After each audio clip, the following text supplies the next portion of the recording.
still lacking one juror. Okay. Okay. So we could argue, we could begin the argument at least. Yeah, I mean, the court could just assume that that argument is the argument after the state rest. Yes. In your honor, we would like a ruling on our motion in limine also before they make any opening statement, so that puts in place if they're going to put on a case or not. Okay. So, Okay. Our motion in limine would be first, and then we bring in the jury.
have a juror that's been late,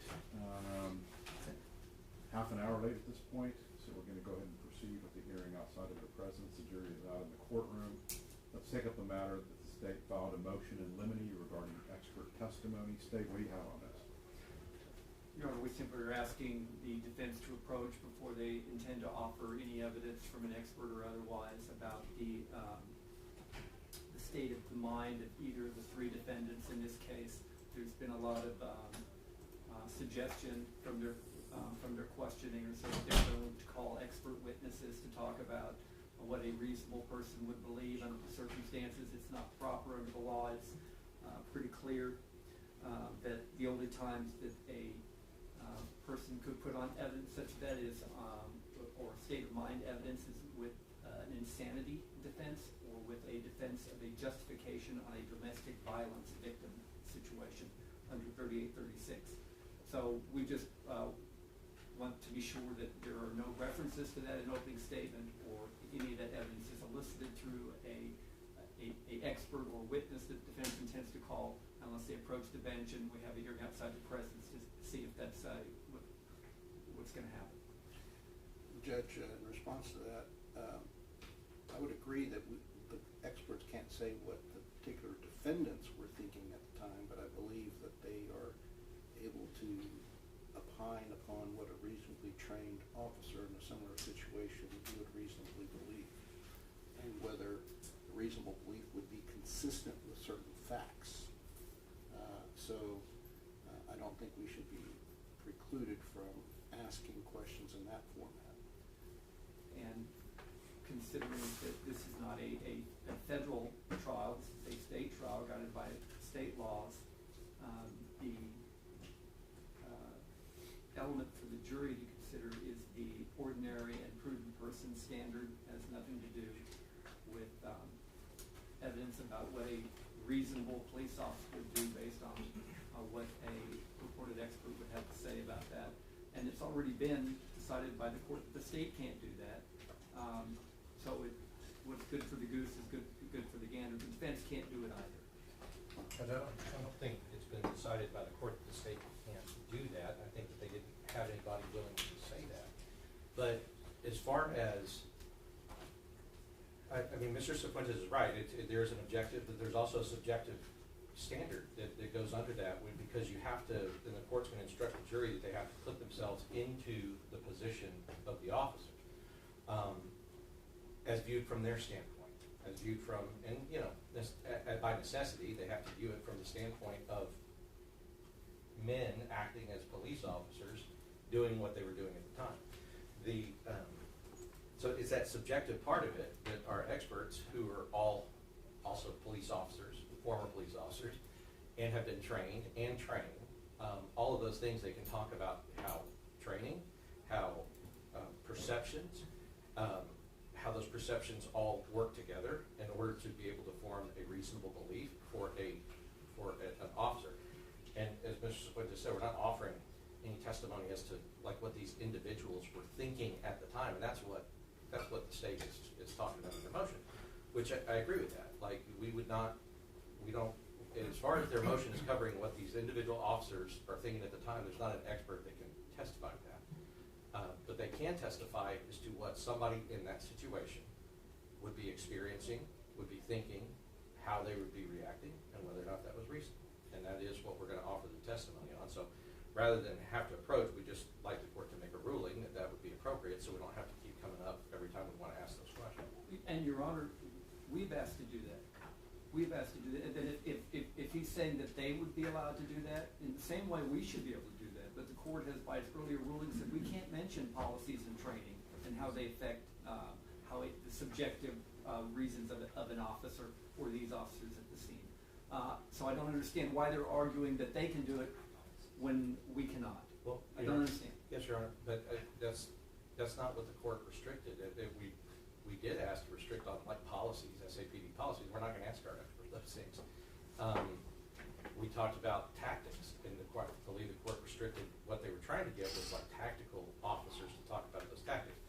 We're not going to be asking about tactics.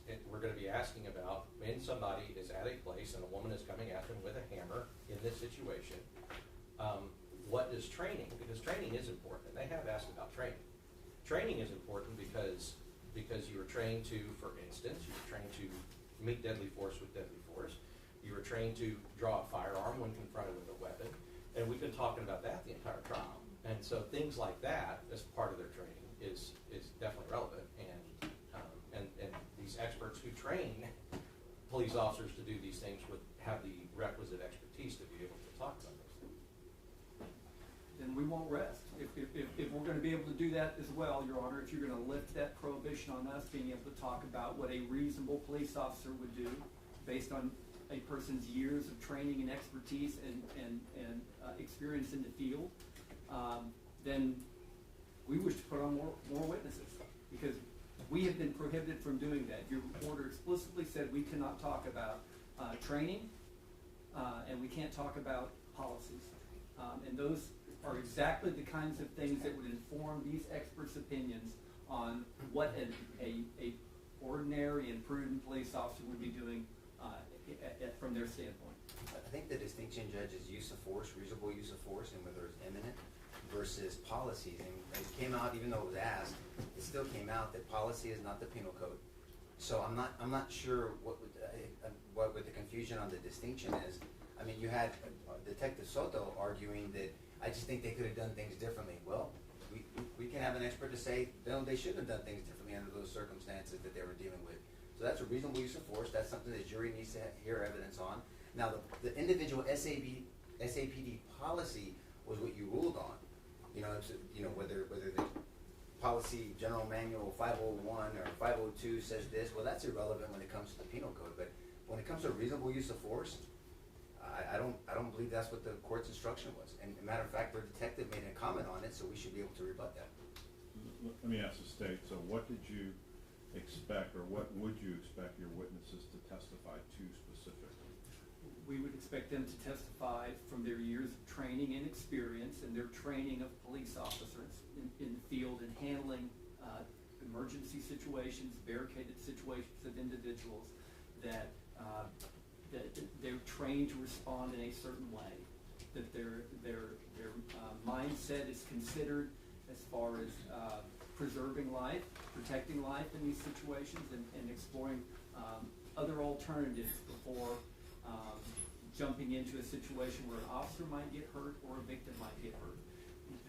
The person can, the other people we have other experts that can talk about, they trained these officers specifically on how to handle these kinds of situations.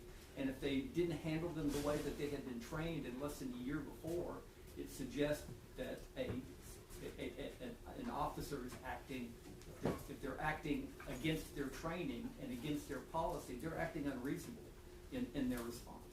Well, that was, I'm sorry, David, if you're not finished, go ahead. And all the things that they purported to talk about as far as how officers respond and are taught to use force in certain situations and to de-escalate in other situations are the same things that this expert can talk about without talking about what these particular officers believe.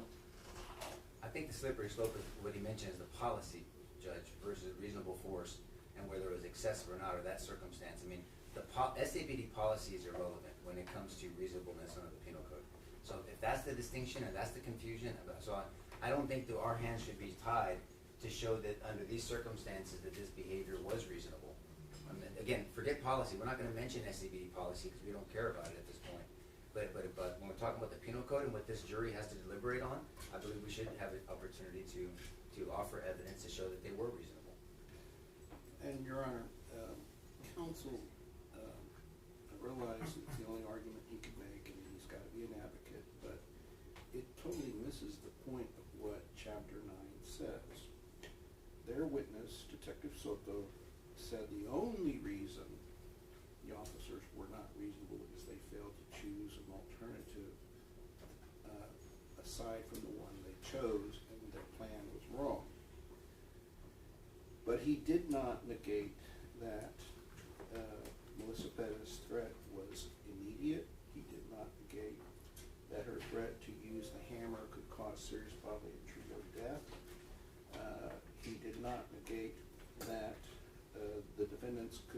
reasonably believed that force was immediately necessary to stop Melissa Perez's unlawful use of force.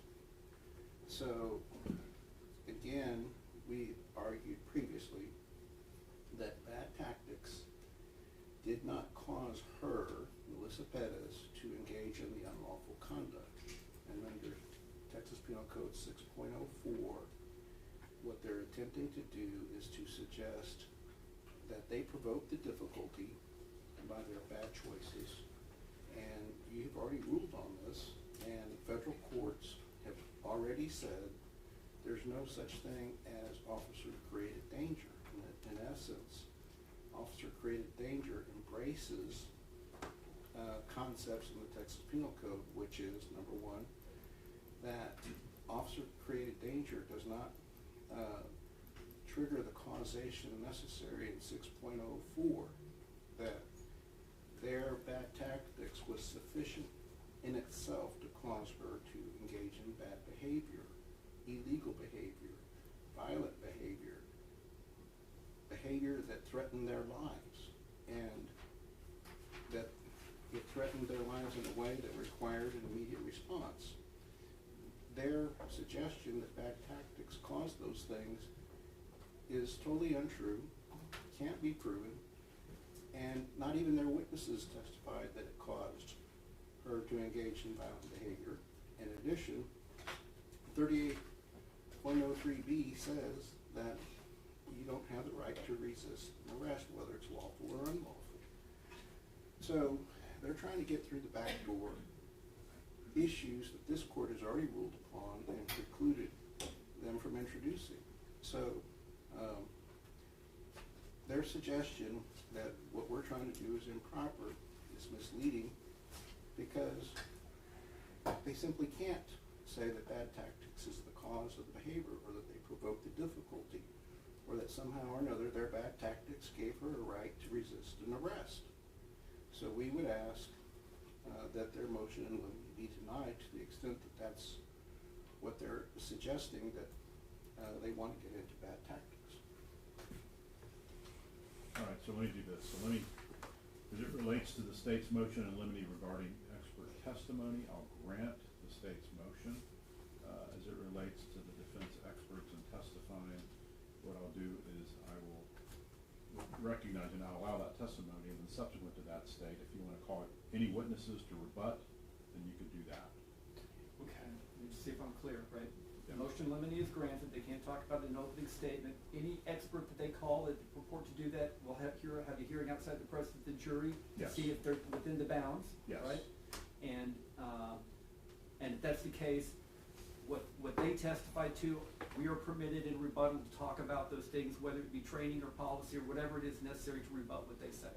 Correct. Okay, understood. All right, anything else? No, you're wrong. And with that understanding, are they going to arrest or not? We are, we will rest on that basis. And if we could take a short recess, I'd be ready to argue immediately afterwards on the sergeant verdict. Okay, Maybe take a break? yes, take a short break. And Judge, I think Mr. Lennon said, well, if you granted it, then he would call witnesses or whatever. I guess the idea is we can argue it and the court can reserve its decision. Yes. Just so save time.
proceed today. Gonna give you a lunch break, and I know there was a question with one or more of you about leaving at a certain time today, so we'll leave between 4 and 4:30 at the latest. We'll try to aim closer to 4, depending on where we're at. All right, where we last left off, State, we were in your case in chief. You may proceed. Stay with rest on this case in chief, Your Honor. All right, members of the jury, what that means is that we're gonna have you go back into the jury room. We're gonna take up the matter outside your presence. I'll bring you back when we're ready. All right, for the jury?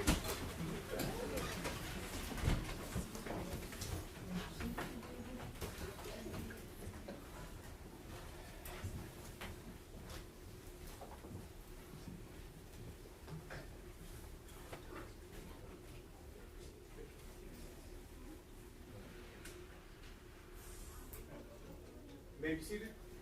All right. Defense? Your Honor, I would like to proceed first on a motion for instructed verdict. I must confess to the court that last night I had 4 editors contributing a written draft. I'd like to be able to read it into the record because unfortunately I was unable to blend it into one document. If I may read it into the record, I'd like to proceed, and if I may be seated while doing so. Yes.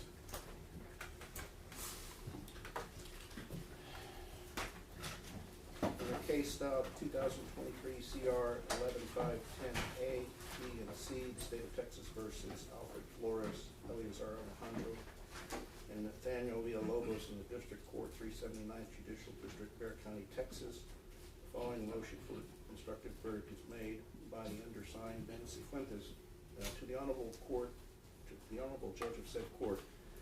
Now comes Alfred Flores, Eleazar Alejandro, and Nathaniel Villalobos, defendants in the above styled and numbered cause, and moves this court to order an instructed verdict of not guilty and for good cause shows the following. The state has failed to prove the essential elements of the offense alleged against the defendants, including disproving the defense of justification. At this time, I would request the court to, for the limited purpose of this hearing, to take judicial notice of document 71, which we previously have asked the court to take judicial notice of, and that is case number 5:23 CB 00847-FB. Judge Ben Perod's report and recommendations of a United States magistrate judge. We asked, it's a 21-page document which we previously provided to the court. We ask that the court take judicial notice of this for this purpose of this hearing. We believe it's relevant and admissible for the judge determination in this case outside the presence of the jury because, as we will set forth in detail, the document 71 details why the actions of the defendant was reasonable under the circumstances. The actions that are alleged as the basis of the indictment, that the threat by Melissa Perez was the threat of serious bodily injury or death with a deadly weapon, namely a hammer, that the officers believed that it was immediately necessary to defend themselves against the unlawful use of force was necessary and reasonable, and they had no duty to retreat, and that there were exigent circumstances to make the entry. All of these findings negate any claim by the state the officer's conduct was not justified. Moreover, the state produced no evidence to refute the findings of the magistrate judge. Since they produced no evidence to refute the findings of the magistrate judge, there's no evidence to disprove the justification defense that the defendants have advanced. I will return to that document, but I will continue with my assertions that the defendants were peace officers in the lawful discharge of their duties as San Antonio police officers attempting to arrest Melissa Perez on June 23rd, 2023. When Melissa Perez resisted a lawful arrest after she committed the following felony offenses of criminal mischief of a fire alarm and 3 aggravated assaults against a peace officer. When the defendants began implementing their lawful arrest of Melissa Perez at approximately 02:02:04 a.m., p.m. on June 23rd, 2023, Melissa Perez ran to retrieve a hammer and ran towards the patio window of her apartment living room while raising and swinging the hammer tomahawk style. The undisputed video evidence from 4 or more body cameras confirmed this deadly attack, and witnesses testified this charge and assault could be reasonably perceived as an attack with a deadly weapon. I wish to point out that the magistrate judge report considered the pleadings in the civil case, and the magistrate judge wrote, however, the court may also consider documents attached to a defendant's motion to dismiss when they are referenced in the complaint and are central to the plaintiff's complaint.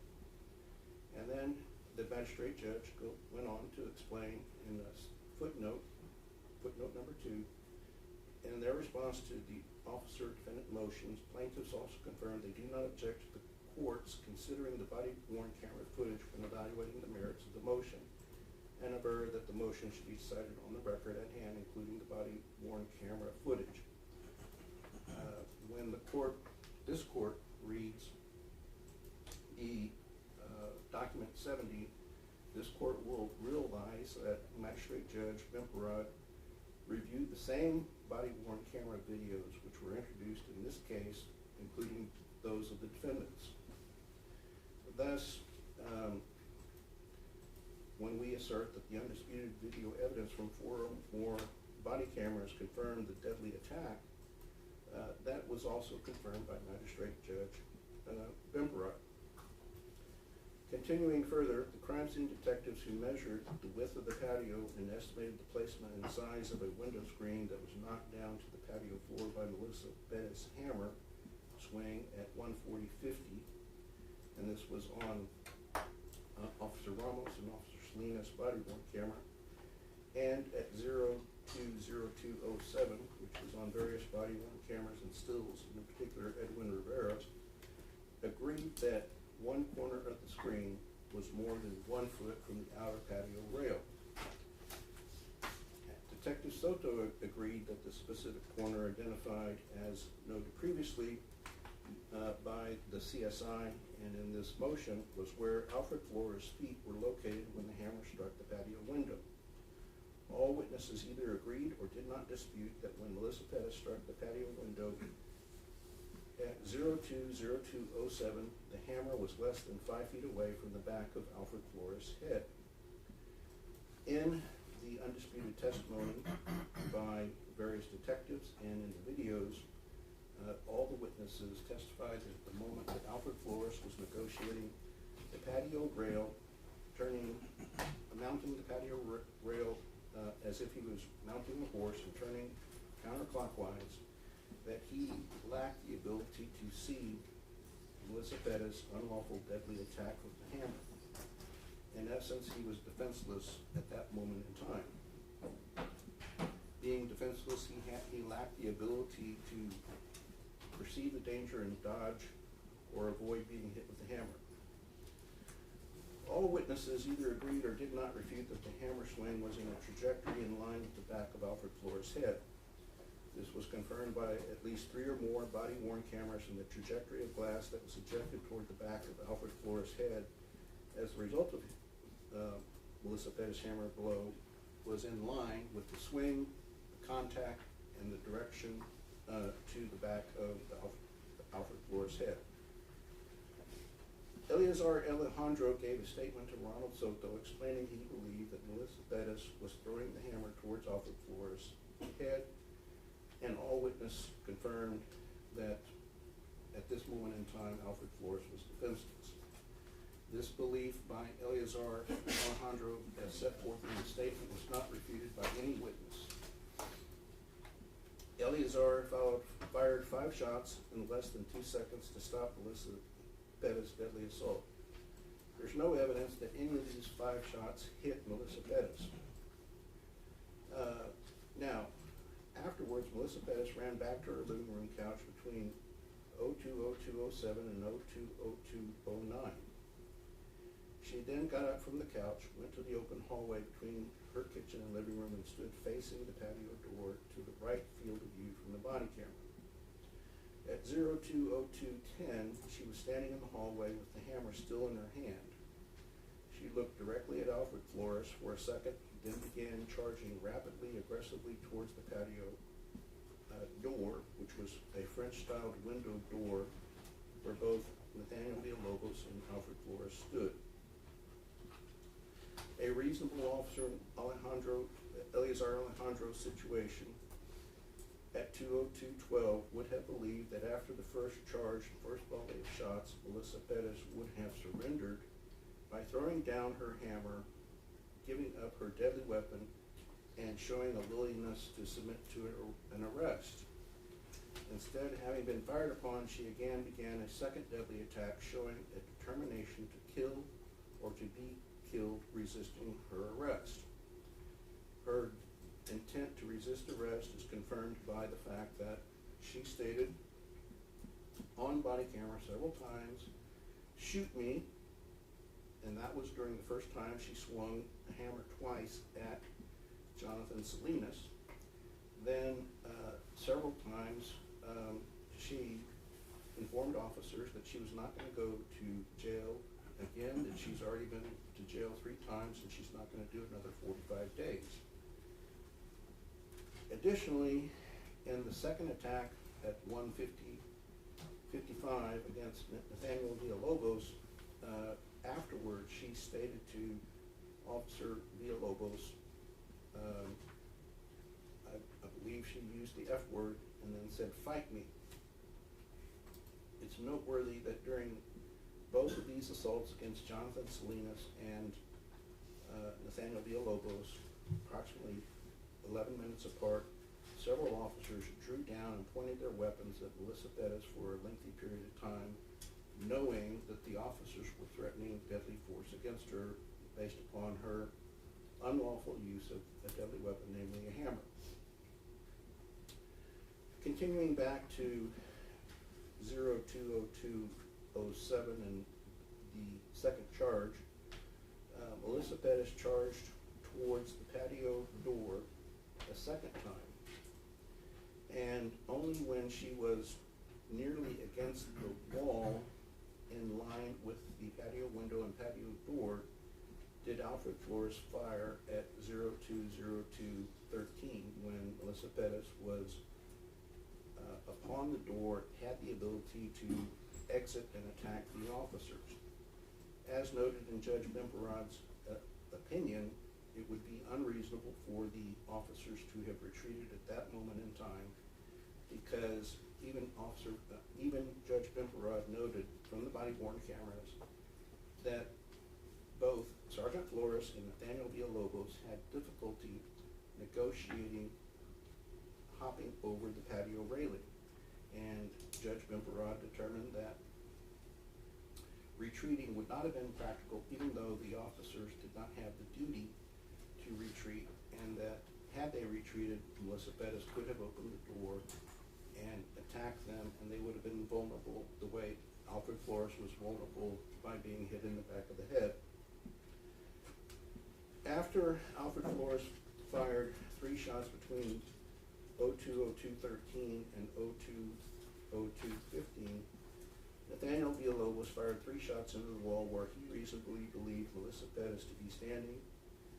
Nathaniel Villalobos reasonably believed that while Melissa Perez was standing in this 2-foot wide wall, that she could have either have moved, and from the perspective of the officer, she could have either moved to the left and thrown the hammer through the open window at Officer Eleazar and Travis Thompson and others nearby, or have opened the door or swung the hammer through the windows and struck either Nathaniel Villalobos or Alfred Flores. After Nathaniel Villalobos fired, officers yelled out that Melissa Perez was down.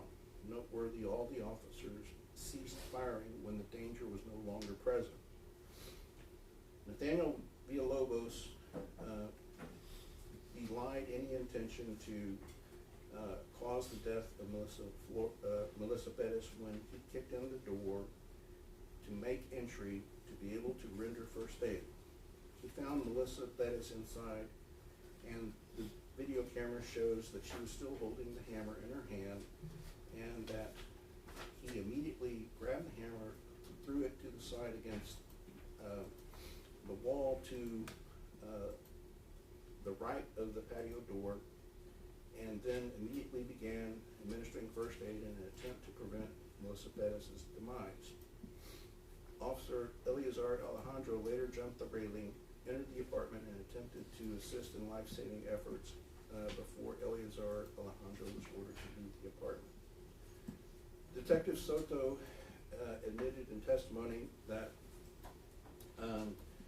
this conduct shows and belies any intent to cause the death of Melissa Bettis, and these actions show that they were trying to save her life.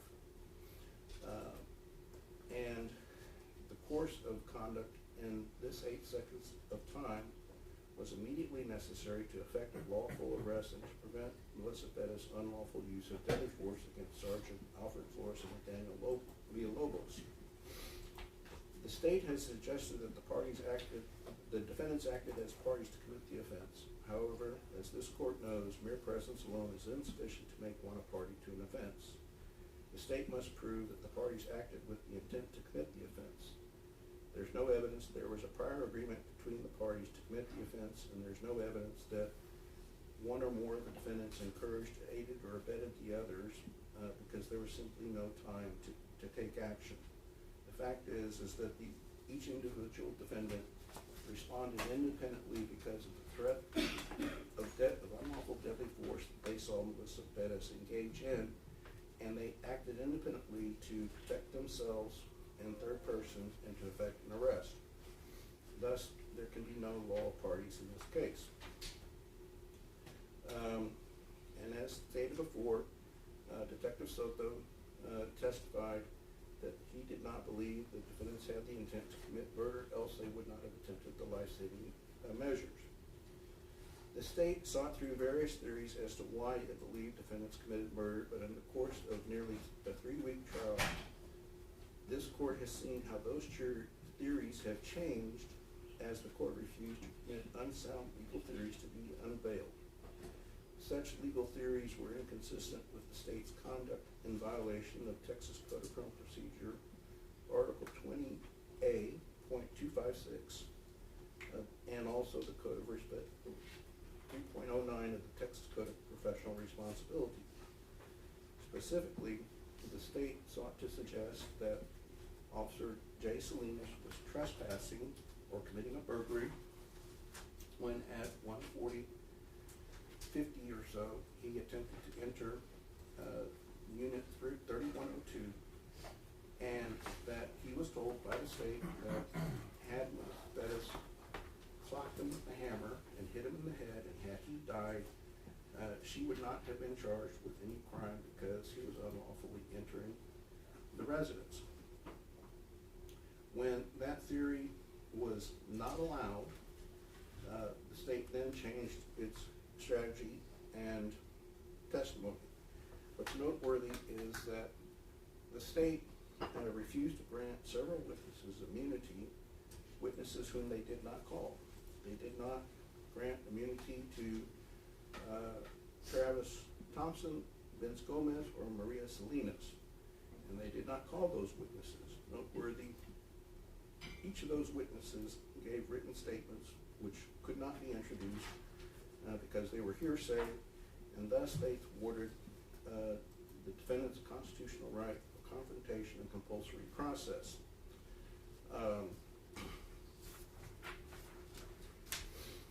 Now, then the state again shifted its theory that the defendants needed a warrant. This theory was again precluded by the court, and also Judge Bemperod,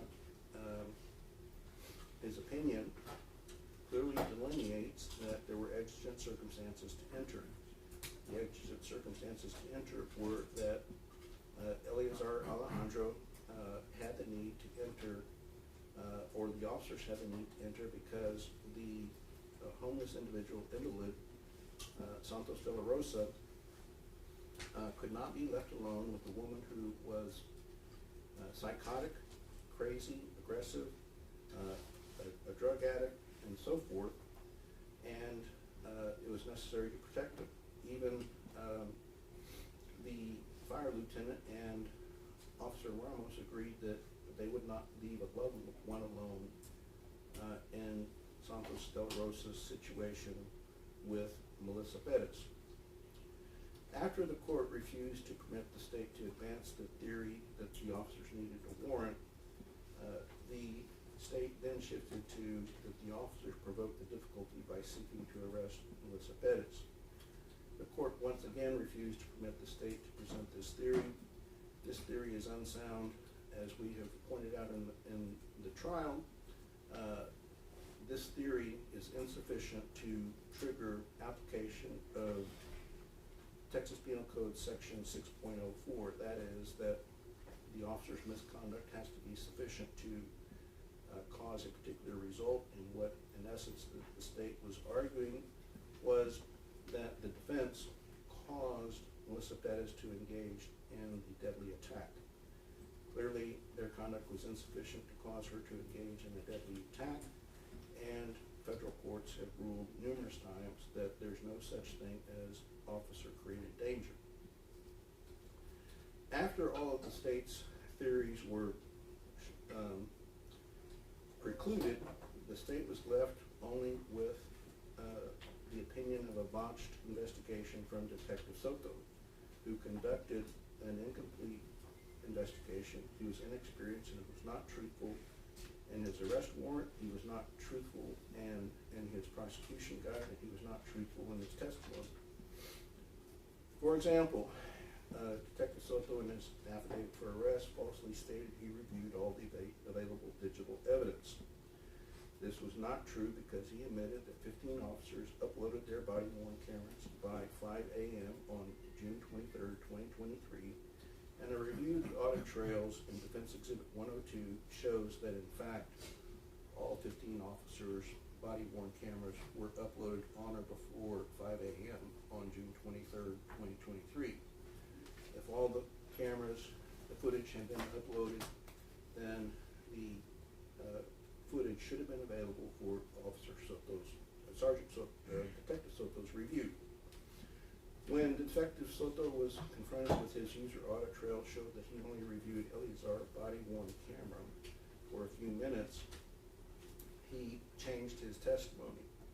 The custodian of records for the audit trails testified that if one does not document their review of activity, the failure to document means that the activity did not happen. Detective Soto had difficulty accepting this until he was met with receipts proving that this is so. The first set of receipts proving that the failure to document means that it didn't happen was his own prosecution guide. His own prosecution guide showed that he only detailed 4 body cameras in detail. And he had to admit that his ability to detail those 4 body cameras took approximately 4 months. He would not admit that he had most of his time to do that, but eventually admitted that he probably had about 180 hours or more to review those body cameras. His audit trails also proved that he did not review in detail those body-worn cameras.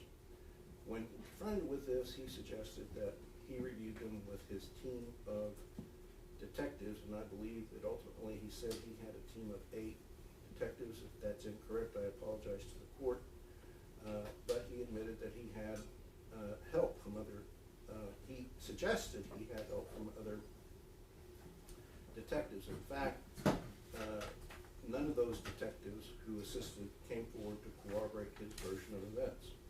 In fact, the one witness that testified, the detective that testified was Detective Deanna Plott, and she admitted that she did not consult much with Detective Soto. In fact, that she took a limited statement based upon her interview with only the witness, and did not discuss details with Detective Soto as he would suggest. Then, when he was confronted with another lack of receipts, he decided that he was going to testify that he did take handwritten notes. When confronted with the fact that we, the defense, wanted copies of those notes, he stated that he provided them to the state.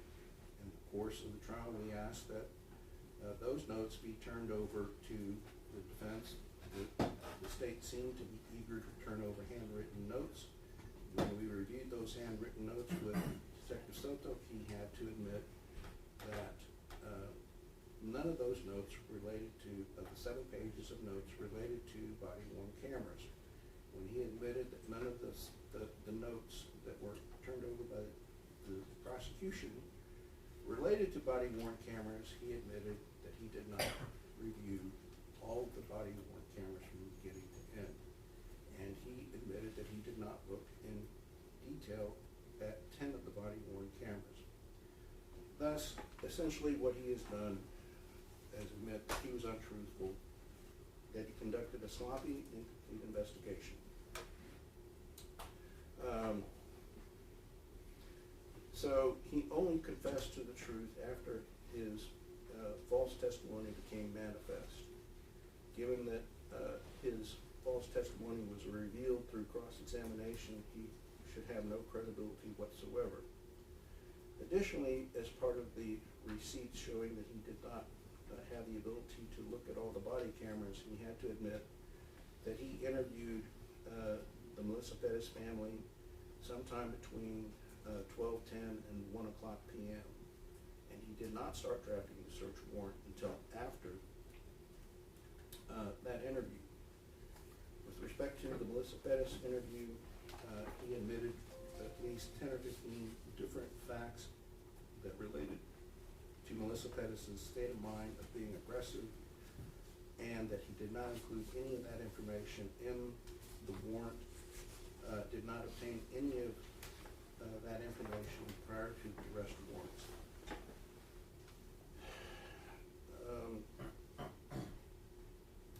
When he was questioned about his affidavit, he admitted at least 10 or 15 critical facts that he omitted from his arrest warrant affidavit that would go to the calculus involved in the totality of circumstances in weighing whether the conduct by the defendants was justified. By admitting his omissions, he explicitly admitted that either he failed to watch 10 videos to obtain the arrest warrant, or that his omissions were intentional and material. Either conclusion would be fatal to his credibility as a witness, and any claim of unreasonableness coming from him would lack any credibility whatsoever, and would necessarily mean that the state failed to meet its burden of negating justification beyond a reasonable doubt.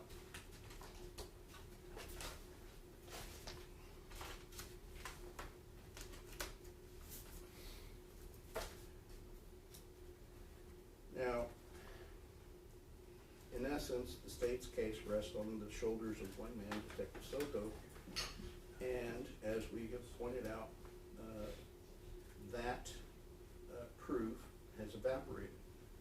The law is clear and unforgiving. Once justification is raised, the state must disprove beyond every reasonable doubt the justification, and that case on point is Saxon versus State, 804 Southwest 2nd, 910 at 914. It's the Texas Criminal Opinion dated 1991. This is not a burden the state can waive with speculation, assumptions, or a detective's personal opinions about what officers should have done. The question is singular and precise. At the moment deadly force was used, was Officer Alejandro's belief, and also those of his fellow co-defendants, was it immediately necessary to protect himself and another person from Melissa Perez's use or attempted use of unlawful deadly force? And this is set forth in Texas Penal Code Section 932A. In response to that question, the state has offered absolutely zero evidence that the defendant's conduct was unjustified. The legal standard is not some evidence, but legally sufficient evidence. The court knows the standard. It is not whether some evidence exists, it is whether it's legally sufficient that would allow a rational juror to find beyond every reasonable doubt that Officer Alejandro and his co-defendants were not justified under Penal Code Section 932. A mere scintilla of evidence is insufficient to avoid a directed verdict. The evidence must be legally sufficient to support a rational finding against the justification defense. The threshold question is whether, viewing the evidence in the light most favorable to the prosecution, any rational trier of fact could have found the essential elements of the offense and rejected the justification defense beyond a reasonable doubt. Again, we cite Saxton 804 Southwest 2nd at 914. Clearly, the answer to this question is no. As previously pointed out, Detective Soto admitted that he did not watch all of the videos. He said, "I did not watch all of them, no sir. I just didn't watch all of them start to finish, that's it." And the affidavit for arrest warrant says, "After review of available digital evidence." Well, that's not true. That shows that he intentionally falsified his affidavit. What's noteworthy is that he suggested that he did this on independent impulse, on his own initiative, that he rushed the warrant for no reason, that his command staff did not put any pressure on him. Yet, at the same time, he is a brand new investigator in the office of the officer-involved shooting team, and none of his team members assisted him in any way. None of his team members said, "Hey, slow down," not even his sergeant, not his lieutenant, not his captain.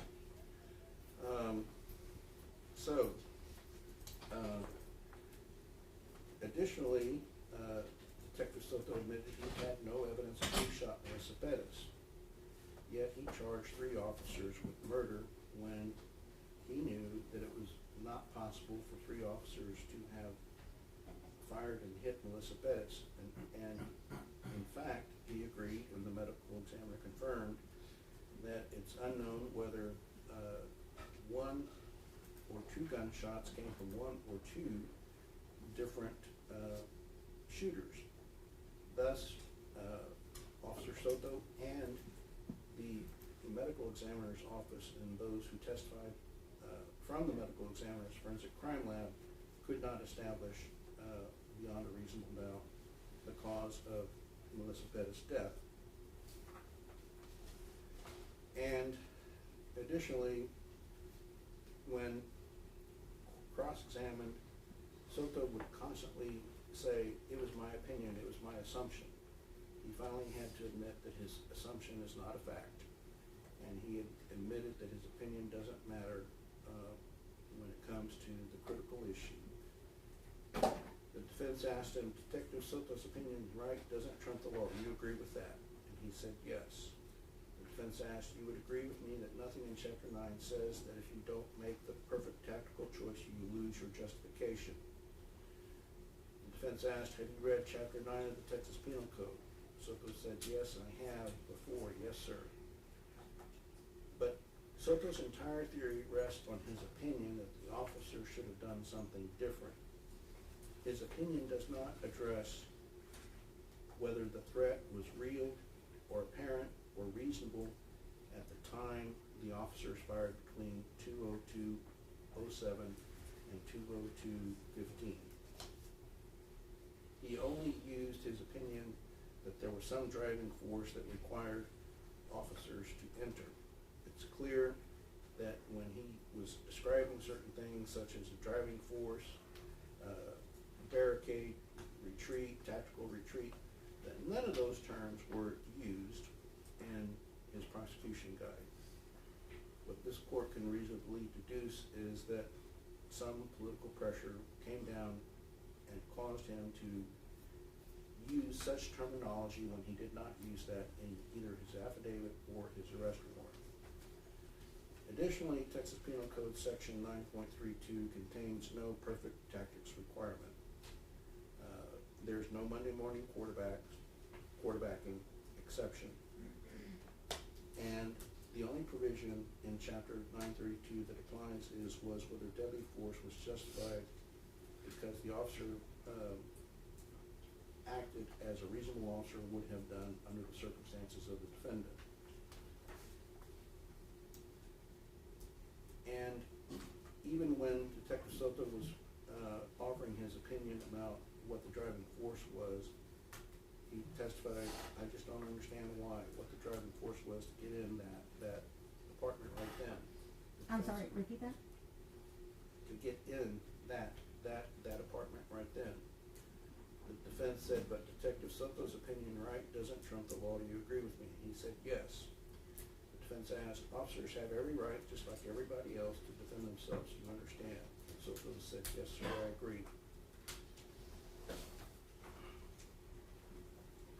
At this time, Your Honor, I would ask that the court permit Mr. Del Prado at the appropriate time to complete the argument, and if he wishes to do so at this time or wait until the other attorneys address the court, I will defer to Mr. Del Prado. Your Honor, I think Ben's pretty well covered it. Just a couple of things that I want to go over and touch on. I think it's abundantly clear to the court, hopefully it's abundantly clear to the court, as the gatekeeper in determining whether you allow this case to get to a jury. We all watch these videos, and I think it's fair to say that this jury has probably watched these videos certainly more than the state's lead detective, who was at a loss for the names of the personnel or when and where things occurred. When the videos are slowed down, it's apparent, and not even getting into Ms. Perez's first two deadly attacks on first Officer Salinas and then Officer Villalobos, but when Sergeant Flores and Villalobos were on the patio, her first deadly charge for that incident, and it slowed down, everyone, even the detective agreed, yes, the officers were met with deadly force and they are entitled to use deadly force at that moment, because every single case, every single law says that is the moment of truth. At that moment, was it immediately necessary to meet? Did they have a reasonable belief as to that? And not even this detective could dispute that. So when it slowed down, that was clear. And then Mr. Nesbitt put on a brilliant demonstration showing the court and this detective, who once again was shown to either have a faulty memory or just to be making things up because he hadn't watched these videos closely enough. If he would have slowed them down, or if at the grand jury presentation it had been slowed down for the grand jurors. We're here like some 860 days after this incident, Judge, and apparently no one from the state or the San Antonio Police Department ever slowed these videos down to see, because even the detective agreed, yes, the charge at the door, the sergeant waited until the last possible moment, and he acted in protection of himself and Officer Villalobos, which they're entitled to do under the law to protect themselves from deadly force. They're entitled to meet deadly force. Not just police officers, but any citizen of the state of Texas. So I think that was clear. Just watching the videos, we can say these men acted legally, they acted appropriately, they acted reasonably. And then, as far as the charge of murder goes, and the jury saw and the court saw, these officers acted immediately to render medical aid to save this woman's life. And their own witness said yes. He said they didn't intend to kill her. They've undercut their own charge for murder, and their other theory of murder there's been absolutely zero evidence of. So their only witness says, yes, these men did not intend to kill her. That undercuts their entire prosecution. And I know Ben has covered the ineptitude of this detective and just the arrogance of an unprecedented murder prosecution. We have never in this county had on-duty San Antonio police officers charged with murder. Now we have 3. So who do they decide to put on the case? Somebody with absolutely no experience in an officer-involved shooting. Somebody who says, I have no experience in the use of deadly force.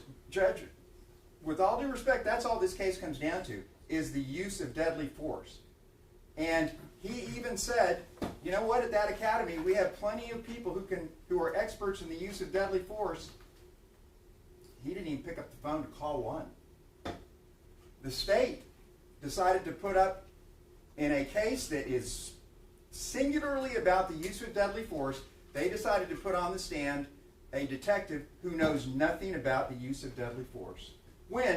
And their expert, Mr. Joyner, is sitting out there in the seats over there.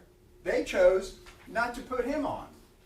There has been no testimony as far as the use of deadly force, except he had to agree once he was shown the videos, slowed down, yeah, it was justified, it was legitimate. So the murder case has been undercut, and the last thing, Judge, I want to say is Judge Bemperard and Judge Beery. Judge Bemperard watched these videos, just like this jury did, just like the court did, and under a lesser standard, found that these 3 officers acted reasonably and they acted appropriately. And there is no distinction, there is absolutely no distinction in the law between the United States Constitution, the Texas Constitution, and the Texas Penal Code as to what reasonableness means. There is absolutely no distinction. Those 2 federal judges didn't let that case go to a jury. And with all due respect, Your Honor, I suggest that this court should not allow this abomination to continue and allow this case to go to a jury. And to be crystal clear, we're asking that the court grant an instructive verdict for all defendants of not guilty for all charges.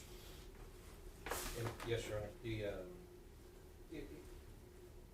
Mr. Cifuentes laid out all the facts, and I guess what I would just like to highlight is that, along with Mr. Del Prado in their argument, that as the court knows, you know, because I think there used to be a school of thought, not from this court, but there used to be a school of thought that, I mean, if the defense is bringing defenses, then the state has proven their elements of whatever they've proven, and there can't be a directed verdict. But I know, as the court knows, that the test is really, could a rational juror find beyond a reasonable doubt that the justification in this case did not apply? And so all those facts that Mr. Cifuentes has in his brief that he read, that laid out all the things we've gone through throughout this trial, where that culminates is that a rational juror, having seen and heard all of those things, a rational juror could not find beyond a reasonable doubt that the justification does not apply in this case under Chapter 9. You know, and in particular to Officer Alejandro, the state did not bring any evidence at all.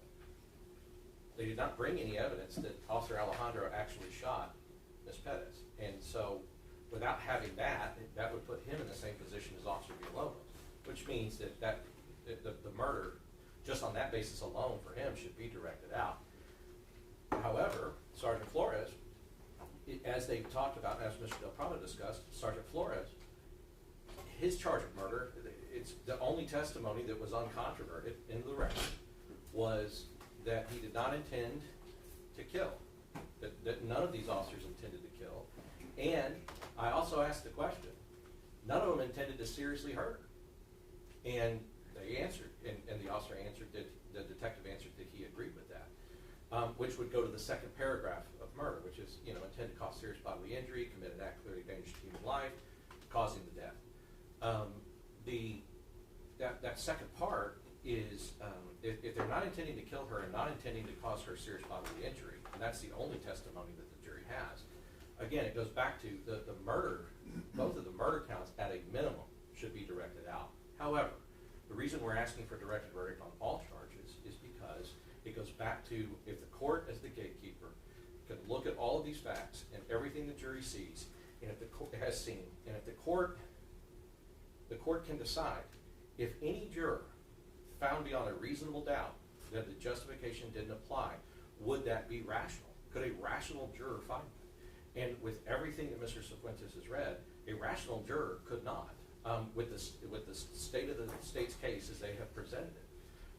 It is telling that as far as the justification goes, and we talked about Mr. Joyner being in the courtroom, Mr. Joyner has his opinion as to reasonableness, but he believed, and Mr. Joyner put in his opinion, that the officers were lawfully there and entitled to be there.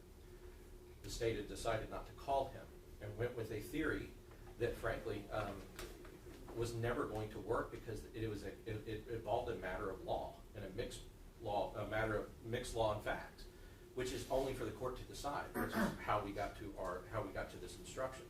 Their theory was based on that. Not once in the opening statement or throughout their witnesses while that theory was going, did we hear that that they believed that their justification didn't apply or that the officers weren't being threatened with deadly force. I think that it was an acknowledgement that they were. And once the instruction went out that they could not rely on this failure to get a warrant in an unlawful arrest, that's when we started maybe hearing something about it, but still not necessarily controverted. The things that Detective Soto stated and the other witnesses that they called, basically every witness that they called, agreed that they were being met with the threat of deadly force.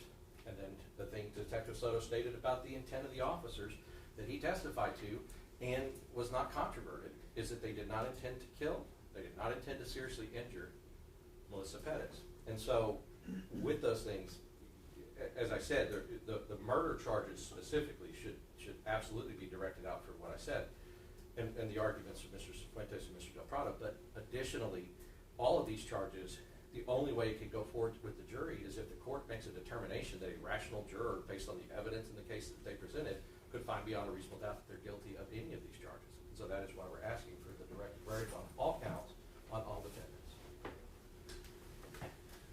Judge, just to complete the record, but in the name of parsimony, we agree and join in all the arguments of counsel.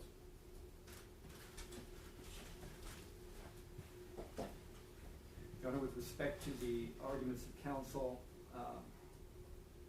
talk about the federal court opinion, which of course is not final and subject to an appeal, but it's not an application of Texas law. And we've been through this argument multiple times or so. It's an application of federal law alone. It has nothing to do with even 931 and 932. Completely irrelevant, and it's not in evidence, and it's not for the jury to consider. That argument is specious, as Mr. Cifuentes likes to use. With respect to the elements of each crime, we'll start with Alfred Flores. Alfred Flores is charged with murder in count 1. That on or about the 23rd day of June 2023, he, with intent to cause serious bodily injury to an individual, namely Melissa Perez, did commit an act clearly dangerous to human life that caused the death of Melissa Ann Perez, hereinafter referred to as complainant, by shooting the complainant with a deadly weapon, namely a firearm. Those elements were not only perceivable on video, multiple videos that are before this jury. It was admitted to by the defendant in his written statement given to the police. This issue about whether or not his intent to cause serious bodily injury is judgeable by the fact that he fired 3 times into her abdomen or towards this person. And for him to raise self-defense suggests that he's saying, I did it. It's a confession and avoidance defense. I did it, but I was justified. A rational jury could find that he indeed did intend to shoot her, believing that was his means of stopping her from getting to him. That is not an issue in dispute whatsoever. Paragraph B is the alternative way of committing murder, is with intent to cause, intentionally or knowingly causing the death. An officer, and this is probably worth saying, who's trained in shooting, who has a firearm, who carries it every day, is reasonably certain that death will occur if you fire multiple times at a person running at them. There's no dispute in the evidence that he did exactly that. It's observable and perceivable on video, and that he used a deadly weapon, namely a firearm, in doing so. with respect to the other charges, and I'll go more quickly through those, aggravated assault by a public servant. Again, no question from observing the video that defendant, Albert Flores, did intentionally, knowingly, and recklessly cause bodily injury to her. Bodily injury includes death, by shooting her with a deadly weapon while acting under the color of his service as a San Antonio police officer. All those elements are proven without dispute. Likewise, the fact that he shoots projectile at her with a deadly weapon, not in dispute. Count 3, aggravated assault by a public servant by threat. He fired 3 times. He only hit her once. The other shots were certainly a threatening conduct towards someone who was aware of him of her shooting at him with a deadly weapon. Count 4 was manslaughter, which we abandoned at the beginning, and that will need to be removed from the jury charge. And then finally, deadly conduct. From the evidence, it's perceivable that the defendant, Albert Flores, did knowingly discharge a firearm at and in the direction of an individual, Melissa Perez, and that he was a public servant acting under color of his employment. Again, all those elements are proven, admitted to, testified to. Eleazar Alejandro, in the same way, he fired at her 10 times. From the evidence, they make a suggestion that there's no evidence that any of his bullets struck her. Well, it's before the jury, in fact, of a video still that shows him firing right in the situation where her arm is raised, where the wound occurs, right there. And the medical examiner talks about the wound that Sergeant Flores fired, and we know that Sergeant Flores fired that wound because the bullet still in her body was a downward trajectory. We know that the bullet that struck Melissa under her arm was an upward trajectory. And just looking at the size of these 2 men, we can understand why one is downward and one is upward. And a rational jury can make that same determination that he had fired that bullet that caused her death. And again, there's no dispute about whether or not, just because he tried life-saving measures afterwards, that his intent in shooting at her 10 times, if he indeed perceived that he was doing so to stop her, was reasonably certain to cause her death.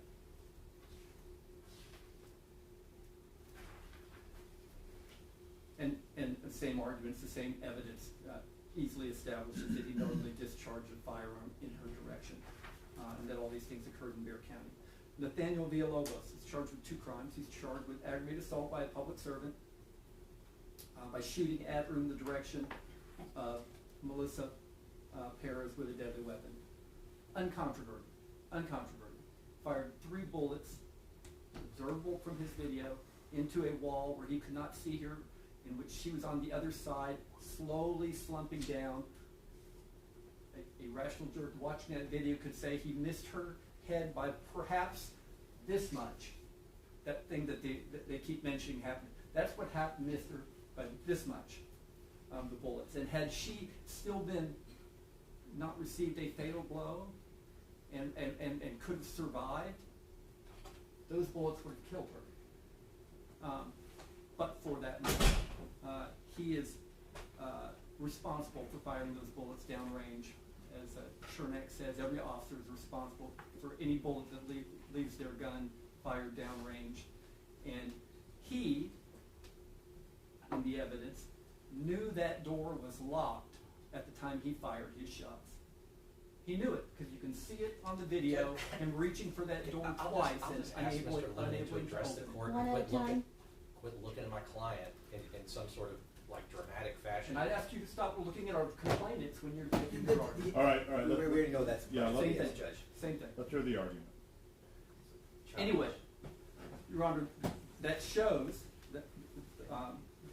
that evidence shows a rational juror could find that he indeed knowingly discharged his weapon at an individual, Melissa Perez, while then and there a public servant under color of his employment as San Antonio police officer.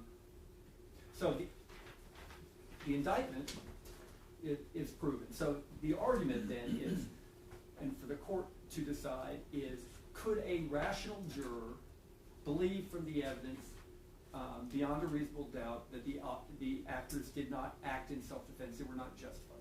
Well, unlike a number of cases we have, they're basically testimony and swearing matches and credibility determinations. This jury has before it the whole event, from beginning to her death. And they can see and they can hear all the officers. They could see what ultimately ended up being around 12 officers showing up to a situation that began as a property crime. And all these men, one woman, well-conditioned, trained, equipped with multiple devices, tasers, asps, shields, non-lethal force, less lethal force. They had all these options, the beanbag thing. And they were, because of the decisions made, particularly the decisions made by these three men, unable to take a 41-year-old woman, 47-year-old woman, 5'1", 140 pounds or about, into custody without killing her. That's for the conscience of this community to decide whether or not their actions in requiring and pushing the dominoes down to that result were reasonable. That an ordinary and prudent person would have made those same decisions that put them in the box where they felt they had to kill her.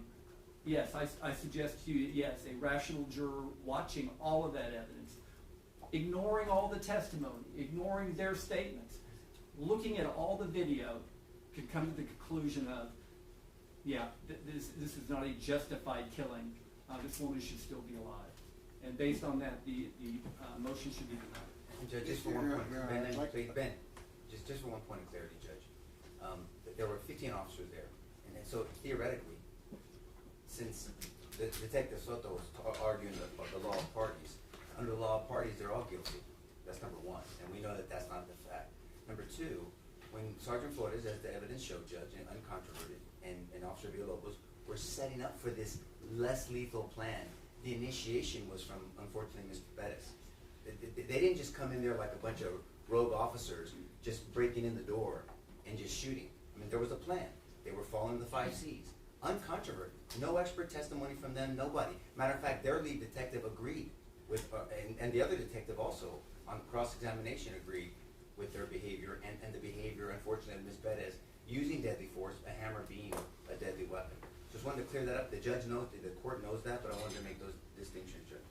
Your Honor, in response to the state's argument, and also to echo what Mr. LaHood said, I want the court to read part of Judge Bimperod's report, and the court still hasn't decided whether to take judicial notice of the opinion. I think that the court is within its right to take judicial notice of the opinion in this stage of the proceedings for this limited purpose.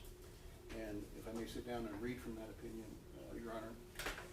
On page 12 of the opinion, this is what Judge Bimperod says. An officer's use of deadly force is not excessive and thus no constitutional violation occurs. I realize the state's going to say that doesn't address the Texas Penal Code, but the following part of the sentence mirrors this Texas Penal Code verbatim.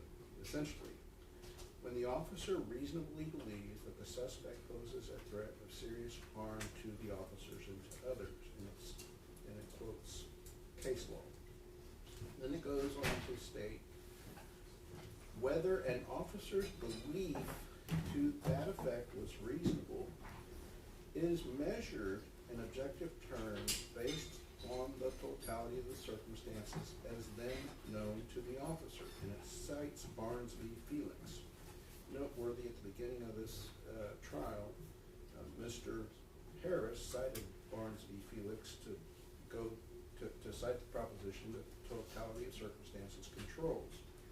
Since Mr. Harris conceded that Barnes v. Felix and totality of the circumstances controls, the state has essentially admitted that this analysis is what's controlling. What Judge Bimperod then goes on to say is and this is an explanation of the totality of circumstances. Thus, the court considers the severity of the crimes committed by the suspect, and I'm going to pause, and the severity of the crimes here was several aggravated assaults against peace officers, attempted murders of peace officers, and the criminal mischief. So all of them together were a series of serious crimes that happened in a span of approximately 22 minutes. And then the sentence goes on. I'll restart the sentence just to be sure. Thus, the court considers the severity of the crimes committed by the suspect, any prior actions taken by the officer, such as giving warnings or trying to control the encounter. In this case, there is sufficient evidence to show that many officers asked Melissa Perez to come outside so they would not have to use force. They pled, they cajoled, they tried to de-escalate, they tried to unlock the door and so forth, but despite their repeated efforts to control the encounter, she refused. So I'm going to repeat some of the sentence and then continue. Any prior actions taken by the officer, such as giving warnings or otherwise trying to control the encounter. And it goes on to say, the suspect's own conduct is always relevant because it indicates the nature and level of the threat she poses either to the officers or others. So, under that standard, the totality of circumstances standard, which the state has conceded is applicable, and which the witnesses have testified officers are trained on, under that standard, Melissa Perez has shown that the nature and level of the threats that she poses by her conduct, by the 3 hammer swings before 20207, that she was in fact a dangerous threat to the officers and others. Then it goes on to continue. Of course, the situation at the precise time of the shooting will often be what matters most, but earlier factors may bear on how a reasonable officer would have understood and responded to later ones. So what's important for Judge Bimperod and for this court to note is under the totality of circumstances, yes, the moment of truth, the moment of shooting, the 20207 through 20215 is relevant, and there's undisputed evidence that she was threatening deadly force, and deadly force was imminent.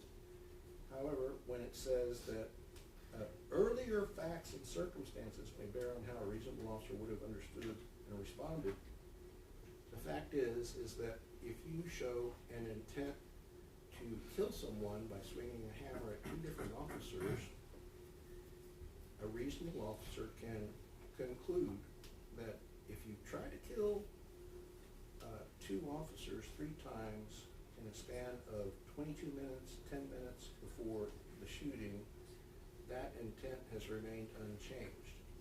Moreover, she had yelled out many times to others that I'm not going to go back, you're not going to arrest me, shoot me, fight me, and so forth. The opinion goes on to say, the use of force is judged from the perspective of a reasonable officer on the scene rather than with the 20/20 vision of hindsight.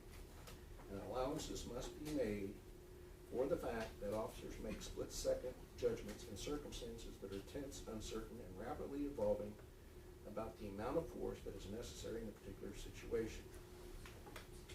In this case, what we have is evidence replete with satisfying that what the department has done through Detective Soto is attempt to judge with 20/20 vision hindsight, but in reality they didn't have 20/20 vision hindsight because they didn't see the facts correctly. And even 2 years and 4 months after the fact, they did not see correctly what happened with the benefit of hindsight. And even Detective Soto admitted that over the span of 4 months, he provided false information in his affidavit, false information in his prosecution guide, failed to correct the false information, did not obtain one of the videos from Travis Thompson until November 6th, after he turned in his prosecution guide to the command staff. Thus, there's no proof that he was even able to judge these officers with the benefit of 20/20 hindsight. So the court case goes on to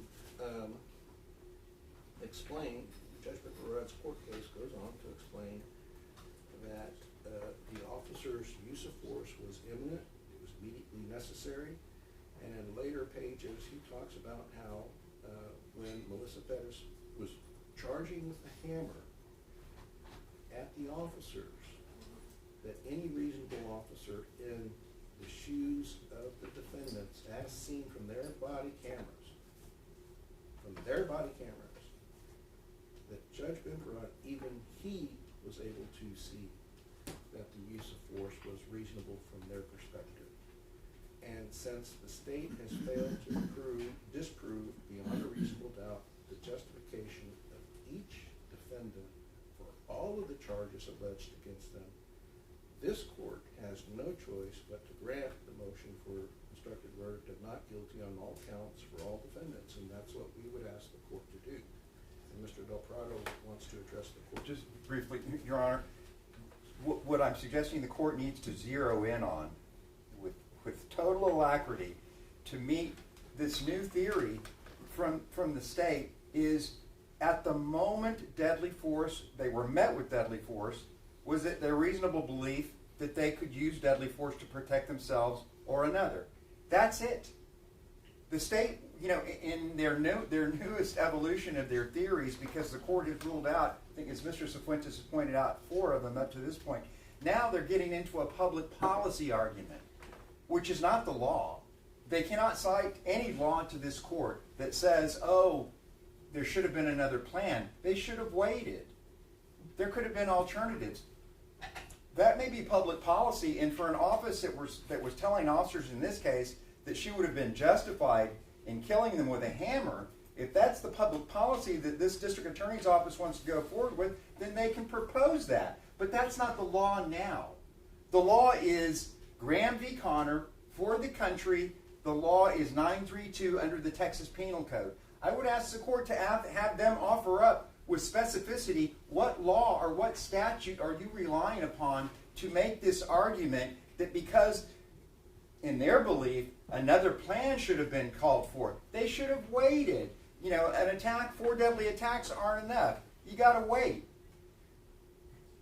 It's, as the gatekeeper, Judge, we're asking you as the gatekeeper, because it's going to be too confusing and nebulous when they bring up this again. Well, and this jury may think, oh, well, I guess, they're maybe we have to. That's not the law. And I would ask them to specifically point out what law, what statute, what case law they're relying upon, because they will not be able to provide any. And I want to reiterate what Mr. Del Prado wisely said and put it in this terms. The last argument that the state has propounded was public policy demands that. That may be an appropriate argument for a jury, but it is a gross, improper argument to make to the court, because in essence what they're doing is trying to cower this court by making this court be fearful of what the DA's office may say by the court properly ruling upon the law. And because they have failed to disprove beyond a reasonable doubt the defense of justification, it's not this court's fault or responsibility to satisfy public opinion, and that's just shameful that they are trying to somehow or another cower this court. And I would hope that the court stand up to such a shameless argument. I make no apologies for our arguments, Your Honor, on behalf of Melissa Perez and our community and the behavior of the officers in this case. None whatsoever. Your Honor, a rational juror could find, at the time that these men jumped over into her patio or so, that all they feared was at least was a minimum bodily injury and not serious bodily injury or death. They didn't have their guns pulled. They approached the door with their hands basically in their pockets, or they didn't have any guns in it, in their hands. And this is despite all the knowledge they had known before. So, despite all the hyperbole, Melissa Perez in no situation had tried to kill anyone. Had tried to kill anyone. The most that she had done is thrown a candle, let me say without any wax in it, a candle at an officer's arm. That's not okay. That's not okay. But it's not an application of deadly force. It's an application of force. It's an application of force alone. You can't respond to an application of force with deadly force. The fact remains is she's behind a wall, a solid paned window, and an obstructed window on her left. And a rational juror can look at that and go, at the time they shot her, they weren't in actual danger of imminent bodily injury and death, considering her age, her size, her limited, having only an impact weapon or so. Given the manpower that they had, given the tools they had at their disposal, given that Officer Villalobos says, I'm not afraid of the hammer. Given Officer Chernak says, I'm not afraid of the hammer.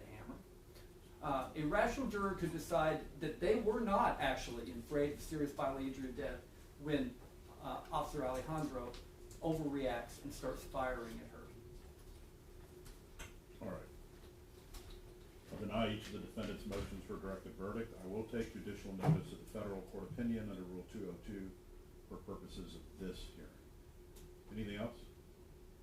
All right, let's take a short break, then we'll bring the jury back. John, I did have just kind of a point of order. So we expect to begin our case. My understanding, I just want to make sure that everybody's on the same page. I believe that one of us will start our case in chief. The other two will be able to cross-examine the witness that one of us calls. What order did the court want that in? So, for instance, if it's our case in chief and Officer Villalobos' case in chief, and we start that, do you want all the defense to finish their questioning and then go to the state, or does it go to the state and back to the defense? You know, Your Honor, it's been argued multiple times as a joint defense agreement. I don't believe it's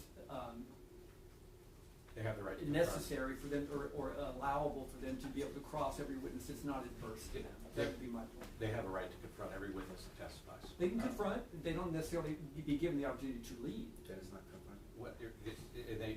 And they should be given the opportunity to lead because it is a joint defense, but witnesses can say something that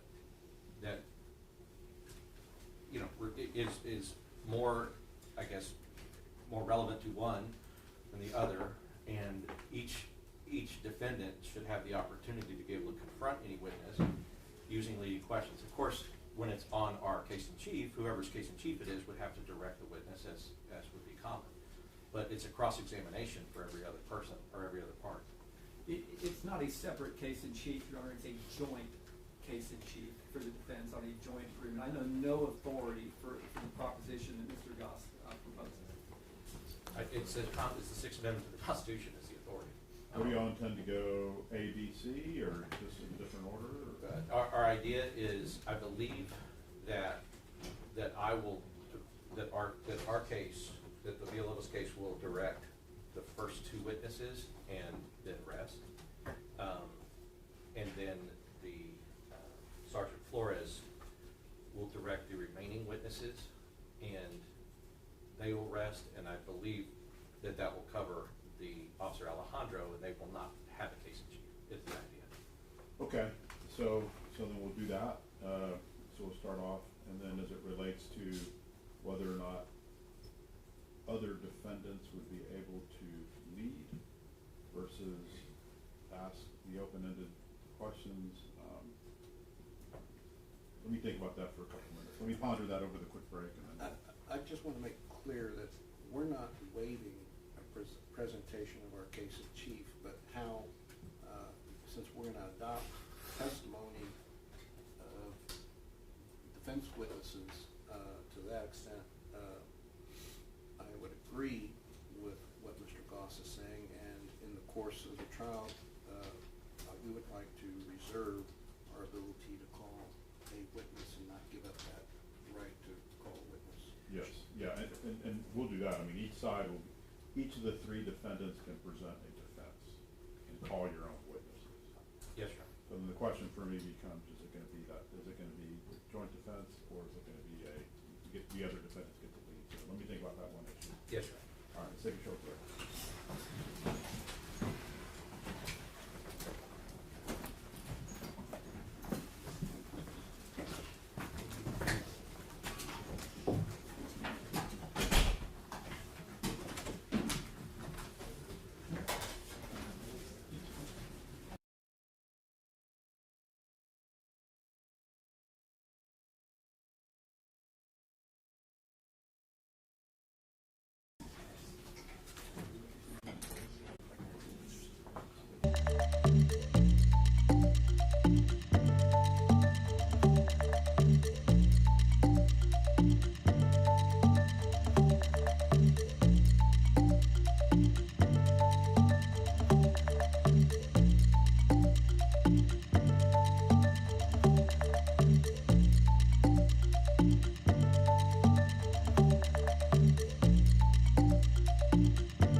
swore you in that once the state has rested, then the defense, or defenses in this case, if they choose to, can put on a case for you, as the case you choose. So with that, Mr. Goss?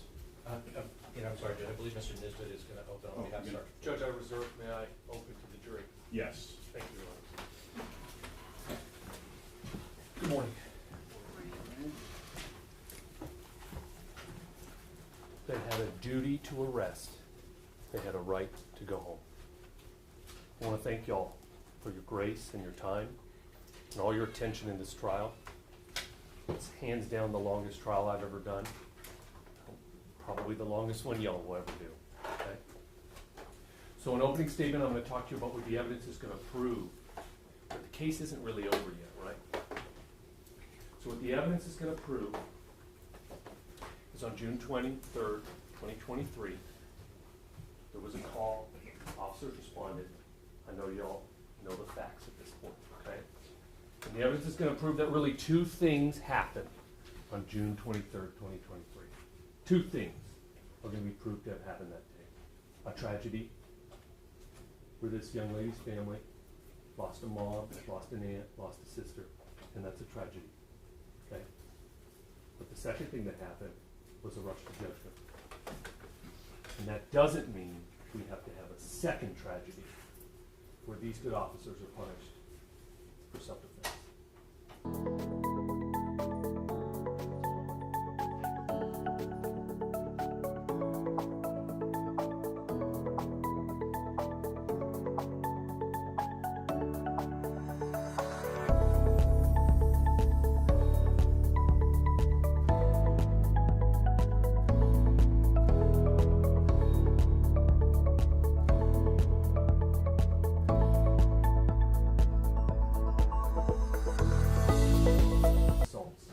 The evidence is going to prove you have violent felony behavior on police officers.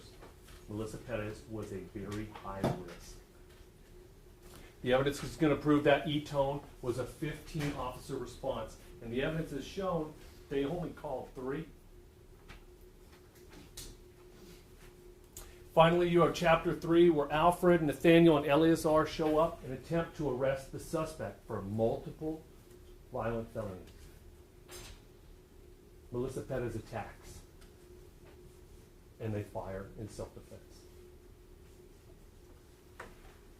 Chapter 4, we brought you Detective Ronald Soto, and I'm going to try to keep a straight face when I talk about him, okay? He brought you his investigation. Mistakes, omissions, and errors. Now, the judge is going to give you the law in this case. You remember in voir dire, I put up a picture of the judge. It told you the judge will instruct you on the law in this case, right? And he's actually already given you a very interesting piece of law. And so we're going to go through it because I know he read it to you all that one day. But sometimes it's hard to catch all of that legal jargon when somebody's just talking at you and there's so much information over 3 weeks, okay? You have heard testimony and arguments regarding the issue of whether the defendant officers were required to obtain an arrest warrant before entering the complainant's apartment. Okay? That's coming from the state. And as a general matter, whether or not police officers are permitted to enter a person's residence to make an arrest without first obtaining an arrest warrant is an issue of law for the court to decide, and is usually the subject of what's called a motion to suppress, which the evidence has been proving and you all have heard a lot about. It is not an issue for the jury to decide in these cases. The evidence is going to prove that. Makes it real easy for y'all, right? All such evidence is irrelevant. You are instructed to disregard all the questions, all the testimony, and all the evidence related to the subject of whether these defendants were obligated to obtain arrest warrant and are not to consider such evidence for any purpose. So now y'all have a complete picture of what the judge instructed you the law was, okay? But there's going to be more law that comes. And at the end of this case, the judge is going to give you the final jury charge. And that will say resoundingly that the burden of proof is on the government. Okay, the evidence is going to prove they have to show murder. The intent to commit murder. Aggravated assault. They have to prove all that beyond a reasonable doubt. the highest burden we have. But they also have to prove beyond a reasonable doubt it wasn't self-defense. It wasn't justified. It wasn't defense of a third person. And that might get a little bit confusing. Sometimes when you're on a long journey, you can get lost in the time and lost in the details, but I need to remind you all, the evidence is going to prove, and the law is going to be, that burden rests with them the whole time.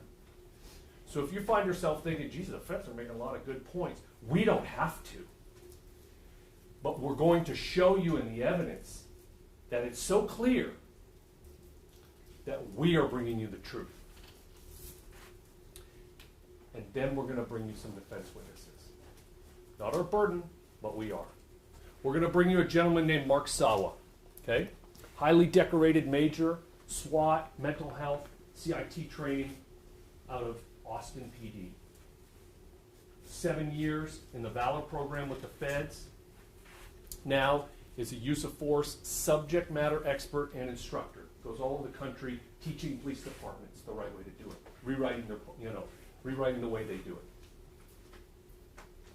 Mark can talk about use of force in OIS cases. Can tell you about Chapter 9 in the Penal Code. Can tell you about police investigations. I don't know why I'm holding this. We're going to bring you Mark Duke. Where are you, Mark? Raise your hand for me. There's Mark Duke. 28-year seasoned SAPD officer, retired homicide detective. 900 death investigations. It's a staggering number. 450 as the lead detective, 27, not the first, 27 officer-involved shooting investigations. Mark's going to tell you about how we investigate OIS cases. He's going to talk to you about the Penal Code in Chapter 9. He's going to talk to you about criminal profiling. Then we're going to call Lisa Miller. Lisa. There's Lisa. 28 years with SAPD, retired. Patrol sergeant, SVU detective, homicide detective. 21 years, honorable service, U.S. Air Force Reserves. Lisa's going to tell you about how you investigate a major crime. How you interview and then go into reporting techniques. And she's also going to talk to you about something that's really important. It's called confirmation bias, right? And how an investigation needs to be objective from the very start. You don't just walk up and have some concerns. We're going to bring you a gentleman named Ron Martinelli, who has had really 3 careers. He was a retired police officer. Then he did a series of special assignments with all the groups y'all see there. And since then, he's been a law enforcement training and police practices expert. Now, Ron's really interesting because he uses actual forensic criminology and the science of human factors. The science behind the OODA loop, right? I see it, I orient, I have to decide, I have to act. And he brings with him a gentleman named Angelos Liligalou. I hope I got his name right. Thank you. He does photogrammetry. A wizard at reconstructing and remapping through computer 3D real-time reconstruction what it actually looked like in real time. What it actually looks like to the naked eye. A 50 millimeter flat naked eye lens will show you a view that looks very different from a concave fisheye body cam, which tends to distance and distort the farther you get away from it. Finally, we're going to bring you Thomas Butch Majeka. Butch, this man is the Santa Claus of law enforcement in South Texas, okay? A 47-year lawman. 33 years with SAPD, homicide. 2 years at the Bexar County District Attorney's Office on the Capital Crimes Group. Still working. 12 years, he's a lieutenant out in Kendall County. It's Bern. He's going to tell you about homicides and OISs. He's going to tell you about the Penal Code in Chapter 9. The facts are going to prove that these gentlemen were justified. The last chapter of this story, members of the jury, it's going to be written by you.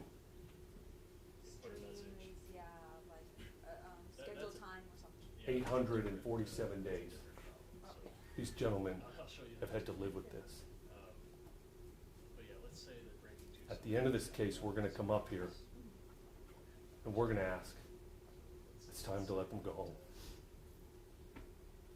Thank you.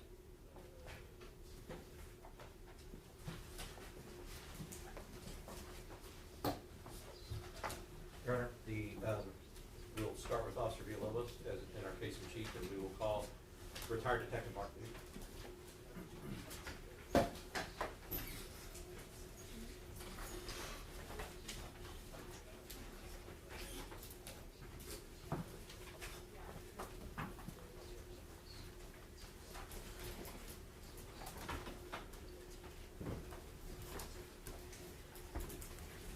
I do swear you in. And you solemnly swear or affirm that the testimony you give in this matter will be the truth, the whole truth, and nothing but the truth, so help you God. I do. All right. You can introduce yourself to the jury and spell your name for the court reporter, please. Hi, I'm retired SAPD homicide detective Mark Duke. That's MarkDuke. Can everyone hear okay? Can you tap on that? State, I'm sorry, defense? Yes, Your Honor, and I know you probably said state because we're used to having Mark Duke testify for the state. Mark, you and I know each other because we've known each other for a decade or more. When I was at the DA's office, we worked closely on several cases that we had together, right? That's correct. Go ahead. As a matter of fact, I've worked with every attorney at this table, and both Mr. Luna and Mr. Harris, as prosecutors, with the exception of Mr. Cifuentes, during my career. And I want to talk about that career, and you heard Mr. Nisbet, you heard him talk about and kind of tell the jury some of your qualifications. I want to go into that a little deeper. So tell us first about the beginning of your career in law enforcement. How did that start? Well, my first 15 years were on patrol. The last 7 years as a patrol officer, I was an FTO, a field training officer, which means I would train the recent graduates from the police academy and teach them how to apply what they learned in the academy to the streets. In 2010, I tested and was promoted to detective. I went straight to homicide. I was in homicide from 2010 till I retired in 2023. And so the time that you spent in homicide, about 13 years, right? Correct. And in that time that you spent in homicide, tell us about the types of investigations and how many of those investigations did you do? Homicides, capital murder, all suspicious deaths, overdoses, intentional, accidental deaths, suicides, anything that had the potential to be unnatural or criminal in nature. And as far as officer-involved shootings, I know that you were here and you heard Detective Soto testify that he was assigned his first one was this one. As far as officer-involved shootings, at the time that you were in homicide, was that common as well back then for somebody like you to also investigate officer-involved shootings? When I initially went to homicide, we had a officer-involved shooting team, and it only consisted of 7 officers. I think we had 14 or 15 homicide detectives, but only 7 of them were assigned to the shooting team. It became very burdensome because it didn't count in your rotation as being a homicide. So theoretically, you could get an officer-involved shooting one day, and later that day or that night, get a homicide case. So it became it was overwhelming. So they decided to extend the shooting team to every detective that was in homicide that was working murders.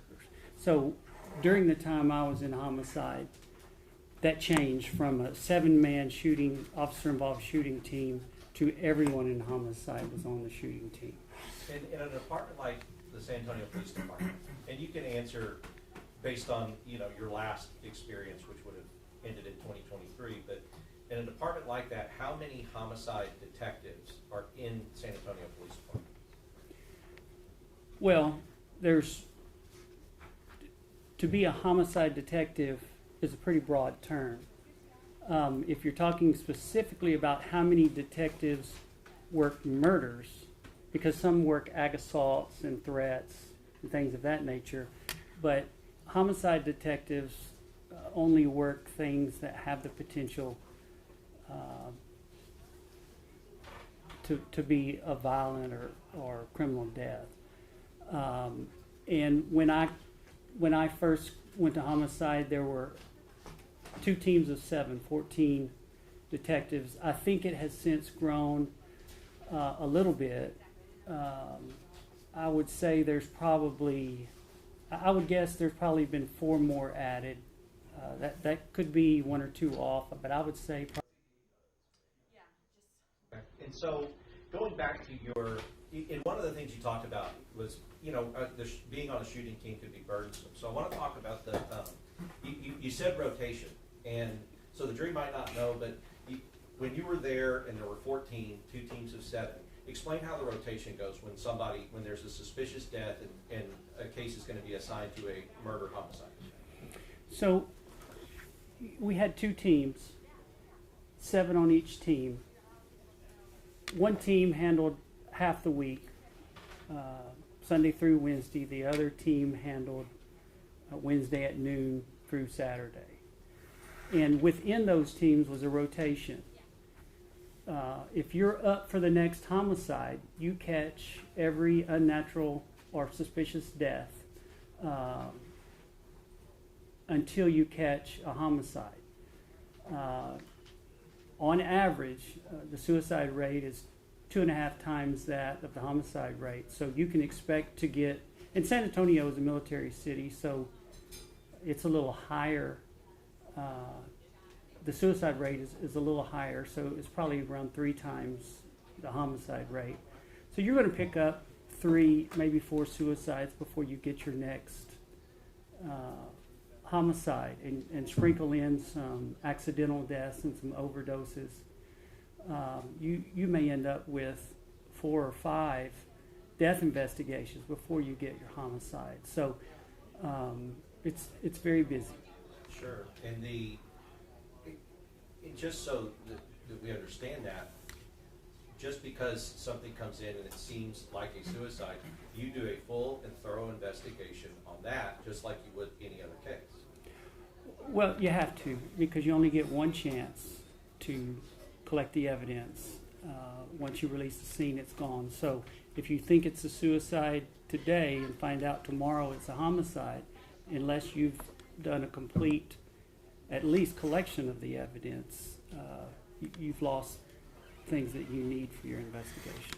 And so when talking about the shooting team, so if there were 14 detectives, but only 7 on the shooting team, what differentiates those 7 as far as being on the officer-involved shooting? Well, I would say experience has a lot to do with it, but I believe it also has a lot to do with the supervisor there who he wants on the shooting team. Right. And so, I guess theoretically, you know, unless, you know, the supervisor's brother-in-law or something, you know what I mean, unless there's some other reason, theoretically the supervisor is going to put on that shooting team, investigating officer-involved shootings, the more experienced, the people who have had more homicide investigations, people who have had more experience with officer use of force and those types of trainings and things like that, those would be the people that would typically be assigned. Correct. Just to be clear, though, that's the way it was when I initially went to homicide. When this shooting occurred, all the detectives in homicide were on the shooting team. Right, and that's kind of the point I want to make, is the way they used to do this, somebody You like, have to leave. well, I haven't finished yet. Let me hear the question. So the way that they used to do this, according to what you're saying, it sounds like you're saying somebody like Detective Soto would never catch one of these for his first case. That's the leading question. How did you- I'll sustain. Okay. Would somebody like Detective Soto ever catch a case like this for his first case in the way that it used to be run? Well, I mean, theoretically, everyone has to have their first case at some point. So this could have been his first case, but you would want to make sure that there's someone, certainly on the shooting team or that has a lot of experience shadowing him. Right. And so, like, you were describing FTOs, like that you were an FTO. Can you tell us what that is?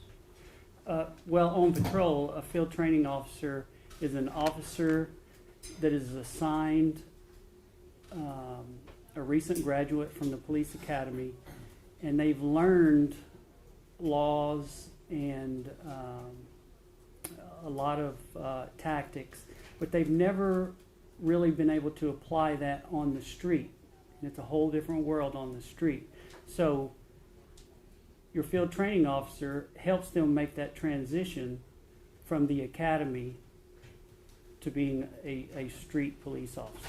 And it sounds like what you're describing, that's for patrol, but as far as like a shadow detective to help somebody with their first officer-involved shooting, would they operate similarly to like an FTO and try to help them and train them in how to do that job?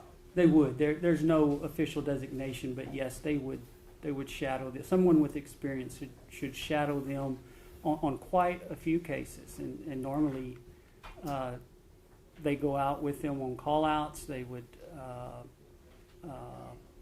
and vice versa. They would go with whoever they're training with on their calls as well. So in this case in particular, I called you and I knew you had been retired. I called you and I asked you if you would be willing to look at this case and give me and tell me what your opinion is about the investigation and about some of the facts that we've seen. And you remember that I did that? I do. He asked me if I would be willing to look at the case for the defense. And it's a funny story. When we were first here for the trial, Object to non-responsive. Well, let me ask. I can rephrase the question. Can you tell us what you were, when you were first here for the trial, what happened? Yes. One of the other experts, Lisa Miller, who I worked with in homicide, said, "You said you would never work for the defense." I said, "I did." And that's something I've said. That's something that I've never done. I never intend to do again. I'm very happy, retired, riding off into the sunset. But I did what Jason asked. I said, "Okay, I'll look at it," and more as a favor to him, because we had worked quite a few cases, murder cases that were big cases and they were very important. So as a favor to him, I said, "I'll look at it." Now, can you tell us what you were able to review? Basically, I gave you everything, access to everything that we had that the state gave us in discovery, right? Right. I looked at the case, and I was very surprised at what I saw that resulted in the decisions that were made. And I felt obligated, because of what I perceived as a huge injustice, and agreed that I would work with them on this case. So I'd like to talk about that. In reviewing, did you review all the body cams that we had available from the officers that were on the scene? I did. Did you review the reports that were made available to you, as far as the officers who had written reports, or reports that were generated like IDR, those other things that we've seen as evidence in this case? I did. And then you've been sitting here since the first day we were here, and you have seen all the testimony from the witness stand as well as the evidence that has been offered and introduced. Yes. Now, in your opinion, was this a thorough and well-executed homicide investigation? No, not at all. Okay. And in your opinion, was this a thorough and well-executed officer-involved shooting investigation? No. All right. So I want to start talking about that. And I want to take you back to the scene. So from the perspective of somebody like you on the officer-involved shooting team, when you make a scene like that, tell us what you believe is important for somebody in your position if you were to make a scene as far as evidence collection, preservation, those types of things. Walk us through how that would happen if you were investigating. So, the first thing that you've got to understand is you've got to collect all the evidence. You got one shot at it. And one of the things that I would always make clear to new detectives is I had a thing that I would do to try and make the point with them. The first thing you've got to do is you've got to collect all the evidence. And you know those 2-hole or 3-hole paper hole punchers? I would take one of them and go over to their desk and dump it on the desk. Made a big mess. When they were gone, of course.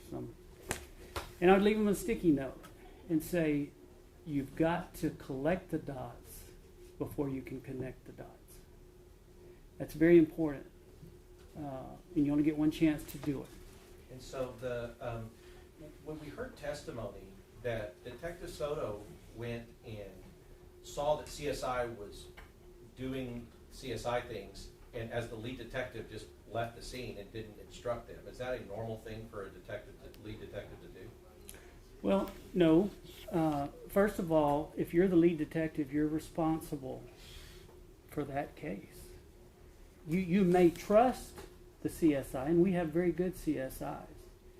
You may trust them, but ultimately, if they miss something, it's on you as the lead detective. Okay? And it's your case that's either going to be made better or it's going to be insufficient. So, you we're constantly fighting the battle of, because we're human, of having preconceived ideas or being biased. So you're always having to make sure you keep that in check. I mean, it's just human. It's hard not to. But in this case, one of the things that should have been done, and I'll explain why, is the door that was broken into, it should have been fingerprinted. It should have been swabbed for DNA. The panel box where the alarm was, it should have been fingerprinted. It should have been swabbed for DNA. Well, why? She admitted to it. Well, it keeps people from later saying, well, we can't believe what she said. She said she was Elvis's daughter. She said that she'd been kidnapped by the cartel, that she owned the building. So what this does is this gives us physical evidence that says, no, she did tell the truth. Her DNA was there. Her fingerprints were there. These are stone, hard, cold facts that we have to lean on if we collect the dots. In this case, they weren't. You can even go further and say that there should have been impressions made of any tool marks so that when we search the apartment, if we find tools, we can match them. That also shows that she's the one that broke into the alarm room and pried open the door. We could have collected the wires. We want to know, were they cut by a knife? Were they cut by opposing jaw cutters? Because if they are, there's tool marks on there that we can match any tools that we recover to that. So there's a lot of things that could have been done that weren't done that would have eliminated some of the guesswork on who did it or whether she was telling the truth or not. There was also things missing from there. We know that that alarm box had battery backup in case the power went out, which is often the case in fires. But the alarm system would still work because it had battery backup. We found some batteries, about 13 of them, we know they were in the apartment. But there was one of the batteries, and you've probably seen it but didn't realize it, there's a cart right outside her front door. There was a battery. It's about the size of this box. Like a big neon sign that says, "This does not belong here. Why is this here?" Wasn't collected. It could have been fingerprinted that says, "This was taken by this person from this location." So we haven't even got to the shooting. And really, so is that important? What does that have to do with the shooting? Well, it was the whole justification of why the officers were originally called there. Now, also, is it important under the totality of the circumstances that all of the facts and circumstances, like you're saying, about why the officers were there, what her state of mind was when they got there, and how that, what was going on, are all those things important to you and would they be important as a homicide or an officer-involved shooting investigator? Well, of course, all the details are important. I mean, you've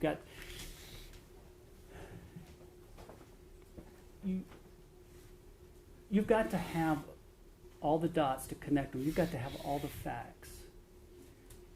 To walk up and see shell casings on the outside of a scene and immediately say, "I've got concerns." There are many, many legitimate reasons that explain why those shell casings are outside. That's the bias we have to protect against. And we have to do a full investigation. And they take weeks. Sometimes they take months. I've had cases that have taken years to work through not just the evidence, but for people to feel like they could come forward. You don't give up on the case, but you want to be satisfied. You don't want to rush to judgment. So just to talk about the investigation, sometimes it's necessary to make an arrest right away. Is this person a danger to our community? Do we need to put them in jail right away for public safety? Is this person a flight risk? Are they going to go to another country? Those are times when you have to make quick decisions. That didn't apply in this case. These officers aren't going anywhere. Their whole career has been helping people. They're not going to hurt anyone. So when you make to the narrative, John. I can ask another question. Next question. Could you continue, please, with your rationale for why these officers would not be a flight risk, and honestly, that there's no need to walk a warrant or put them in jail before a complete investigation? These officers' families are here. Their homes are here. Everything they have is here. Why are they going to leave? They're going to wait and let the system work through this issue. And they're not a danger. They've never all their career they've helped people. I mean, that's what they do. When you have to make that decision to walk a warrant, you've got to have a good reason to do it, because there's two sides to every coin. If I make this decision quick, the payoff is I'm keeping this person from escaping, and I'm making the world safe. But there's a cost of not being thorough. And you've got to let the evidence drive the case so that you don't have investigative failures. So the risk in making a quick decision is you may not get it right. But sometimes that risk is outweighed for public safety or to keep from them being a flight risk. In this case, there was everything to lose and nothing to gain. everything to lose. What I mean is getting the investigation wrong. And by making it quick, there was nothing to gain. The reasons that we usually make that decision to do it quickly weren't factors. So there was no reason to make a decision in a few hours of what needed to be done with this case and the officers involved in this case. And so, Detective Duke, I think I know the answer to this, so you may educate me on it, at least in your experience. Like, let's say somebody starts a fire and it kills a person, intentionally starts a fire and then the person dies in the fire.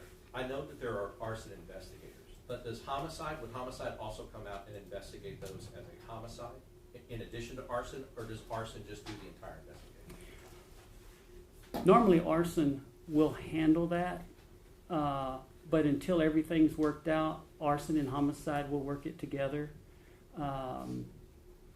Sometimes the death was not a result of a fire. The death may have occurred before the fire, so there's some collaboration there. But normally a fire death is investigated by arson. So, and you know, to bring that up, just so we can talk about it, like a case like when Ms. Viola Barrios was killed. You remember that case when that happened? I The lady don't. that was shot with Oh yeah, the bow and yeah. with the bow and arrow. Yes, Right. yes. So, and I think what you mean is that sometimes. That's a leading. Okay, I can ask. I'll rephrase. So, just so we can set up the next question, what you said was that sometimes the death happens and it's not from the fire. So, have you, in your experience, had cases where a person was murdered and the fire was set to cover the murder? Yes, and with the exception of retaliation, the greatest reason for arson is to destroy evidence of another crime. So in that, and I kind of want to bring that experience to bear when, as you're looking through this evidence, and as a detective, kind of walking in the shoes of the investigation as it was done in this case, what concerns do you have about the fact that this fire alarm box, the wires were cut, and then the situation that was going on inside of Ms. Perez's apartment? Well, in my training, I've been taught to look at things a little differently. I have 5 years of behavioral analysis training. And part of what we're taught is to ask the question why. To look at the behavior at the scene and ask why did the offender commit that behavior. The why leads us to the who. It tells us a lot. So the first thing I want to ask myself is why did she cut the wires? There's a couple of explanations. One, maybe she was trying to keep these voices. She thought maybe the voices were coming through the wires. But maybe she had some other ulterior motive. Maybe she wanted to set the apartment on fire and for there to be no warning and no way to put it out. So these are questions that you have to consider because there are logical explanations as to why she may have done that. At least 20 candles in the apartment.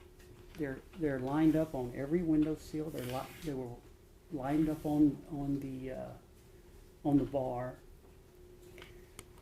For some people, maybe that's just their prayer candles. Maybe there's a good reason for that. But she did use one as a weapon. There was one burning in the bedroom where the bedridden old man was. So you've got to wonder, why did she cut the wires? Why did she take the battery back up? Why does she have all these candles? What's the reason? That's one of the things that I would consider if I were investigating this case. And as part of, if you were investigating, would that also, because, you know, we're putting you in the shoes of an officer-involved shooting investigator, would that also go into the totality of the circumstances, the potential risk to others in that apartment complex? Would that with those questions you're asking, go to the totality of the circumstances of why the officers were reacting the way that they were reacting with Ms. Bennett. Yeah, I think, having said all that, I think you're left with the question, is it safe now to leave this situation without taking action? And I think it's reasonable to say no. You can't leave this situation the way it is, just based on what we've spoke about up until this point. Not even discussing the assaults on the officers. Now, we're kind of at the point where, as we're following this investigation, we're at the point where, as Mr. Nisbet talked about, there's those kind of three separate incidents. So we're still at kind of incident one, cutting the fire alarm, and then she, ran away from a detention and ran back into her apartment. Were you able to view the behavior of Officer Ramos throughout this trial? Yes.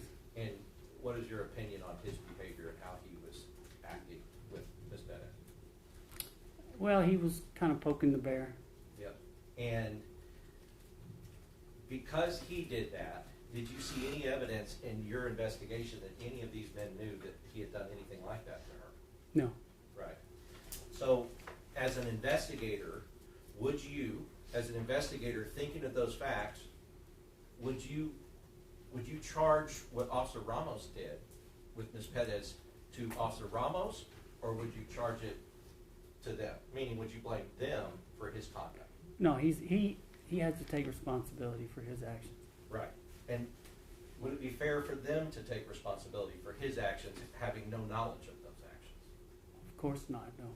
Right. So, we have that first scene, and now she's in the apartment. We go to the second scene with Jonathan Salinas. You were able to view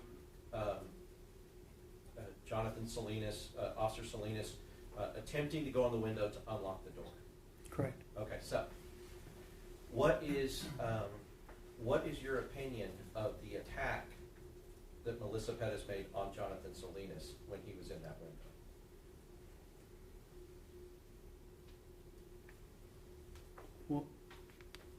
Well, I mean, it was very aggressive. It was very dangerous. Right. And in looking at that as an officer-involved shooting investigator, would you classify that as a homicidal attack that she made on Officer Salinas?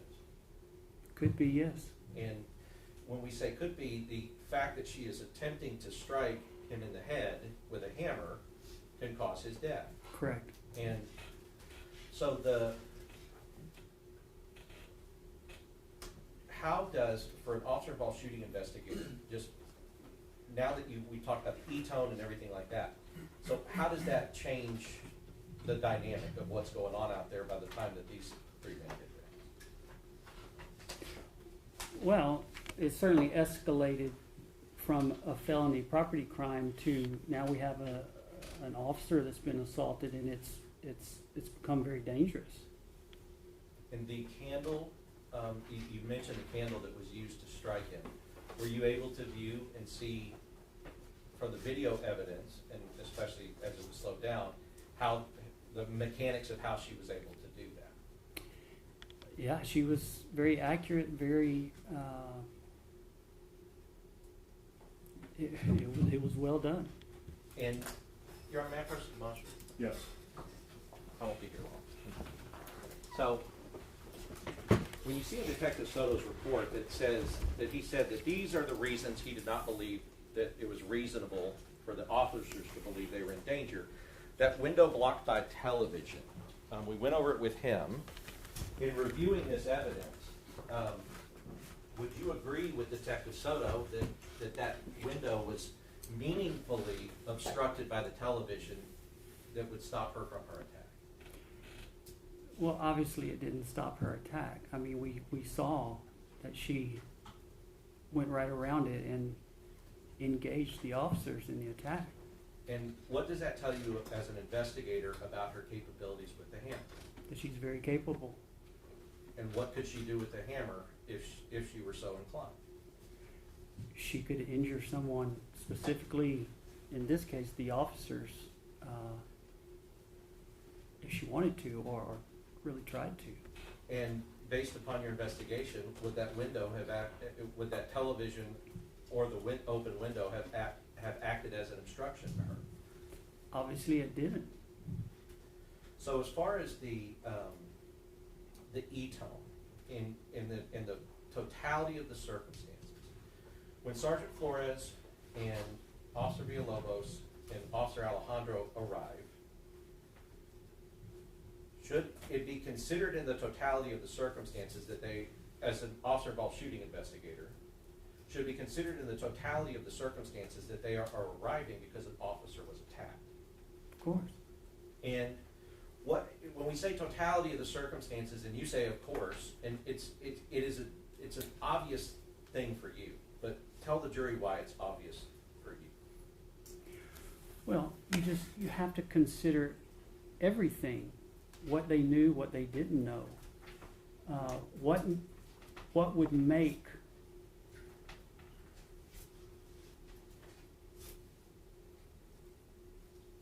what knowledge do the officers have available that makes them know whether this is where to kind of file this away as how big a threat she is. If she's already attacked someone, you've got to realize that she's capable of it. She's already demonstrated it. So you've got to add that in the totality. You've got to add that this window has already allowed her to attack the officers with no impediment. So you've got to take that into consideration. So, in following on that, because getting into the mind of an officer or an officer involved shooting investigator, the idea is if that information, you would agree that if that information is... Object to the meeting? Oh, I haven't finished. Well, he's saying I'm giving you facts, I'll and give after it to you you. agree, that's a leading I question. wasn't. No, I agree with that. So it's harder for defense attorneys. We're not directors. Okay, so let's go back to because you're talking about I think what you said is you got to file it away about how big of a threat she is. Right? Okay, so why does it matter? Why would it matter to Sergeant Flores or to Officer Villalobos or to Officer Alejandro? Why would it matter how big a threat she is? Well, so that they can decide how, I guess, defensive they need to approach this situation. Small threat and small opportunity, you can kind of relax a little bit. But if they have an opportunity and they have the means, you've got to really consider that this is a real possibility and that I need to be very cautious. Right. And so just to kind of compare and contrast it, let's say the bedridden old man had a hammer with him in the bed, right? Would he present the same type of threat as Melissa Perez? No. And so would officers respond to him in the same way they responded to Melissa Perez, or in a different way, typically? Different. Right. So at the part where we're here, at the second part, we're getting to the third part now, the third scene. They have arrived, and as far as when you're filing away and figuring out how big a threat she is, does that also, for an officer, does that also make them, does it matter, or I guess does it make them need to arrest more? Does it make the need to arrest more important, the bigger the threat? Well, yes. I mean, if you have someone that's a threat to public safety, you've got to keep the public safe. I mean, that's what the police are in the business of, literally public safety. And so when we've heard through the trial that the officers weren't verbalizing any care or concern for the bedridden man in the apartment. As an officer, as Patrolman Mark Duke, 25 years ago, responding to a situation like that with somebody who is acting the way she is acting, if you found out that there was a bedridden old man, would you have concern? You've got to, and the actions that we're taking that day were partially in concern for the old man in the house. And would you need to verbalize it to your fellow officers, or are you trained and are officers trained that in that type of situation, the concern is obvious? Yeah, I think most reasonable officers that observed that situation and the way she was acting, the set of circumstances, the totality of everything would know that action had to be taken and that this other person's safety was in danger. You had to consider it. It's reasonable. The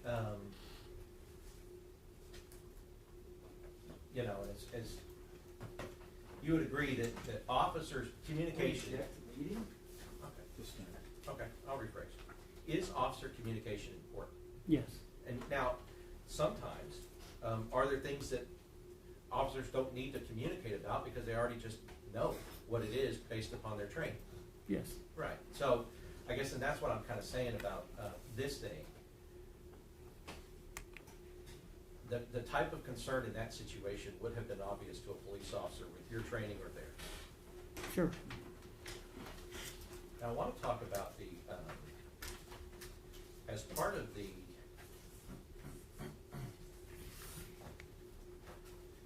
as part of the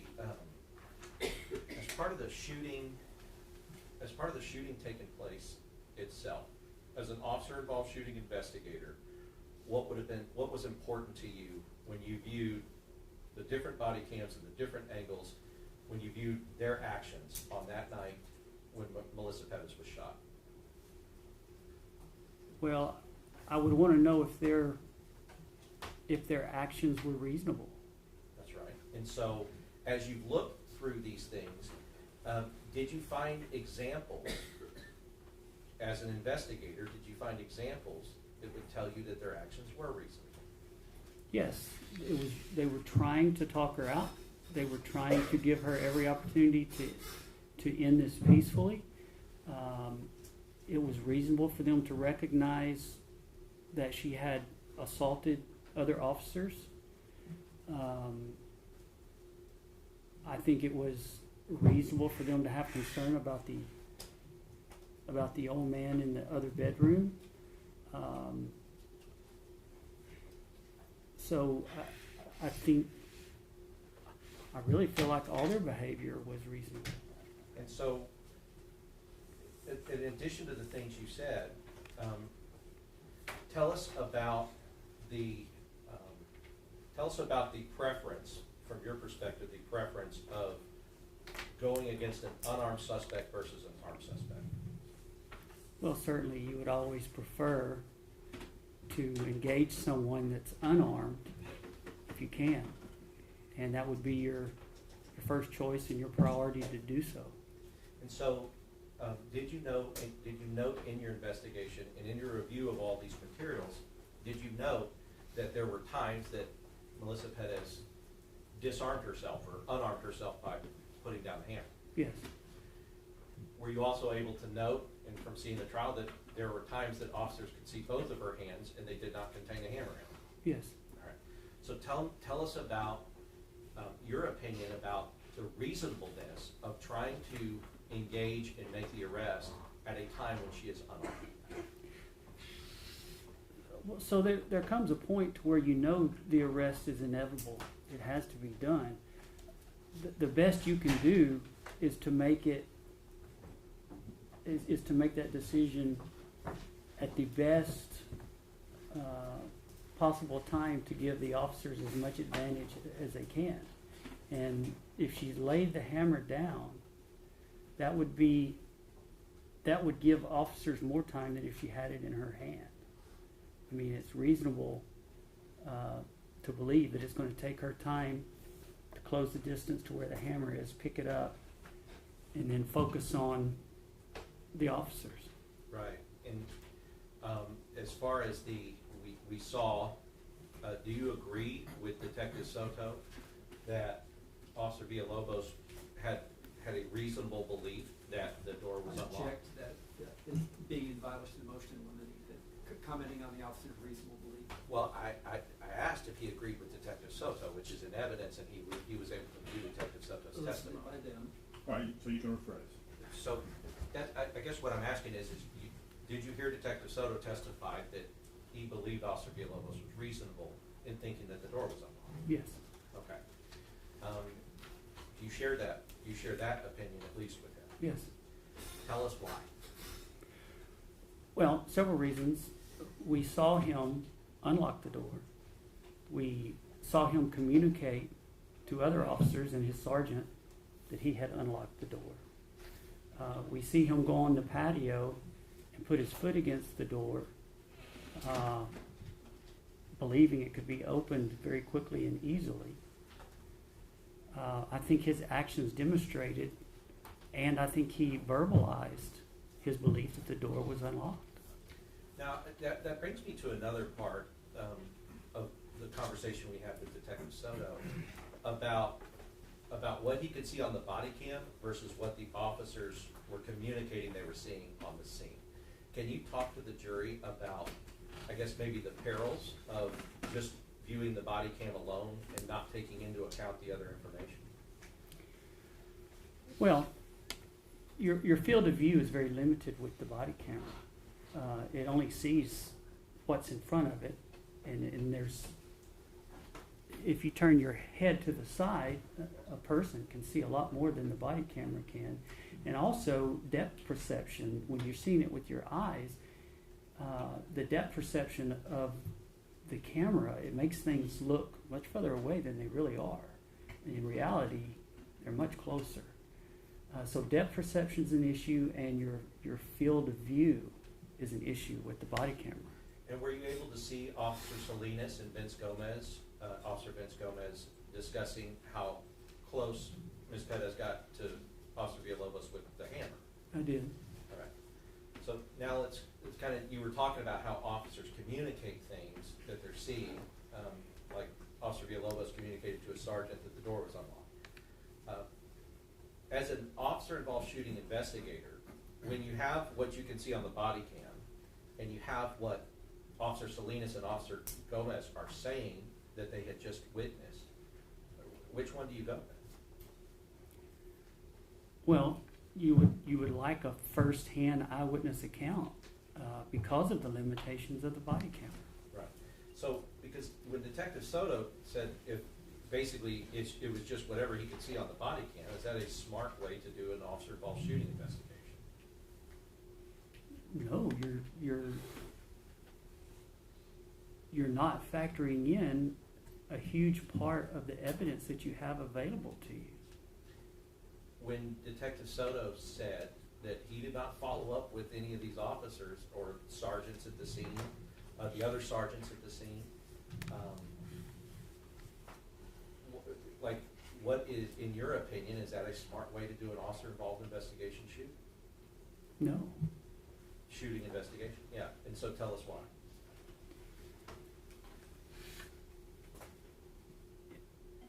Interviews with witnesses are very, very important. Just to give you an idea, there's only 3 ways to solve a crime: eyewitness testimony, confession, or physical evidence. Those are only 3 ways.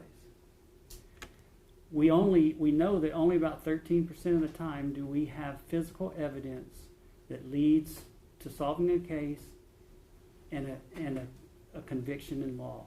So that means that 87% of the time, our evidence comes from eyewitness testimony or from a confession, our ability to speak to other people.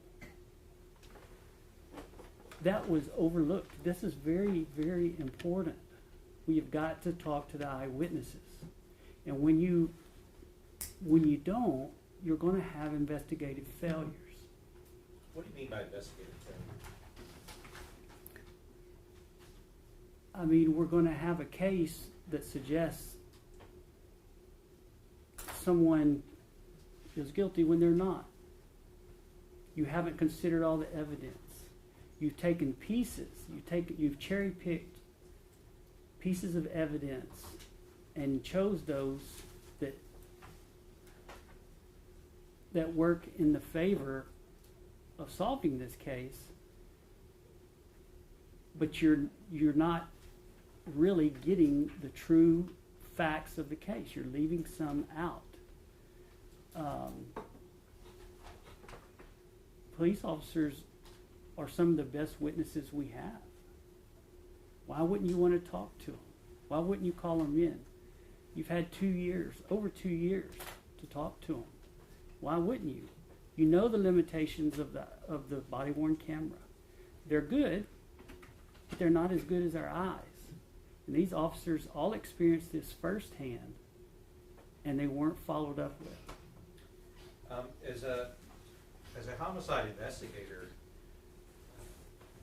your ability to interview people and ask questions that lead you to a solution, is that an important skill?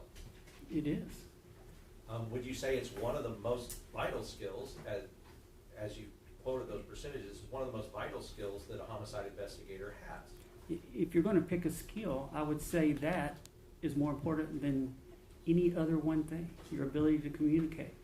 Right, and so the fact that, we talked about it, so the fact that Texas Southern didn't follow up, that would be, according to your testimony, that would be a very unusual way to conduct a good officer-involved shooting investigation. Yeah, at best, I mean, I guess politely it's lazy, and worst it's incompetent. And so as far as and I'll tell you this, you know, they don't deserve to be treated any better than anybody else, but you would agree they don't deserve to be treated worse either. I think injustice until it's equally applied to everyone. That's right. And I think they deserve. Judge? Great. All right, let's take that. Well, it's already 12:53. Let's take an hour, 7-minute break and come back no later than 2 o'clock. We'll see you then. All right, Madrid.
All right for the jury?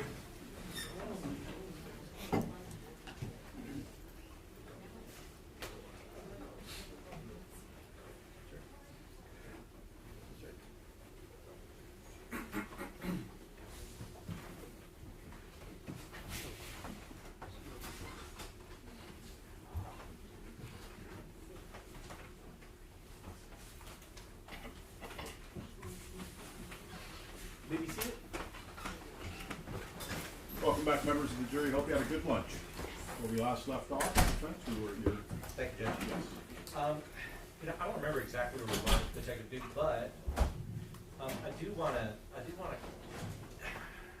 talk a little bit more about CSIs and the importance of detectives, of lead detectives, giving CSIs direction.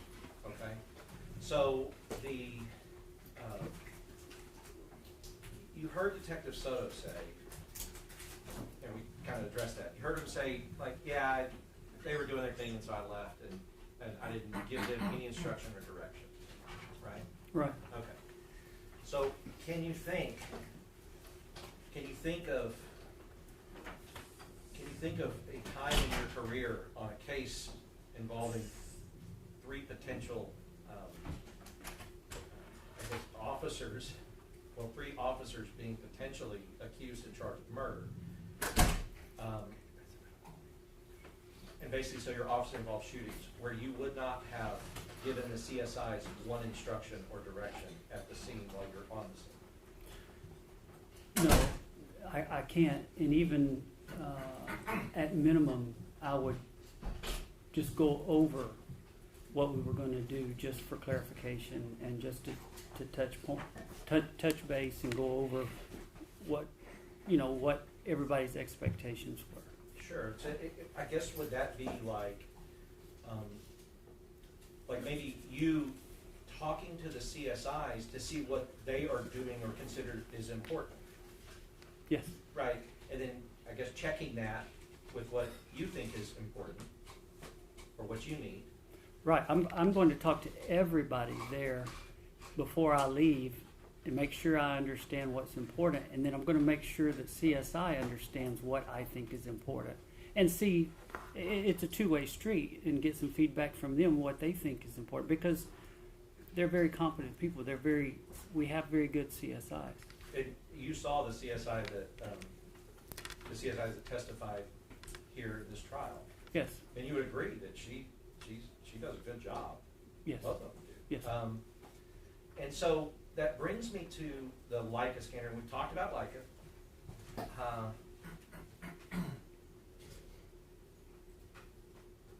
Judge, may I have the witness step down, please, in the left? Yes. Could you come down here?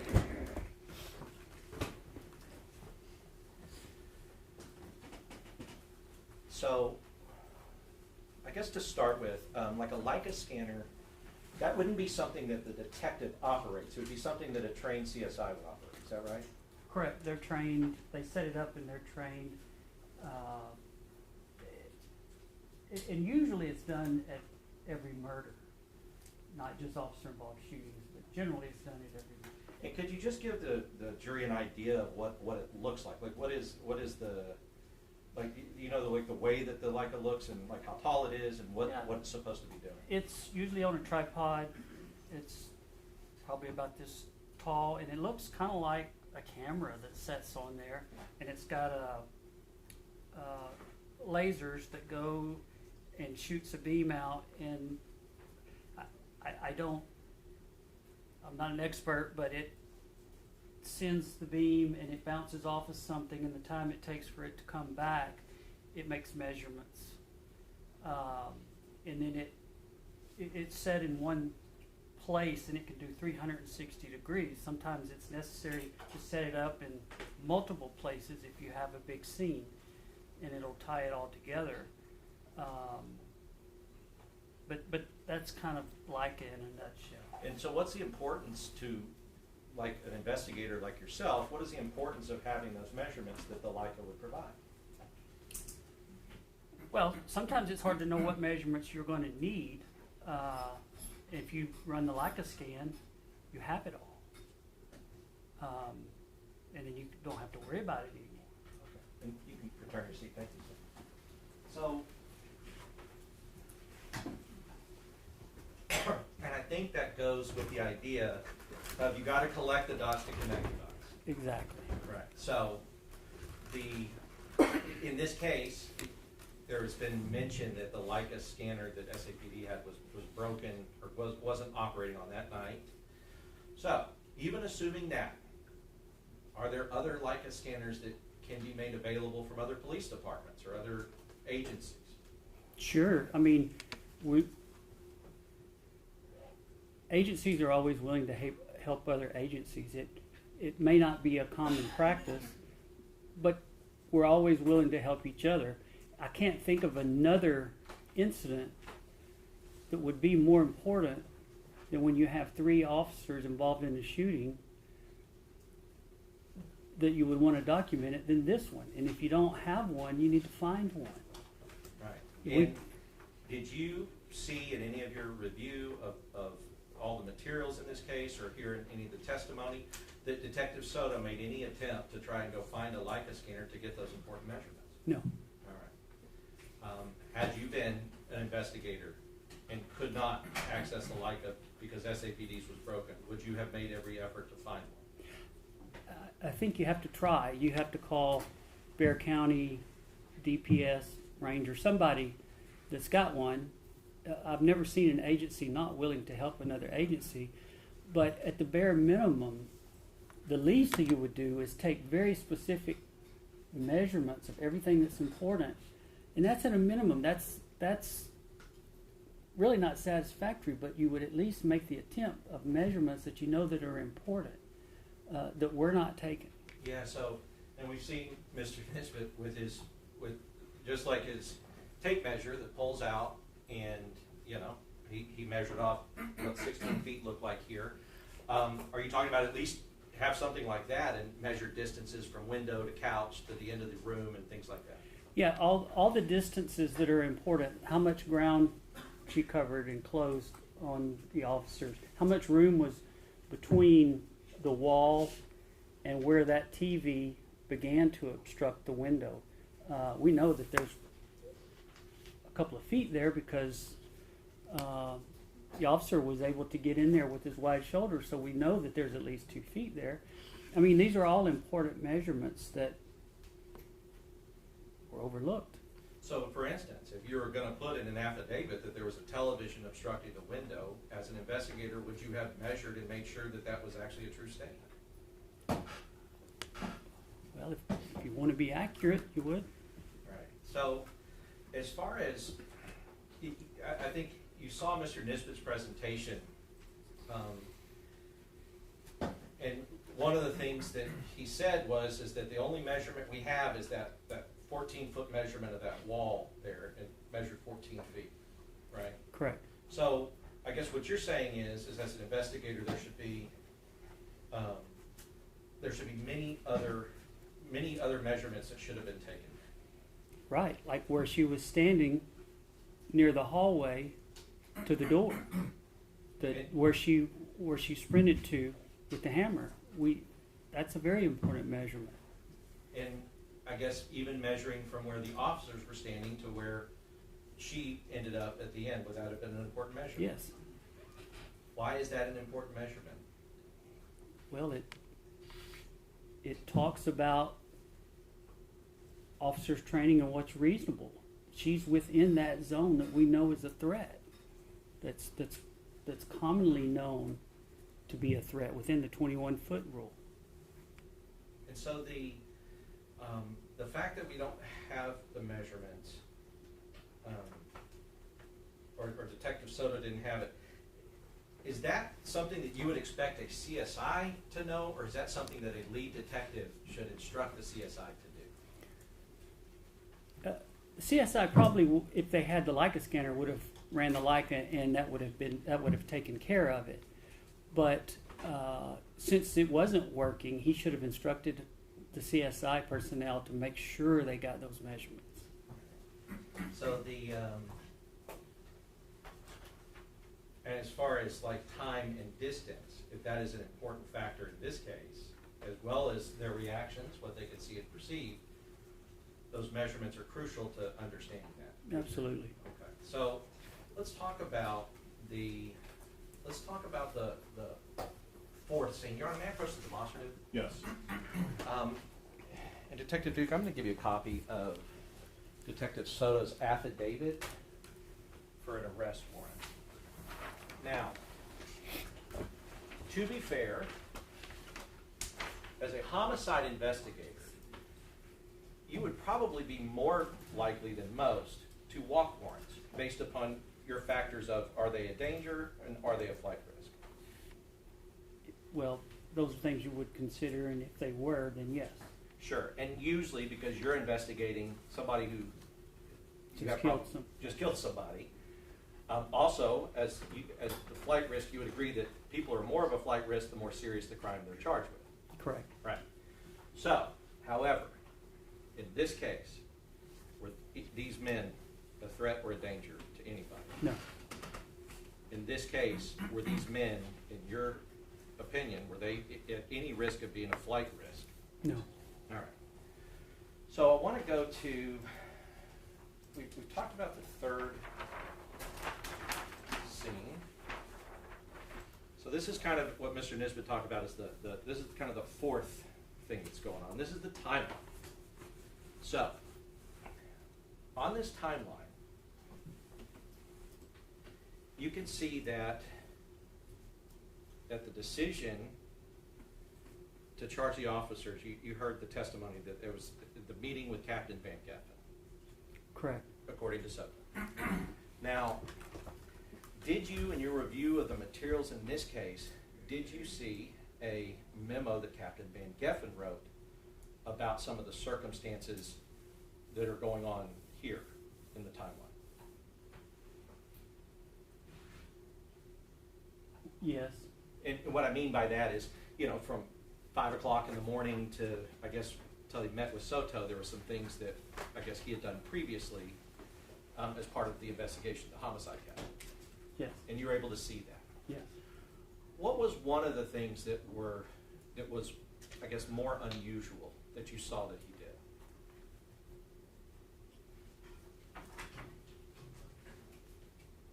Well, the thing that's I think the most unusual is the amount of time it took for him to make the decision.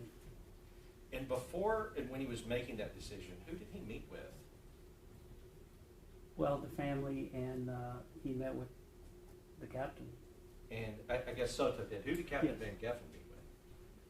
Well, he met with the DA's office. Right, Civil Rights Division. Correct. Who do you know to be in the Civil Rights Division at that time? Mr. Harris. Okay. So, Captain Van Geffen stated, and you saw in your analysis of this case, that Captain Van Geffen at some point here, before the decision is made, at some point here was meeting personally, in person, with Mr. Harris. Correct. And they went through and reviewed body cam video. Yes. And he said, based upon that meeting, and I guess other meetings, they made the decision to charge at about 2:15. Yes. Okay. So now I want to go back to what you were saying, like that time. So let's talk about that. In this case, after I called you, and after you agreed that you would help these men out, and you would be an expert witness for us, and give your experience to the jury so they could understand this, how many hours do you think that you've spent retracing or going back over the investigation?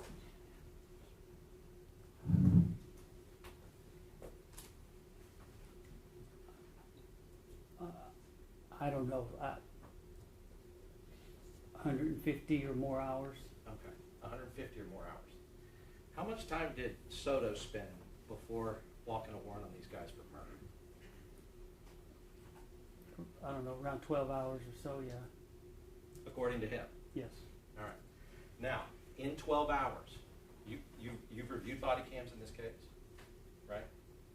You've reviewed reports in this case, right? Yes. In 12 hours, would it be possible for somebody like you, an officer-involved shooting investigator, would it be possible for you to be able to make up your mind and have sufficient facts and data to make that kind of monumental decision for these guys, would that have been possible to do in 12 hours? I wouldn't have done it. I wouldn't have been comfortable with doing that, no. Why not? Because there's too much evidence to look at that needs to be considered. And when you talk about that, you know, the videos alone, just watching all the officers, you would agree that that would take much, much more than 12 hours to do. Well, yeah, and let me just give an example. Sure. If we had taken a little bit more time and just waited to see what was found at autopsy, we would have known that she was only shot twice. So that we know, if we just waited, that we know that all three officers couldn't have shot her. Those rush decisions are what get you in trouble, and that's what causes investigative errors. You've got to have a good reason to make that decision quickly. Okay. And those reasons, as you told us, is that they are dangerous or they were a flight risk. Right, and in this case, there was everything to risk and nothing to gain. What are you gaining by making that decision quickly? You're not making the world safer. You're not keeping anybody from fleeing. So everything is at risk. The whole investigation is at risk by making this quick decision. Why? Why do it so quickly? Why not go over the evidence? Why not be thorough? Why not talk to everybody? Why do we need an arrest in 12 hours? There's no gain. All risk, nothing to gain from it. And I want to talk about cases. As a detective, I guess, describe what would commonly happen after you have done your homicide investigation and you've decided, let's assume that you haven't walked a warrant. Maybe it's an older case or a cold case or something like that. But you have decided, okay, I believe that this case needs to be charged or forwarded to the DAs for review. Talk us through what happens after you complete your part of the investigation. Well, if I've completed my investigation, I'm going to send it, I'm going to discuss it with the DA's office. If I'm going to walk a warrant, it's going to be after I've done a complete investigation. And then it's going to have to be approved by my supervisor. And then I'll file it with the DA's office. Now, when you file it with the DA's office,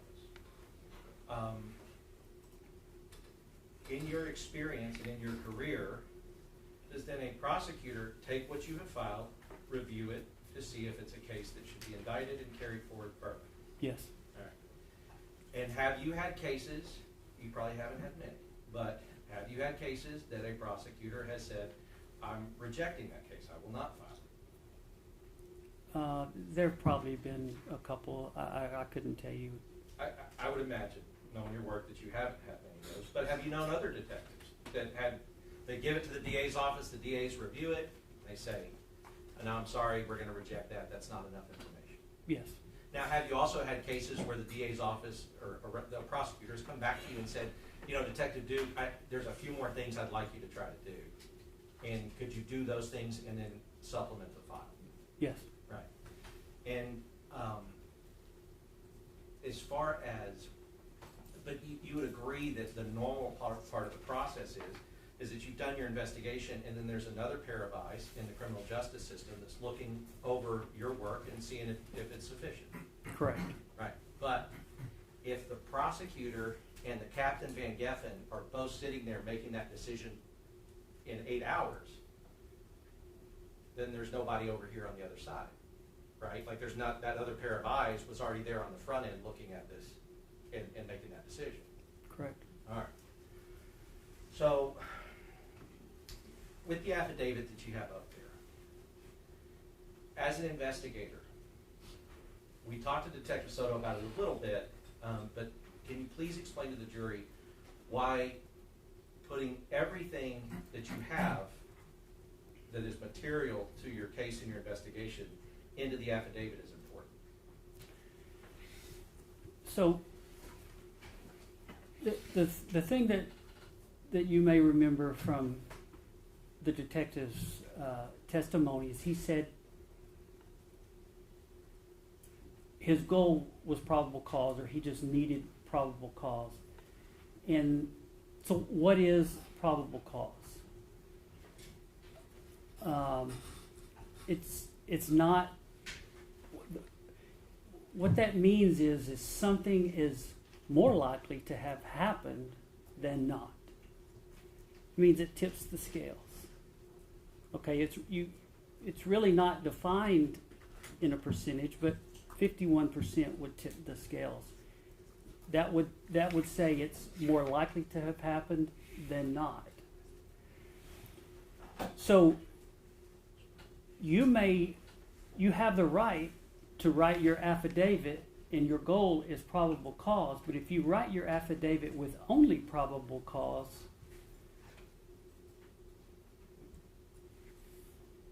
%, is very subjective, and you may not really have probable cause, but the goal is beyond reasonable doubt. That's what the jury has to decide. That's what you have to prove in court. I like to be able to know I'm going to be able to show beyond a reasonable doubt unless I have some other circumstances that say I need to take action before I have it. There's got to be some payoff. There's got to be some reward for that risk.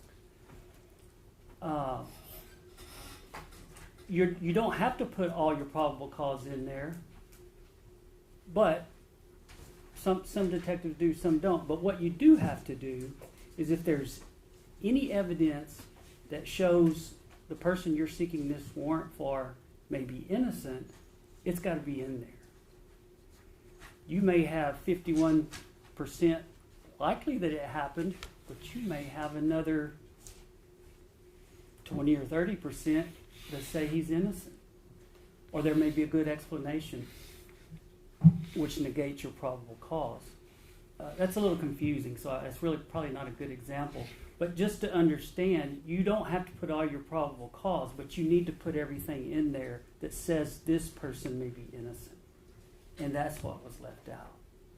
Right, and so for instance,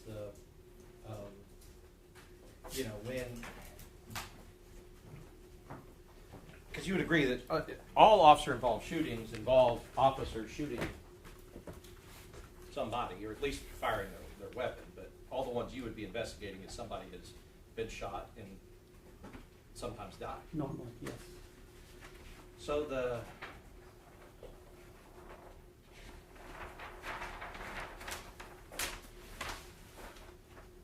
So you'd agree that if you're investigating an officer-involved shooting, really the only thing that you're investigating that has merit or value is justification or not. Correct. Right. So when you see in an affidavit that Detective Soto wrote that he does not believe that these men were reasonable in what they did. They didn't reasonably shoot because there was a wall, a window blocked by a television, and a locked door between them. And you heard him testify to that? Yes. Okay. I want to ask about that. What are the issues with, let's talk about the locked door. What are the issues with him putting locked door without any other information about that door? Well, it's not from the officer's perspective or what the officers believed.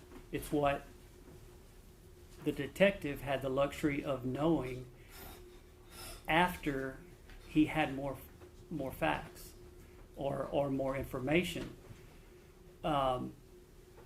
So that's not an accurate description of the truth. I mean, yes, the door was locked, but that's not what we're judging the officers on. It's what they believed at the time.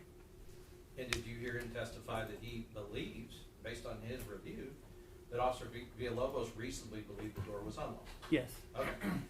So, would that be something that he would need to put in the affidavit to try to get an arrest, that it was a locked door that the officers reasonably believed were unlocked? To be truthful, yes. Right. And just describing it as a locked door without the fact that describing glass panes, is that a material omission? Yes. And explain why that's a material omission. Well, just like you explained before, that door is protection. It will protect you from a hammer, but a glass door will not. So you've got two different ways to describe this, and you can either describe it exactly as it is, or you can describe it in a way that's biased. And to you, does that seem like a biased description that ended up working unfairly on these officers? Of course. And those are the three things he said that why they weren't reasonable. As far as the wall, well, let's go to the locked door also. Who unlocked the door? Ms. Perez. Right. And had she unlocked the door and gone through that door, could she present a threat in your training and experience? Yes. So and that wasn't anywhere in the affidavit. No. Okay. As far as the wall, so talking about the wall, were you able to see Ms. Perez use the wall as cover? Yeah, she used it to her tactical advantage. Now, being able to use the wall as cover and then launch an attack from cover, is that reasonable for the detective to say that wall was acting as, that wall was the reason that they were not being reasonable in their belief? Yes. So and as far as right, because when we're talking about the reasonable belief of an officer, or really anybody, I mean, look, how many homicide investigations have you done? You don't have to give me an exact number, but how many homicide investigations have you done where self-defense was an issue?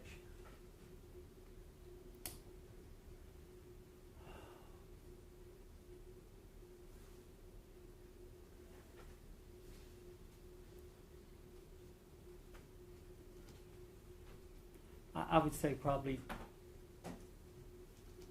maybe around 20%. Right. And a number like that, when you're doing in the hundreds, it would equate to hundreds, right? It could. Well, we average about 13 homicide cases a year over 13 years.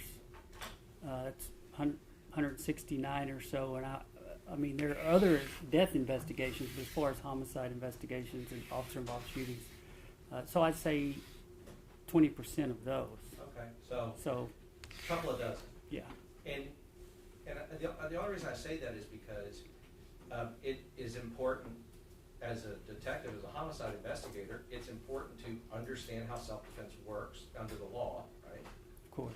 And because you have to take that and then you have to apply it to the facts that you have to see if this is a justified homicide or unjustified. Yes. Now,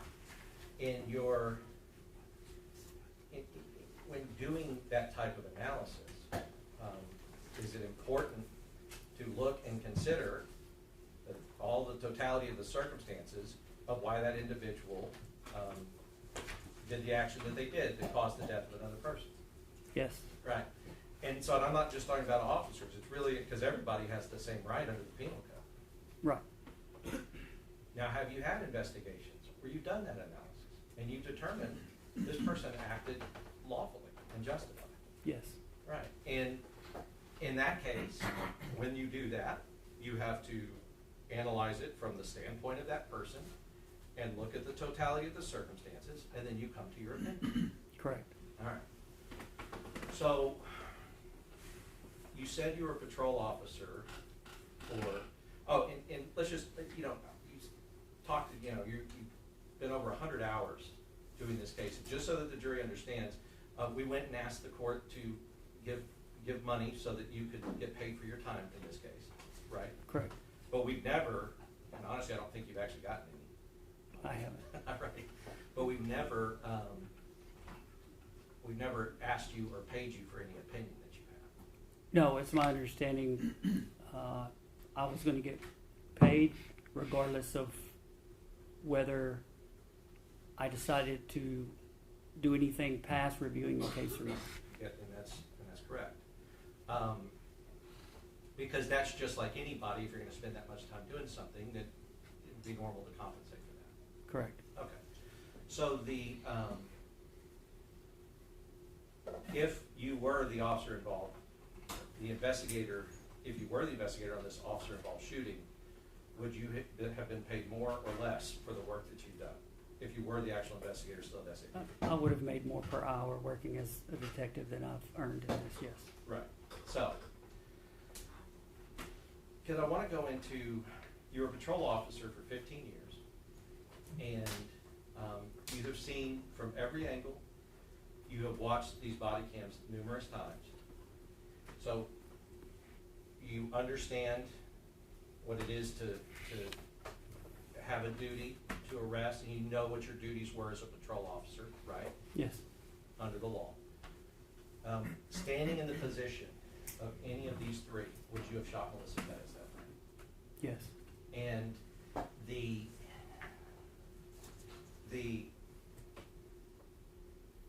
is that based upon your review of everything that you have seen, that you believe that if you were in that position, that she would reasonably be perceived as a deadly threat to you or one of your fellow officers? Yes.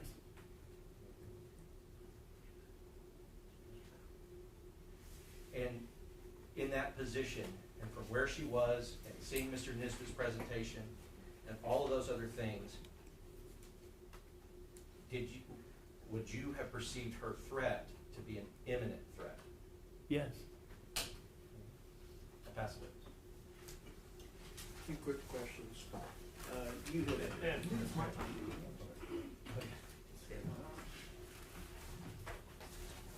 Good afternoon, how are you doing? Good. Thank you. In the entire time that you were at the police department and thereafter, does SAPD conduct its own OIS investigations of their own people? Yes, they do. Is that really a best practice for the agency to investigate their own people, or is it true in most agencies a different agency would investigate the case? For example, in Live Oak or something like that, don't they have the Texas Rangers investigating the officer-involved shooting? In some cases, they do. In big departments, us in Bexar County, we investigate our own officer shootings. But smaller departments that don't have the experience and maybe the equipment or expertise, they ask for help a lot of times from other agencies. I, as a San Antonio police officer, have investigated other agency shootings, and we routinely investigate shootings that occur in other departments. I think it has less to do with whether it's proper or not than the other agencies don't have the training and experience to do it. Okay. And is there an issue of perhaps bias with the own agency looking at its own members? I think bias is, and I spoke to this about the jury earlier, bias is something that we constantly have to keep in check. So I would agree there's always that possibility. Okay. You had talked about collecting all the evidence, right? In a particular case, how important it is to collect all the dots before you connect the dots. Right. Wonderful expression, right? I think it gets the point across, and that's the goal. Okay. And that doesn't just go for homicide investigations or officer-involved shooting investigations. It goes for all investigations, wouldn't you say? I would agree with that. Okay. And when we talk about the rush to judgment that you're talking about, that Investigator Soto was involved in, when you were a homicide detective, did you ever meet with families of loved ones of victims of homicides? Sure. That's one of probably the hardest part of what we do. Right. And how many times did you tell victims, in a case where you had probable cause that they had committed murder, that a person had committed murder of their loved one, that you were gonna put off getting a warrant on them? I don't recall ever having a discussion and saying I have probable cause. Those are things that I wouldn't reveal. If those two things that we talked about come into play, are they a continued threat and are they a flight risk? Then yes, you have to sometimes make the decision to do that. Well, you're hedging at it because you're talking about making a decision. The fact is you have discretion, right? Whether or not to seek a warrant on somebody, even though you have probable cause that they committed a crime. Isn't that the case? I would agree that you can. I'm just saying, just because you can doesn't mean you should. You always should. I hear you. I hear you loud and clear. Just because you can doesn't mean you should. Correct. Right? And that applies not just to charging a person with a violent crime or deciding to have them arrested or charged with a violent crime. It goes with someone who's committed a misdemeanor. Right? Just because you can arrest them doesn't mean you have to. Would you agree? I believe that you have to, just the way you asked the question, I would agree with you. Okay. So this issue about officers having no discretion to make arrests when they have probable cause is not true. An officer always has discretion. Yeah, I believe Isn't that right? that issue dealt with on felony arrests. Felonies committed. Just to be clear. All right, let's hear what the answer is. Yeah. I would say that a general rule is officers are expected to act. I do know there have been occasions when officers have ran across individuals that had warrants for speeding tickets and they've elected to not arrest, and officers have gotten in trouble. So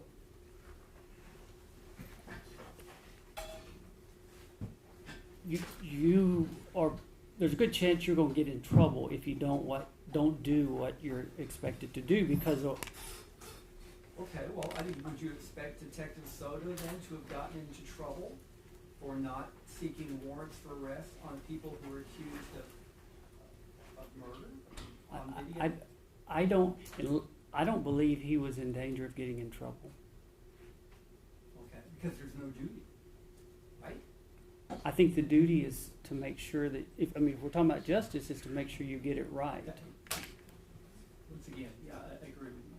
So, with respect to Melissa Perez, okay?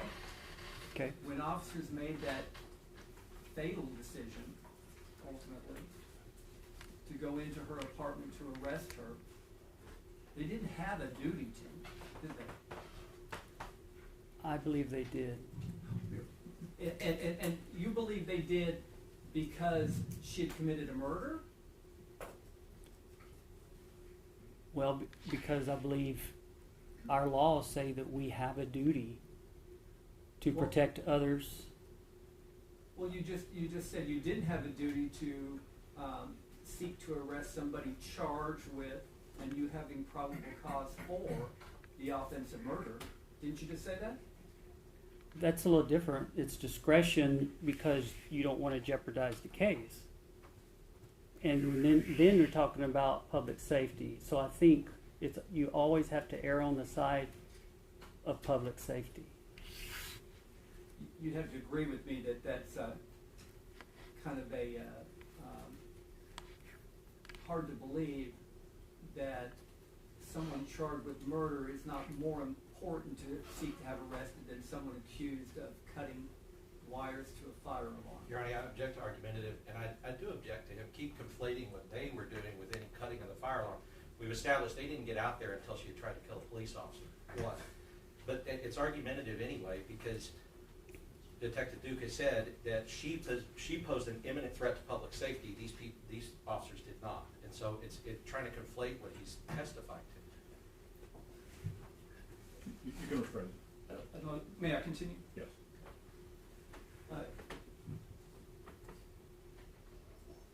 would you agree that the offense of murder and the actions of causing someone's death is a greater public concern than someone cutting wires to a fire alarm? Just tell me, what do you think? If those are my only two choices, which is not the case we're dealing with, but if those are my only two choices, then I would say the murder would. But what we had is several assaults on police officers. Okay, we'll get to that. But what I'm trying to get from you is your honest answer about, or that officers do not have a duty. Do not have a duty, even though they have probable cause that someone's committed a criminal act. They do not have a duty to arrest them. Can you at least agree with me on that? No, I think we do have a duty. Oh, now you're saying we do have a duty. So or Detective Sutter did have a duty to get an arrest warrant for these three men. You're mixing the two. Yeah, one's murder, and one's cutting wires on the fire alarm. I just want you to kind of reconcile that. I'm going to object to this scenario because there is a difference between when you're authorized to make an arrest without a warrant, when an offense is committed within view for certain felonies, and the requirement to get a warrant when it's not committed within the view. And so he's failing to distinguish between the two. May I continue on? Yes.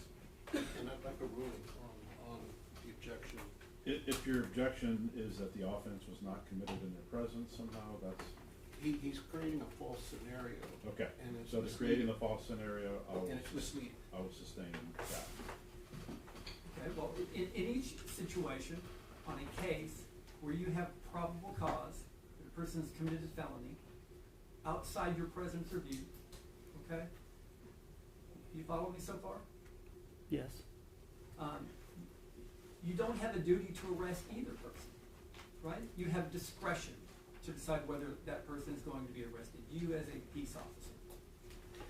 Again, that's a misstatement because his scenario requires that an affidavit be presented to a judge and the judge sign finding that there's probable cause. And until the judge signs the warrant, there is no duty until the warrant is signed. So it's a false scenario, false assumptions. All right. Overrule, and I'll let the witness answer. I believe that we have a duty to arrest.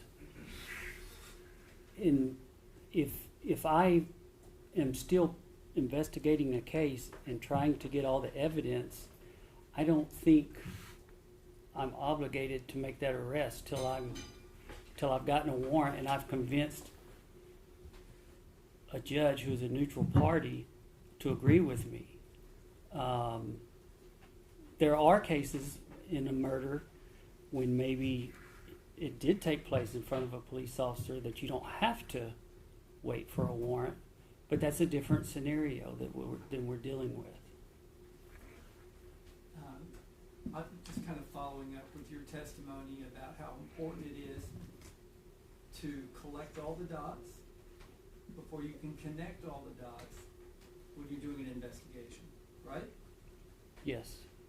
And that you wouldn't want to arrest someone before you've connected all the, or collected all the dots. Is that right? I would agree.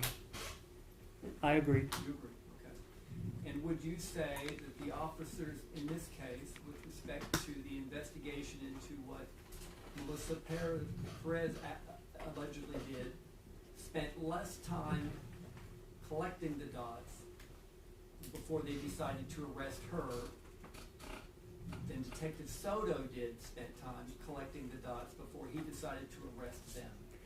In this case, they had all the dots. She had assaulted the officers right in front of them. What else is there to collect? I'm talking about before that. Can I just object to talking about before that, because these are police officers that are still on the force, that have not been charged. Like, all of the stuff that those guys did had nothing to do with what these guys were there for. And so I think keep bringing it back to something that's not relevant is is irrelevant, and that's why I object to it. Your It's Honor, prejudicial under 403. I'm only following up on his questions of him insinuating or claiming that these officers had a duty to act when those same rules don't apply, or when he compares it to Soto's actions toward these officers. Well, I'll conduct a 403. I'd like to I'll make a decision. sustain the objection unless the state can indicate that these officers were out there actually investigating. Okay. What I'm talking about is just the standard of the duty. I'm talking about the criticisms of Detective Soto in deciding to arrest somebody, okay?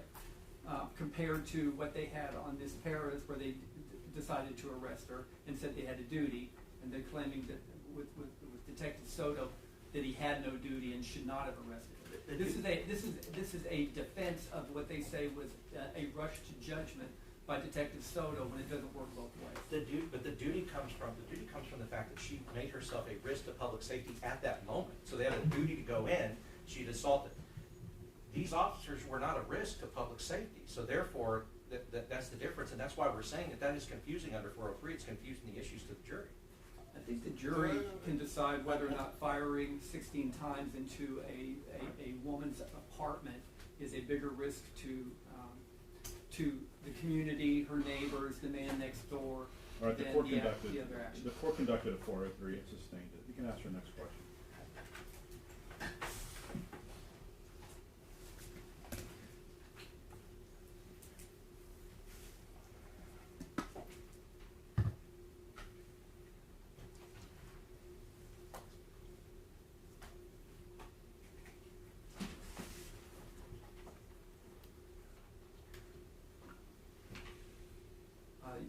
You talked about the actions of Melissa Perez that you could observe on the videos, and you characterized her actions toward Officer Salinas as a intent to kill him.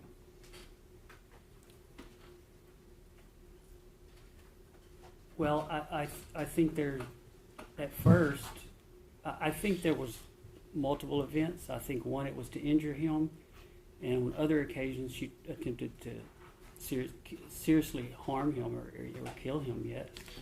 Okay. Well, would you agree that her purpose in running him away from her window was to keep her out of her apartment? Would you agree with that? Calls for speculation, state of mind. Sorry, what was the objection? Speculation as to state of mind. What her purpose was. If he doesn't know, he can answer that. Would you agree that her purpose in running it, that Officer Jonathan Salinas was to prevent him from entering her home? I don't agree. You don't agree with that? No. Okay. Would you agree that her purpose in taking the hammer outside the window and moving it back and forth at him was sending it as a threat and a signal to him, don't come back into my home? Would you agree with that?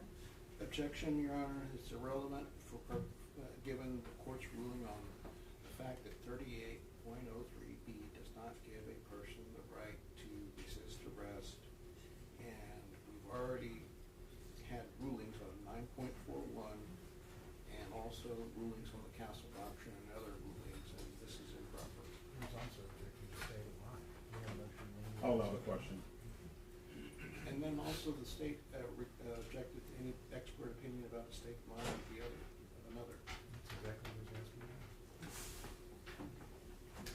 Not asking about the state of mind of the defendant. You can rephrase your question. You watched the video in which after Officer Jonathan Salinas withdraws from the window, right? You remember that?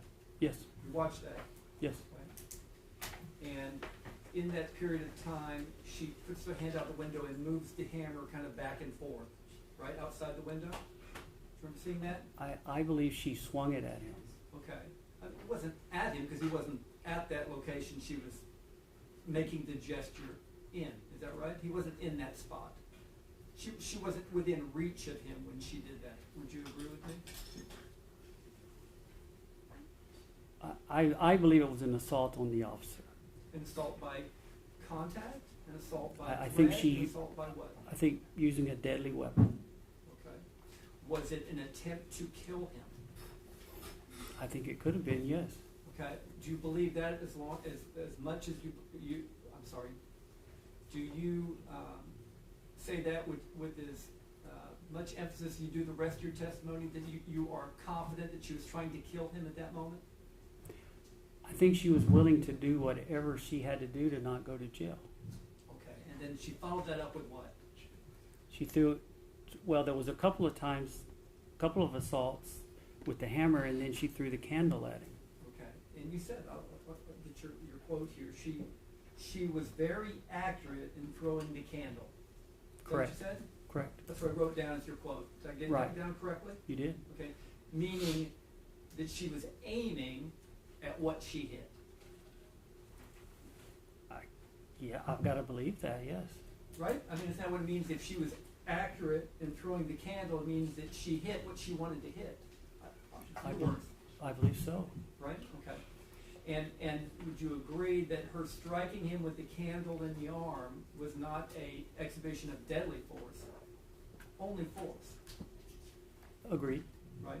It did not cause him bodily injury, or serious bodily injury, right? Bodily injury, but not serious bodily injury. Right. And not death. Right. Right?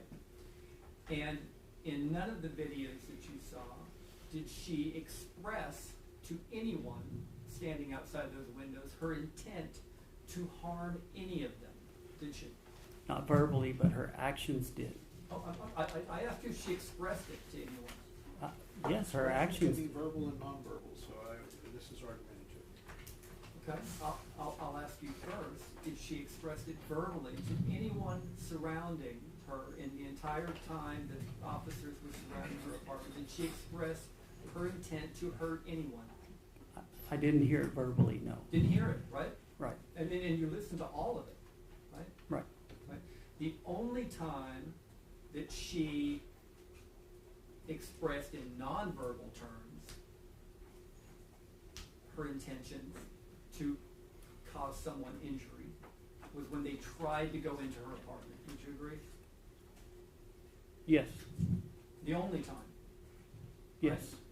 And she, other than hurting Salinas by throwing that candle at his arm, she didn't hurt any of the other officers the entire time during that whole ordeal. Would you agree? But she attempted to, but no one was harmed, luckily. Okay, well, let's talk about the Villalobos incident, right? Where Officer Villalobos leaned into the window at 151 thereabouts, right? You know the moment I'm talking about, right? His first leaning into the window. When the other officers told him to watch out, watch out. Right. When Yes. the officer told him watch out, and he fully extracted from the window to the side behind the wall, right? Yes. And then you can see her running up to the window, right? With that. Am I right? Yes. Okay. I mean, how many camera views did you see that through? Body-worn camera views. I don't know. There were multiple. There were multiple ones, right? And not on any of them did you see her with the hammer raised, with the hammer swung, with him being anywhere near her hand and a hammer. Would you agree? No, I think he was. She was near him with the hammer. I'm sorry? She was near him with the hammer. How close was she then when you say near him? Give me an estimate how far away he was. He was on the porch, so it was certainly within 6 feet, 5 feet. Okay, 6 feet. But did you see her with the hammer raised? Well, she swung it. Well, did you see her swing it? In fact, you didn't on any of the videos see her swing that hammer. Am I right? Yeah, I can't say for sure. That's pretty important, isn't it? I mean, all the reviewing of the videos you saw, would it be important for you to have been able to pinpoint a time when she swung or threatened Officer Villalobos with a hammer? Well, we know she did. Or his head was in the door, and she was running at him with it. So he was he was in danger. This is 10 minutes later you're talking about? It was before, oh, Villalobos, I was thinking Villalobos, of, I'm okay. talking about Yeah, Villalobos, yes.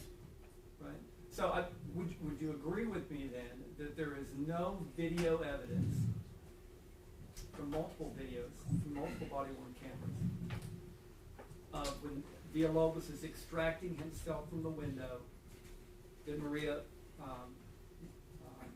Perez, Maria Perez, Melissa swings a hammer at him, or is anywhere close to threatening him with a hammer?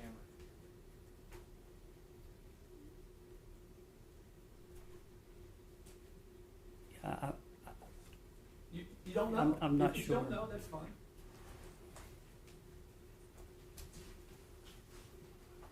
And in the seconds and minutes that follow, what does Villalobos do then? Well, he backs out. Okay. Well, first of all, he stands. May I, Your Honor? Yes. He stands in the patio, right? With the window here, and the wall here, and the door here, right? And he has his foot up against that door. Would you agree with me? Yes. Right? And his back to all of this, right? And you can hear the voices from the other officers. So does she have the hammer in her hand? What are the officers saying? They're telling him to watch out. They're telling him to watch out because she has a hammer in her hand, right? I believe so, yes. And he's not even looking. He's not even afraid, is he? Just, I'm going to object to whether or not he was afraid. He had other officers that had lethal force trained on her and figuring that out. So he knew that he had that cover while he was standing there on the porch. So that's a state of mind. He's trying to go to the state of mind of my client. I'll withdraw that question, Your Honor. I'll withdraw that question. He's standing there, though, right? Who's in control of whether that door opens? Well, Who is in control of whether that door opens? I think you could argue either way, Between who and who? between the officer and Ms. Pettis. Do you believe, based on your training, your experience, you're watching those videos, that Melissa Perez could have opened that door with Nathaniel Villalobos having his heel against it? I think you could make the argument that she could have. Her 130, 140 pounds? Running at full speed and turning the knob and pushing it open. I think you could make that argument. Okay, would you make that argument? I'm suggesting it, yes. Go.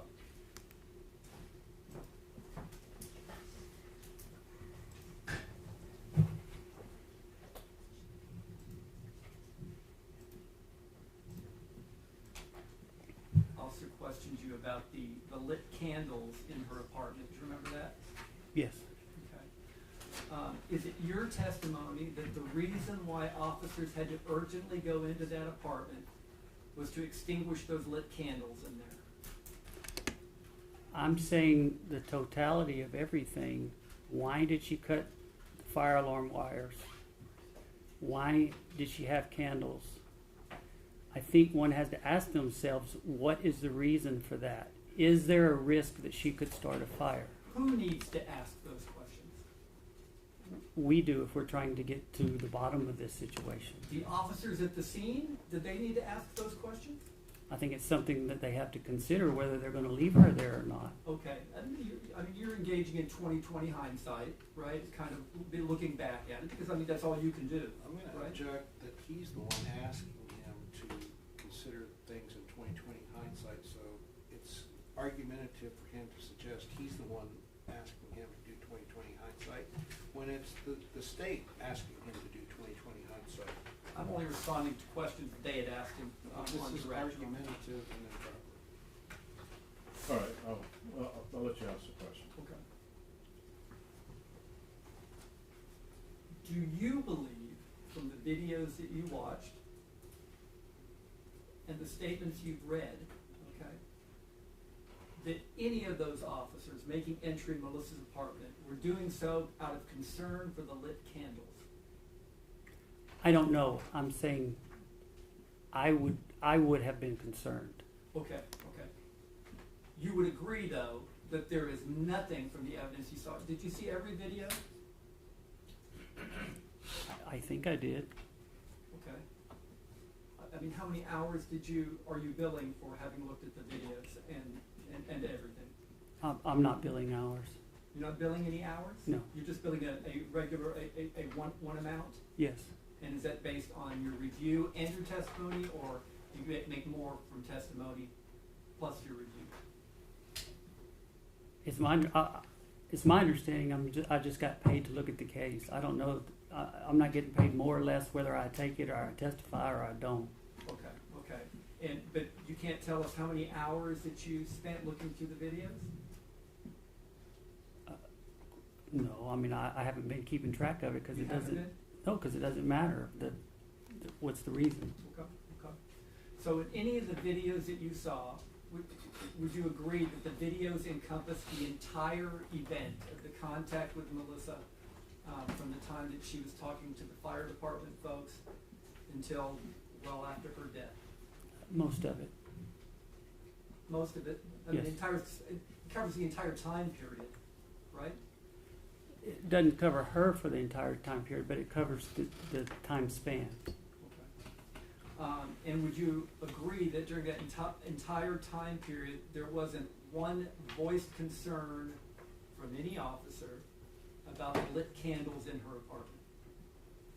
I didn't hear any, no.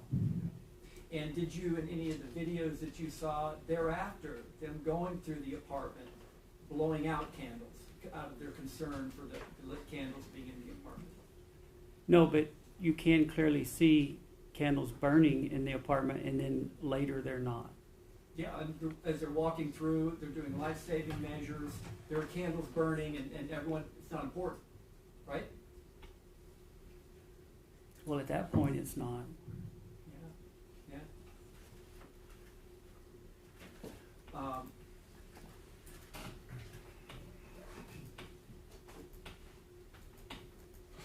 The window, right? We talked about the window and how obstructed it was, or not obstructed it was. From what you could view from the video, on watching the various angles, could the TV that was in front of that window have been moved or pushed over by someone's hand? Could it have been? Yes. I didn't see that happen. It did not happen. I agree. Well, you like me, maybe not as much like me, remember TVs when they were big old heavy structures, and now they're not, right? Correct. Okay. Would you agree that someone could have taken their hand and moved that TV away from the window? And us not seen it? No, no, body cam? No, I'm saying, could officers have taken their hand and moved that obstruction away from the window? You mean if they wanted to make entry? I'm not understanding your question. Well, instead of Villalobos reaching through the window to unlock it, could he have more easily taken his hand and pushed that TV out of the way from obstructing that window? Yeah, I don't know how heavy the TV. I'm not sure if that could happen or not. I mean, maybe. I don't know. And what would that accomplish if he had? It would have alerted her because it would have made noise. Okay, and then what else would it have accomplished? Well, it would have removed any restriction that it may have caused. And would that removal of the restriction made it easier to maybe tase her in her front room? It may have given them more access to her, but you still have the issue of going hands-on with her.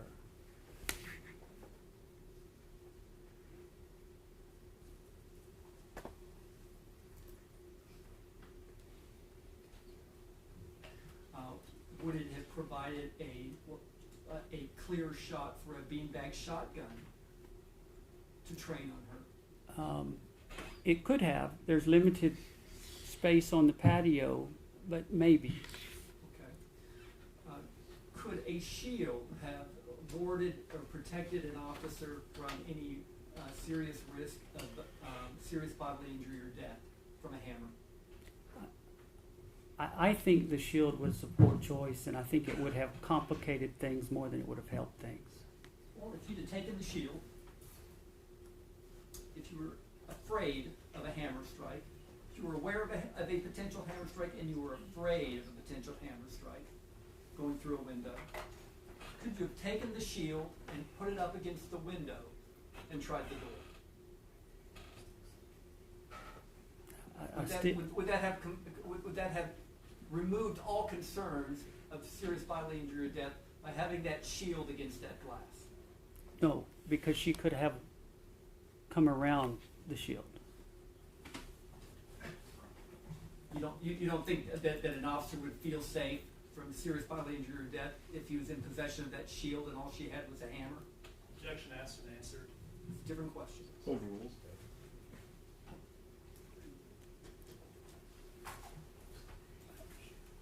I don't think that's appropriate application of the shield.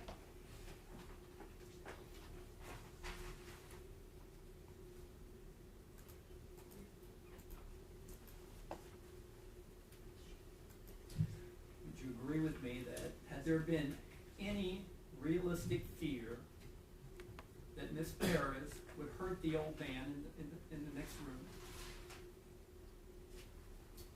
would you expect, with the abundance of officers that were there at the scene, like up to 15,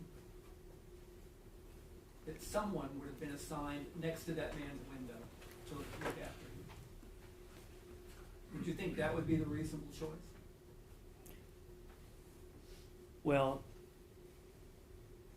she had come to that room several times. I don't know that would.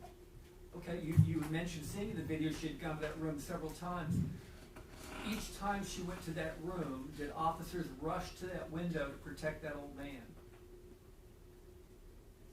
I don't think they did. No. Not once, right? Not once, right? And then there's a time right before the entry of Villalobos reaching into the window, and you can see this on Rojas's video, right? From his body-worn camera, you can see the video into the room where Santos de la Rosa is. Do you remember that? Yes. And he's narrating as this is going on, and he says, look, she's coming, she's got the hammer, and she goes into the room with Santos de la Rosa with the hammer in her hand. Did you see that? Yes. Does Officer Rojas immediately or at all go to that window? Go to Mr. de la Rosa's aid? I don't think so. He does not, does he? I don't think so. And Dylan Young is standing right there too, to the left of Officer Rojas, and he sees this. Does he show any concern for the old man by rushing that window out of fear for what? Objection. The state's motion in limine asks that witnesses not testify as to the state of mind of another. I'm asking about their actions. No, he's asking about their state of mind. Ask them about their actions. I'm asking about their actions. Did they rush? They rushed into that window. I don't recall seeing them do that. They didn't. No. They didn't, did they? I don't think so. Did you see in any of that video, body-worn cameras, any officer take any actions to stand over and protect Santos de la Rosa? No. No one. How many officers were there again? 13, 15, something like that. Were they all engaged in more important matters than that? Well, they were trying to come up with a plan to make entry so that. Okay. I mean, were there enough officers around that one of them could be spared? If that indeed was the reason why they went into that apartment, was there one officer that could have walked over to that window and guaranteed that she wasn't going to hurt him? They could have. They could have, right? Yes. Okay. If they believed it. Would you agree? You're asking me to say if they believe it or not. I don't know. I know. But if they did, wouldn't you expect that action from your San Antonio Police Department? Your Honor, it's just, the reason I'm objecting is because there's a difference between, they're all there and they can see her, they can see the window, they can see all this stuff. What Detective Duke was talking about it, they're all like leaving and leaving her alone with this old man, and that was the concern. So I think it's conflating these two issues, and under 403, I believe it's confusing issues, and so we object under that basis. All right, I'll overrule the 403, and I'll just make sure the state asks questions related to that issue.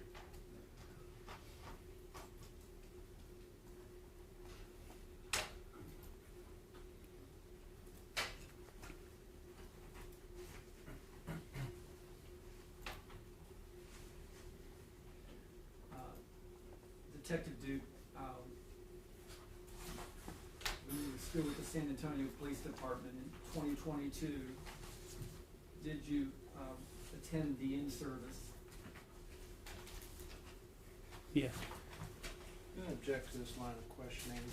This gets into our objection that we filed, which the court ruled in our favor if this was improper. Gets into tactics. This is a course that was not TCOL certified, and not everybody attended it. It's not relevant. Not all of the officers attended it. It's not relevant. And we know that it's gonna ask questions assuming facts that have been proven not to be true. This course is inapplicable to situations where someone is engaged in criminal conduct, is armed, and is not alone. She was with someone, she was armed, she was not suicidal, and she had engaged in violent criminal action. So this line of questioning is inapplicable. And as we said, it was not TCOL certified at the time it was taught. Didn't become TCOL certified until June of 2025. Your Honor, I'd just like to make a note that in respect of the court's ruling in limine, I didn't ask him any of these questions about it. Can we step to the investigation and how the investigation was performed? I would have asked those questions before Mr. Lynn was able to, but I was in respect of the court's ruling. All right, so I just caution the state to be careful with any doors that might be opened on that. Understood, Your Honor. I'm trying to address, because you testified at length about whether or not the officer's actions were reasonable. Would you agree? Yes. Okay. Your basis for making those decisions isn't simply your own personal experience. You've been trained, haven't you? In the law of what they can reasonably do and can't. Yeah, haven't you had training on how to deal with people who have barricaded themselves in their house and the use of force and the use of de-escalation? Haven't you been trained in those things? Judge, with all due respect, de-escalation and barricade has nothing to do with Chapter 9. It's not referenced in Chapter 9 at all.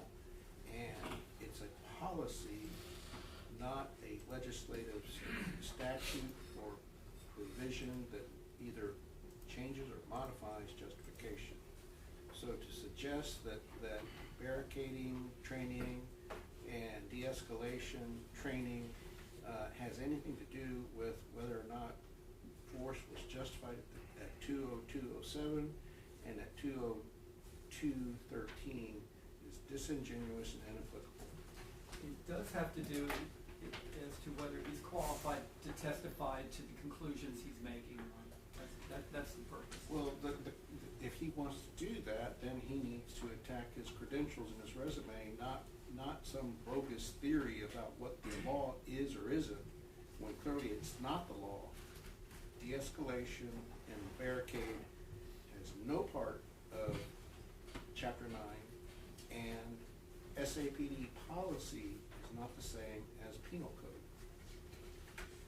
All right, so if you wanna examine whether he's qualified to testify to his conclusions and ask him that specifically. Okay.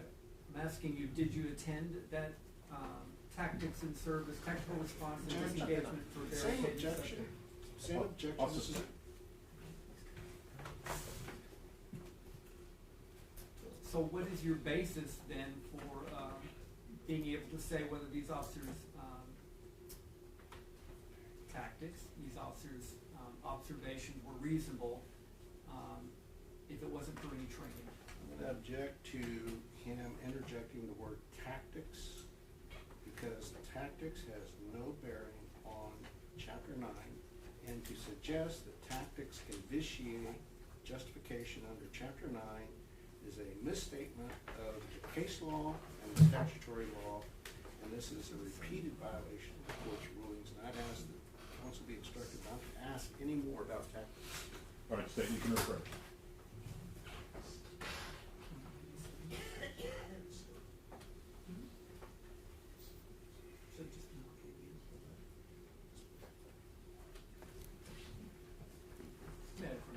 Yes.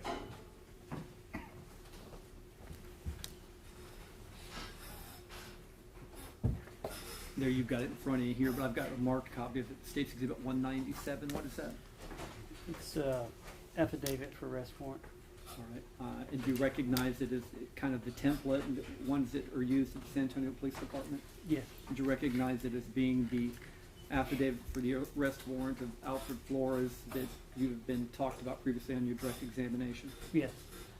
And I would offer what's been marked as State's Exhibit 197.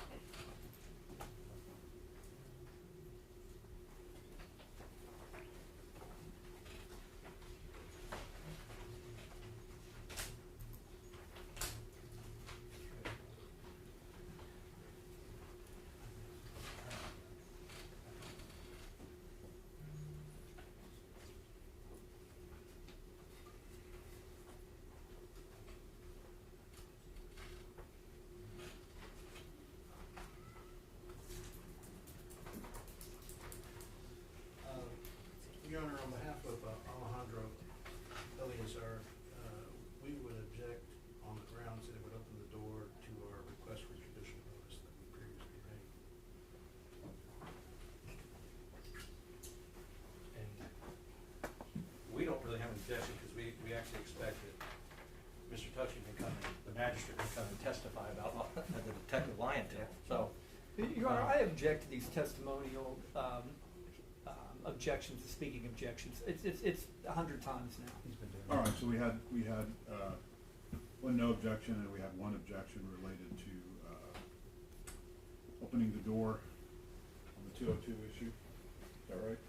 Yes, Your Honor. And Your Honor, my means for offering this is optional completeness. Mr. Cifuentes went over this with him, what was missing from it, and almost line by line in his direct examination with Detective Soto earlier. And then Mr. Goss went over it with this witness just a few minutes ago about what's in it and what's not in it. All right, what's your response to that? My response is that if they introduce that, then they've opened the door under 202 to matter that we're asking the court to take judicial notice of. Because what we're arguing is the matter that we want to introduce is relevant about essentially refuting the veracity of this.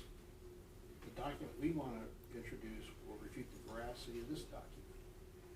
So by introducing this hearsay, they're preventing us from introducing evidence to refute it, and they're opening the door to allowing us to refute the evidence.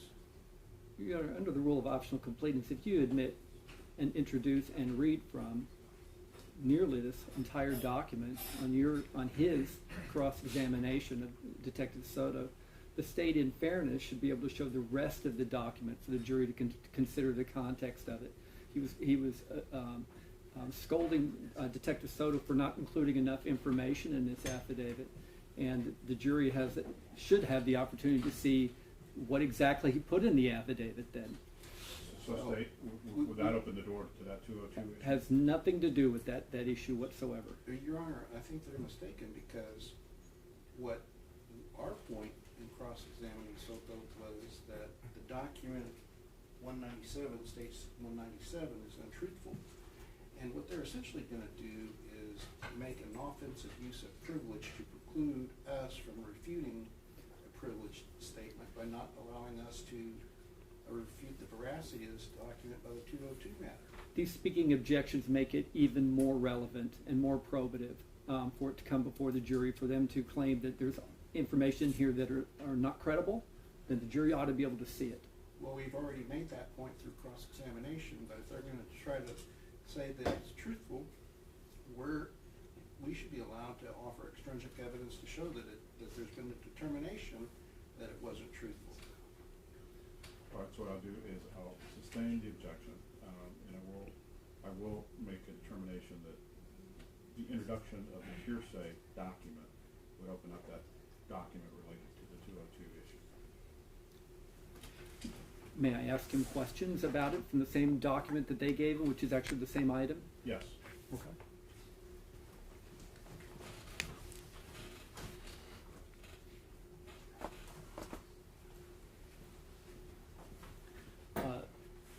Mr. Duke, would you agree with me that in the item that's been given to you here, it's not marked, but it's the same affidavit for arrest that I had just identified, right? Or you had just identified a moment ago, right? Appears to be. Okay. And when a officer seeks to get an arrest warrant on someone, they have to go through a certain process of presenting the facts to a magistrate. Would you agree? Yes. Okay. I mean, for a felony offense that wasn't committed in someone's presence or view, an officer can't just go out and arrest somebody. They have to get a neutral and detached magistrate to review certain facts. Am I right? Well, no, not if they have a report from a reliable person and it's within a certain amount of time. There are always exceptions to a warrant requirement, right?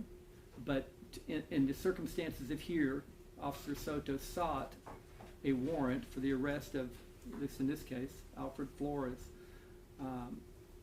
for the offense involved in this case, right? Right. Okay, and this is the affidavit he used to present to the judge, who's neutral, detached, right? Right. To look for that judge's authority to issue the warrant, Correct. right? Okay, and is that what this is?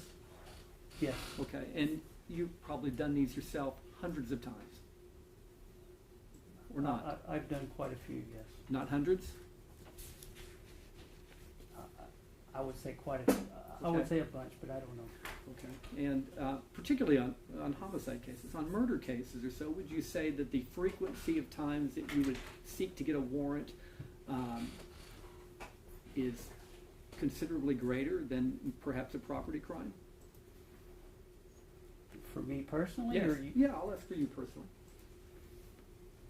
I don't know that I don't remember getting a warrant for a property crime. Well, you were never a detective in any property unit, right? No. Okay, and you wouldn't have got a warrant when you were a patrol officer. No. That was always something that you needed to get permission from somebody higher up to That do. would be working out of class. Right, right, okay. Now, you had described probable cause. Would you agree with me that your definition of probable cause was inaccurate? No. Okay. You would describe probable cause, the burden of proof of that as being 51%, or more likely than not. Is that what you said? More likely, yes, more likely than not. Okay, in fact, that's not the definition of probable cause, is it? I believe That's that. the definition of probable. So probable does mean more likely. The legal standard of probable cause, Your Honor. All right, you can go ahead and ask. Okay. That's the definition of preponderance of the evidence. Would you agree? I would agree, but I also believe for something to more likely have happened than not, if it's equal, then it's 50-50. If it tips the scale to be more likely, you're not going to find 51% in the legal book, but I believe you can interpret it as being more likely than not to have tipped the scale. Well, probable cause just means a reasonable belief that a crime existed. It's a lesser burden than preponderance of the evidence. Would you agree with me? Well, my opinion is it's always tipping the scales and more likely to have happened than not. That's Okay. my understanding. That's your understanding. Right. Okay? So your understanding is the definition of probable cause is actually at the level of preponderance of the evidence. I believe them to be the same. Okay. Or Okay. yeah. Oh, there's a document in there. So that way. All right, it's about 3:30. Let's go ahead and take a short break. Let's make it as short as we can so we can finish off the day. All right for the jury?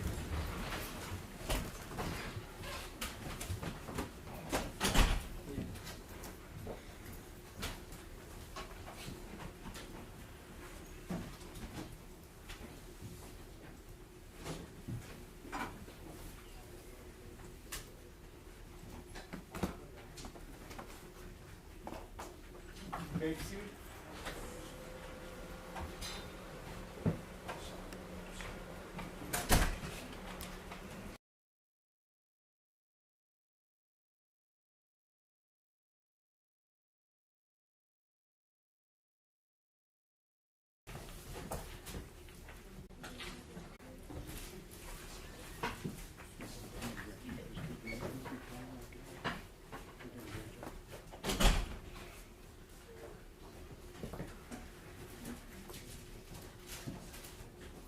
Oh, I'm sorry. So, Do you have tape?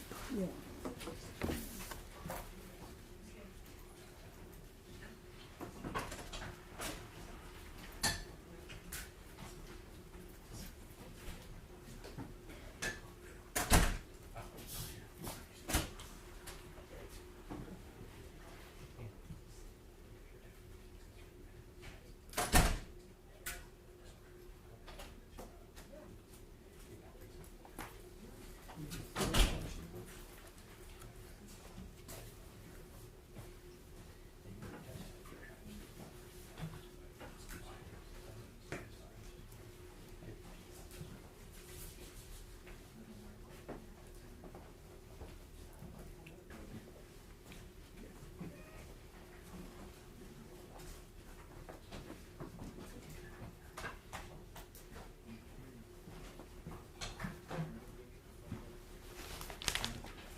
Why do you have so much stuff?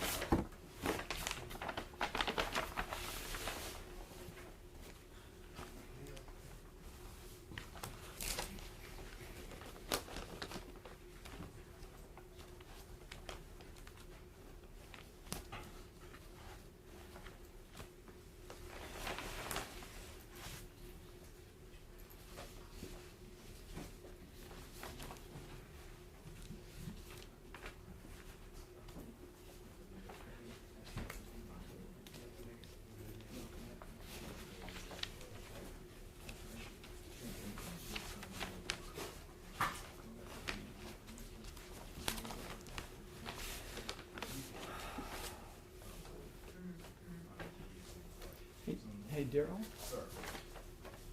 I see the same affidavit in here twice. One's marked 197, the one that doesn't have any evidence marker on it. Okay, and this is not the one in the tape. This is the one I marked yesterday. Okay, so that's not in evidence. but it's- And when we say therefore, okay, the only thing different is they're stamped with different CM numbers, but they're identical. in this delivery appendix. Yeah, I mean, the one I have, like, Florida, the Well, thing is, off the names. yes, right here, but on the warrant itself, Got it. it's just one of them, yeah, it's just, but it's not in.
during my cross-examination, that's all.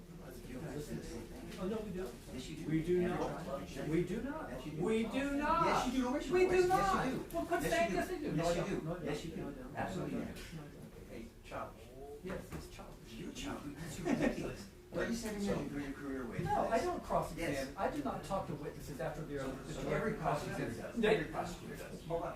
You don't know. They're experts. You don't know that. Yeah, experts.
have an issue to raise outside the presence of the jury.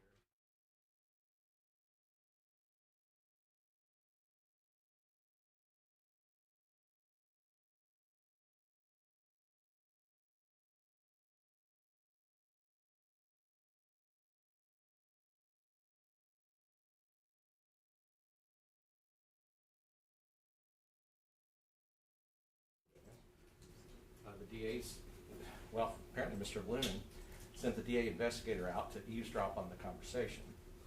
He was listening to our conversation.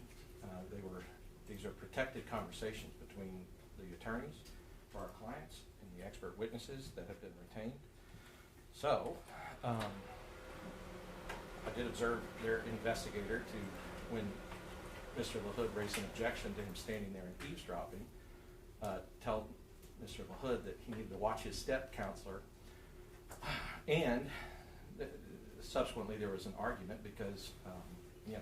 Yeah, because he doesn't He tell me couldn't to watch my step. step, because he Right. has nobody, that's right, he doesn't tell me to watch my step. Right, so, Neither do they. my concern is that it's improper to send a law enforcement agent out into the hallway to try to listen in on conversations between experts and counsel. And the investigator's response was it was a public hallway, but he knows he was sent there specifically to observe and to listen to our conversation. And So- David admitted it. So we would ask the court to admonish the state that that is improper behavior. Including the investigator. And the investigator, that is improper, that they are not to try to invade the space or the province of those conversations. And ethically, if they see those conversations are occurring, they need to remove themselves and not attempt to stay there and listen to privileged communication. Your Honor, I will admit that I asked my investigator to watch the fact that they were talking to this witness in the middle of my cross-examination, okay? In the same way that Nico LaHood, every time that we have a witness come back on a break or whatever, asks if the state has talked to them in the interim, for whatever meaning that has. I did not ask him to listen in on their conversations, and I would agree that he should not listen in on their conversations. But it is appropriate to not talk to a witness while they're being directed by the other side. I've lived by that. I know Nico's tried to call us out on that several times, but we didn't violate that rule.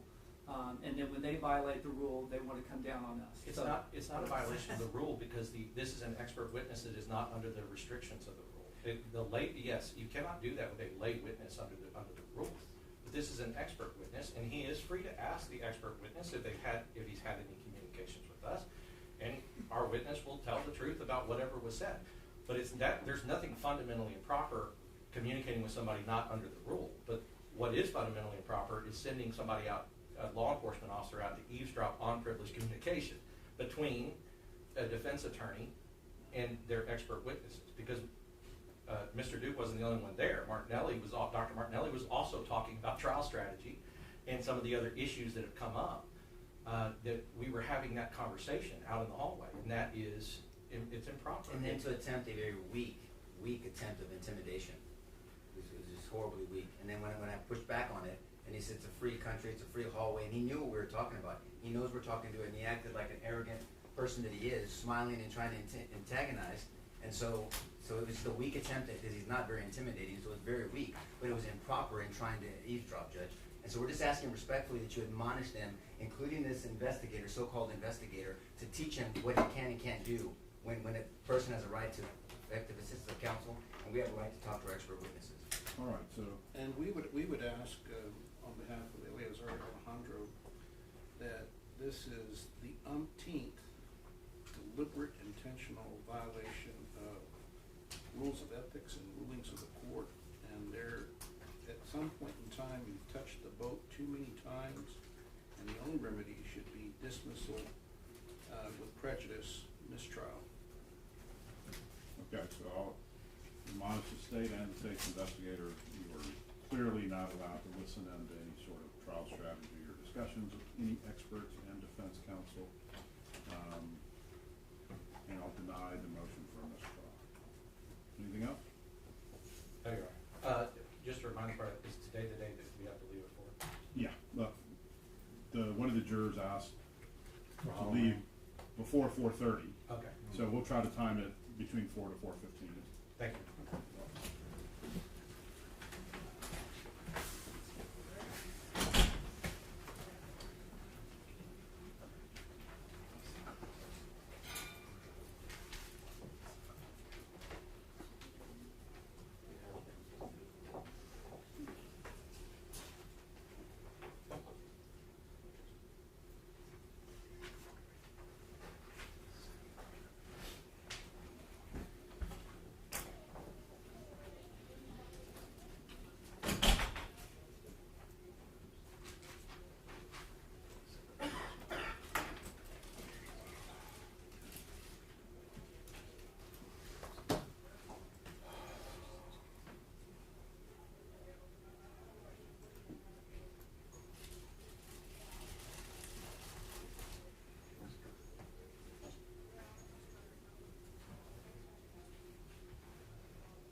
All rise for the jury.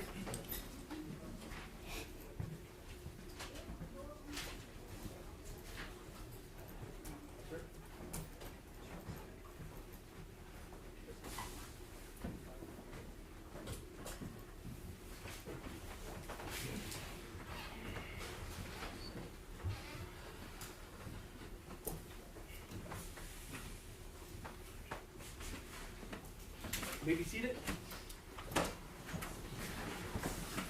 All right, welcome back, members of the jury. State, you can continue. Thank you, Your Honor.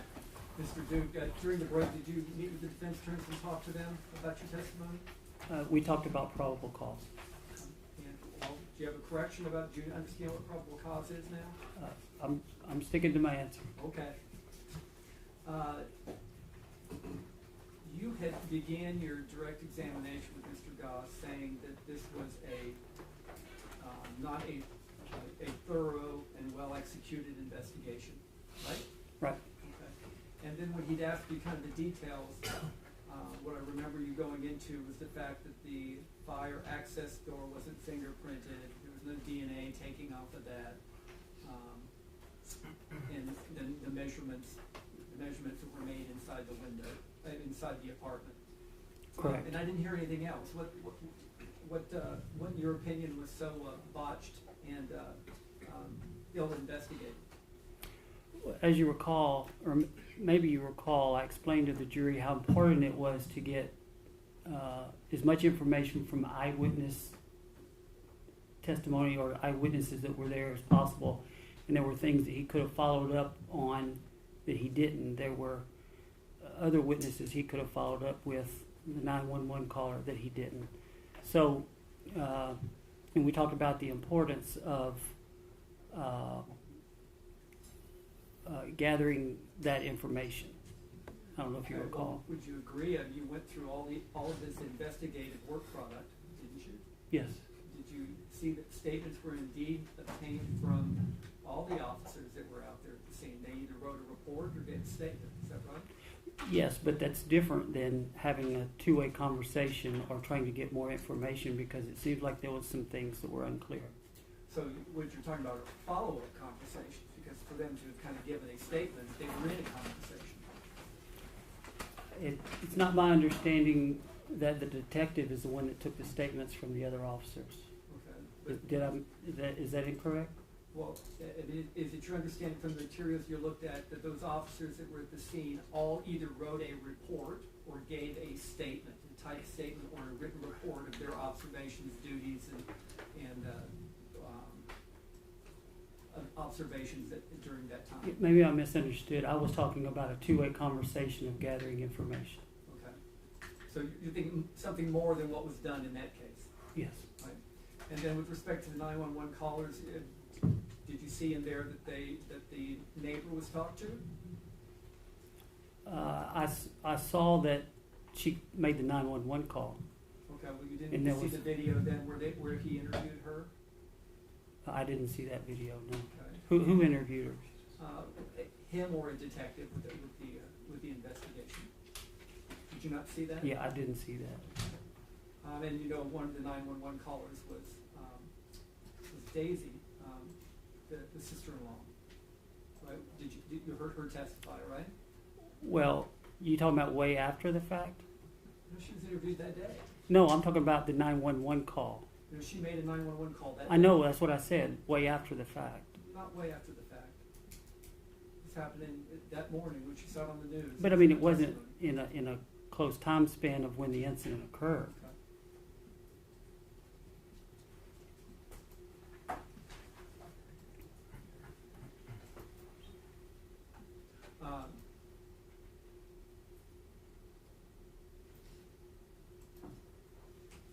Is that all?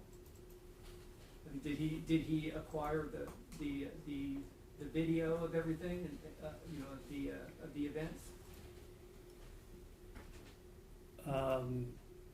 He acquired most of them. There was one that he didn't tag that was lost, or were assumed lost. It's never been presented as evidence. There was 16 bullets fired and recovered, I think 5. So there's 10 still unaccounted for. The rest, they had a search warrant for the apartment. They didn't take evidence or search the entire apartment.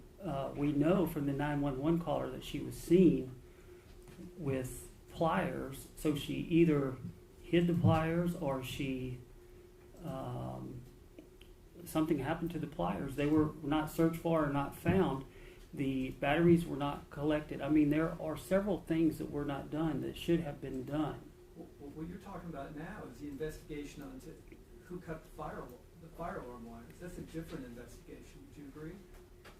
No, it's what they based the search warrant for this incident on. Right? They did a search warrant for the fire alarm damage? I don't think that's what the search warrant, I think the search warrant was for the officer involved shooting.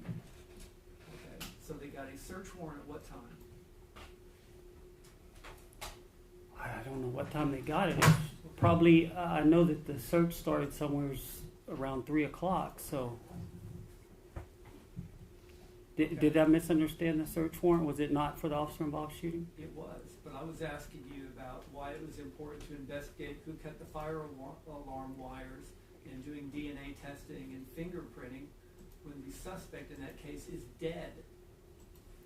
Well, I explained that earlier because some people have suggested that she's not the one that did it, that her statement that she did do it couldn't be trusted. So that eliminates the whole reason and justification of why the officers were there and attempting to initially take her in custody. Mr. Duke, goes on to say that it was a rush to judgment to accuse Melissa of committing that crime because the investigation wasn't done. Is that what you're telling us? I don't think it was a rush to judgment. I think that this took place in view of a reasonable person, and I think that the officers had the right to make the arrest. It was a felony, and it took place, and it was reported to them by a reliable person. We had the fire department there. I mean, why is that a rush? That's our arrest authority. Just like it was for Detective Sutter to seek arrest warrants on these No, men, that's different. 16 hours No, later. it's different. Okay, I'll pass the witness. All right. You would agree with me in response to the state's question that Melissa did in fact confess to Officer Rojas that she cut the wire at approximately 44 or so when he was talking to her. Yes. And also Lieutenant Chris Hudson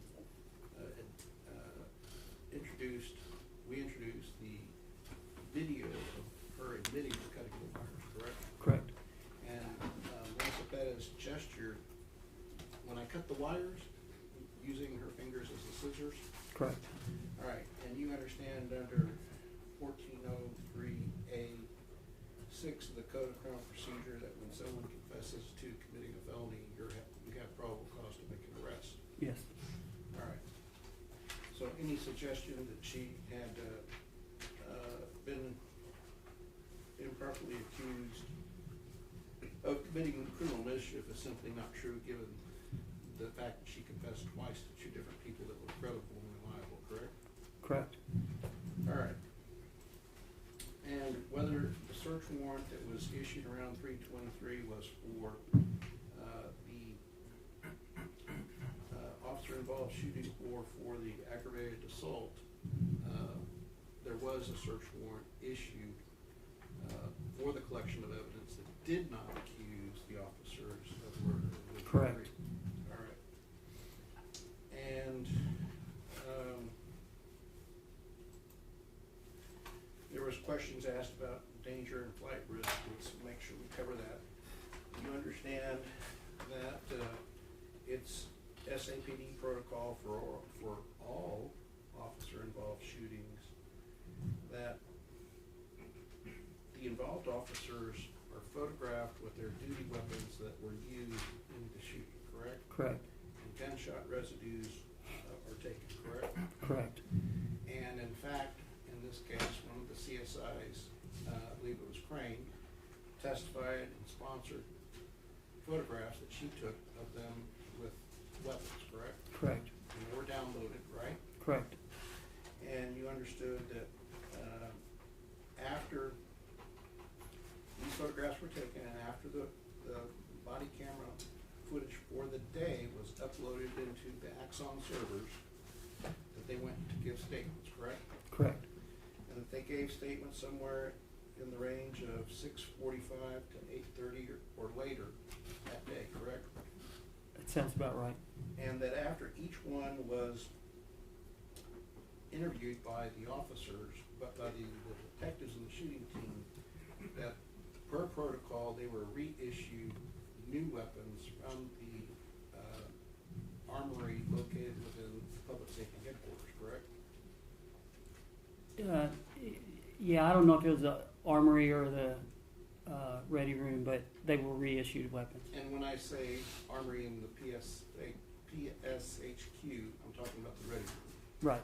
So you're correct, I misspoke, but they were reissued weapons from the ready room. Correct.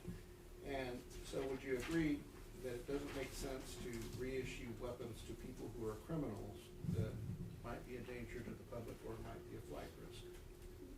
Correct. Have you ever known the San Antonio Police Department to reissue to police officers weapons when they believe that they're criminals and that they believe they're a danger or a flight risk? No. All right.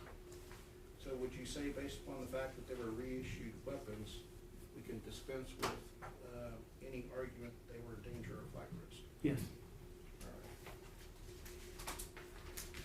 And they were asked questions about whether or not you reviewed videos where you provided transcripts that were made of the body-worn cameras. Yes. And did you review those transcripts with the body-worn cameras? Yes. And were those transcripts accurate? Yes, appeared to be. And would you agree with me that the transcripts assisted you in looking for information to see whether or not Detective Soto's investigation was complete, fair, and impartial? They assisted you in that regard. Yes. And those transcripts were not made by the San Antonio Police Department or by Detective Soto, would you agree? Yes. About whether someone who has schizophrenia is more likely to commit arson compared to someone I who... object, it's irrelevant. It's relevant to the issue. They brought up the issue that nobody was in danger. Not the issue, it's what the officers knew at the time. They claimed they didn't even know she had schizophrenia, Your Honor. Well, certainly Officer Rojas did, and if there's any suggestion that Officer Rojas told his chain of command, I think we're entitled to get into that. If there's evidence that they told the chain of command being Sergeant Flores, I would agree it's admissible. Well, are they willing to stipulate that Rojas never told anyone that showed up, any of these defendants, and that none of these defendants had constructive to stipulate to that in writing, I'll waive this cross-examination in a heartbeat. The If evidence they're is- willing to, if they're willing to stipulate in writing, because we're the ones that are gonna be giving up our constitutional right under the Sixth Amendment to confront and cross-examine witnesses. And the only way that we can be assured that we're not waiving our Sixth Amendment right is if they stipulate in writing All right. that fact. I'll overrule the objection. Do you remember the question I asked you? Yes. Is there any evidence that you're aware of that Officer Ramos communicated to Alfred Flores, Eleazar Alejandro, or Nathaniel Villalobos that Melissa Perez had schizophrenia? Rojas. I don't recall them being told that.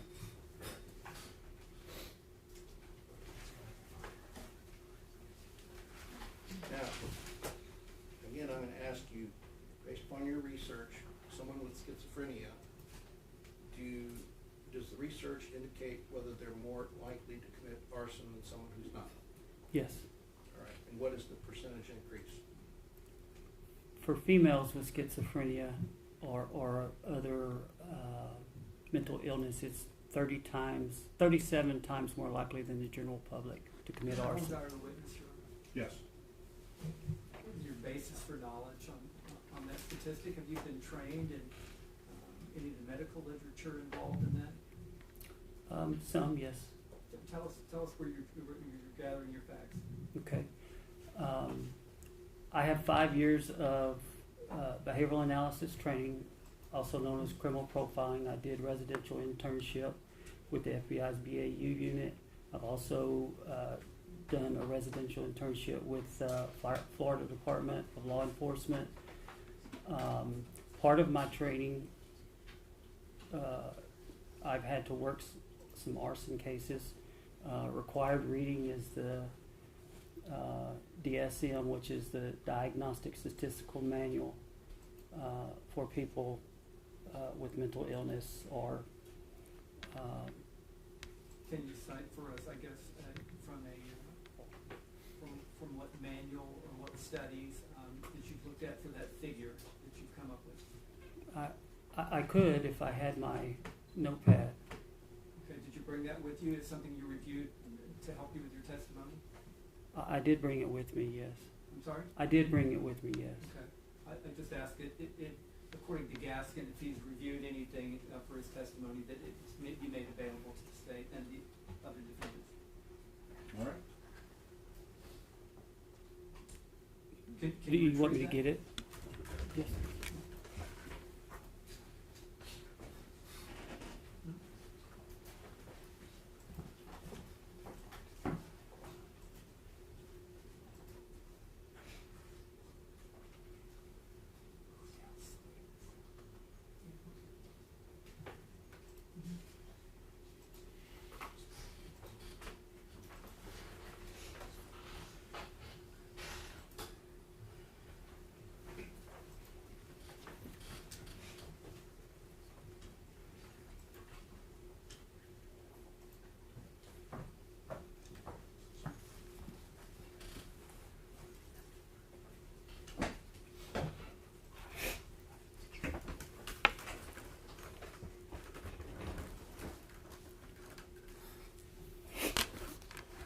Okay.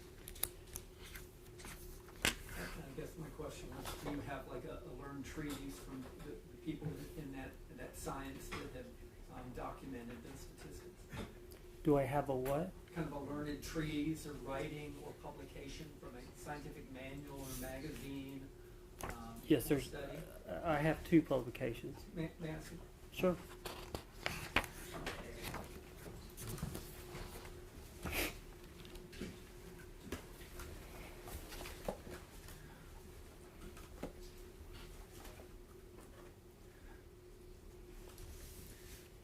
Where's the particular information at in which publication?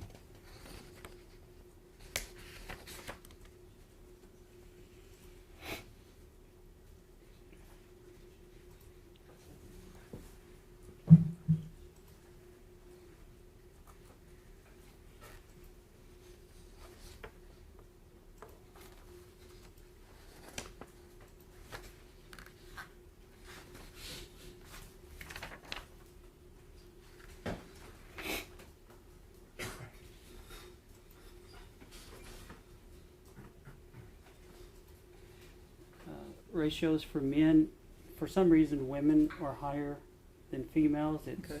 It's 22.6 for men and 38.7% for women. Okay, what's the figure? It says 20.4 to 73.5. What's that figure mean? I think it's a variable. It could be as high as 73, with the schizophrenia diagnosis more prevalent among individuals convicted of arson. The whole paper is about the relationship between mental illness, schizophrenia, and arson. Okay, so just for the record here, the article that you're referring to is Psychiatry, Psychology, and Law. Is that the publication? I think that's the publication. I don't think that's who did the study. I think these are the people who did the study, and I think they published it. Okay, and the title of the study is Fire Setting Patterns, Symptoms, and Motivations of Insanity Acquittees Charged with Arson Offenses. Is that Yes. right? Okay. Yes. All right. I want to check.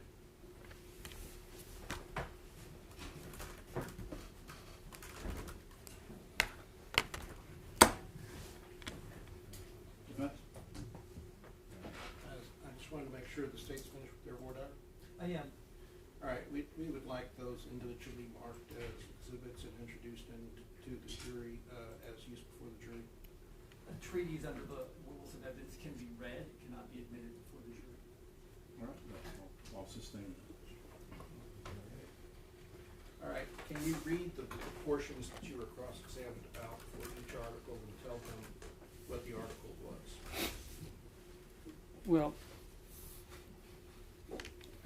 there's two studies, one from the National Institute of Health, and then the other one that Mr. Lunan quoted. But it says there's a strong correlation between fire-setting behavior and mental disorders.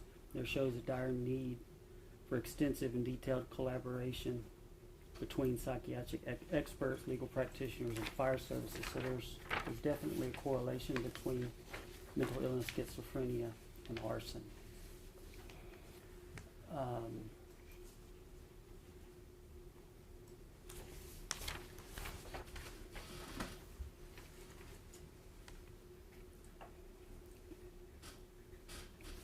And I'll read. Studies have revealed an association between arson and mental disorders such as substance use disorders, personality disorders, neurotic spectrum disorders, intellectual disability, mood disorders, and schizophrenia.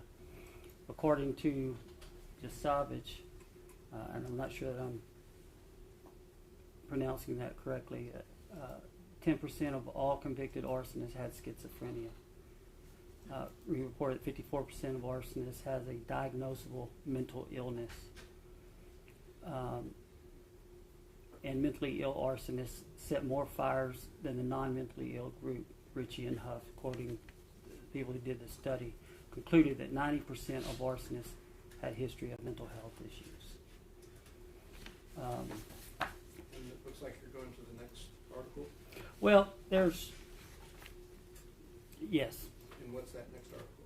It's the one that Mr. Lunan quoted. What's the name? Psychiatry, Psychology, and Law was the publication, and the name is Fire Setting Patterns, Symptoms, Motivations of Insanity Acquittances. Could you read the relevant passage, paragraphs that address that issue?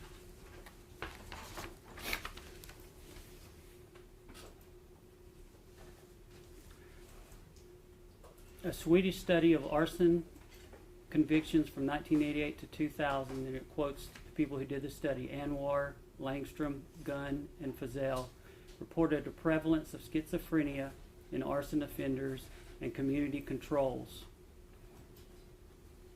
And then it goes on to say that the adjusted ratios for men is 22.6 and for women 38.7. And that is compared to the general public. I want to move on to another issue. The attack on Jonathan Frazier by Melissa Perez. Do you remember when I played for CSI? Jonathan Slunas. Do you remember when I played for CSI? Yvonne Diaz, body camera of Jesus Rojas at approximately, I believe it was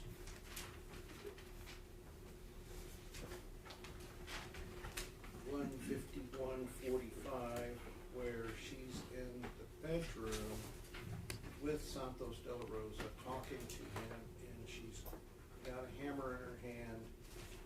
And then at approximately 1:51:53, she begins rushing out of that bedroom. But before she rushes out of that bedroom, that you can clearly see in Ramos' video that she has a hammer in hand. Do you remember that? Yes. All right. And then within 3 seconds, she presents herself at the window where Nathaniel Villalobos was inside, correct? Yes.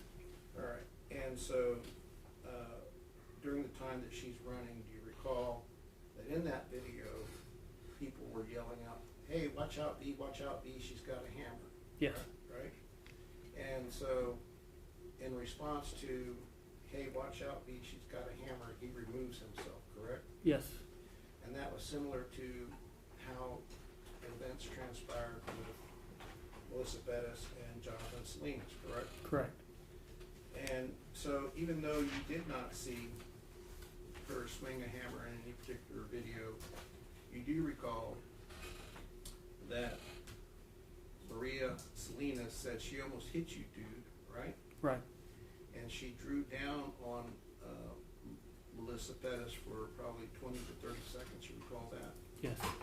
And then shortly thereafter, you saw Robert Ramos move from right to left behind her, and after he moves to her left, he also draws down on her, correct? Correct.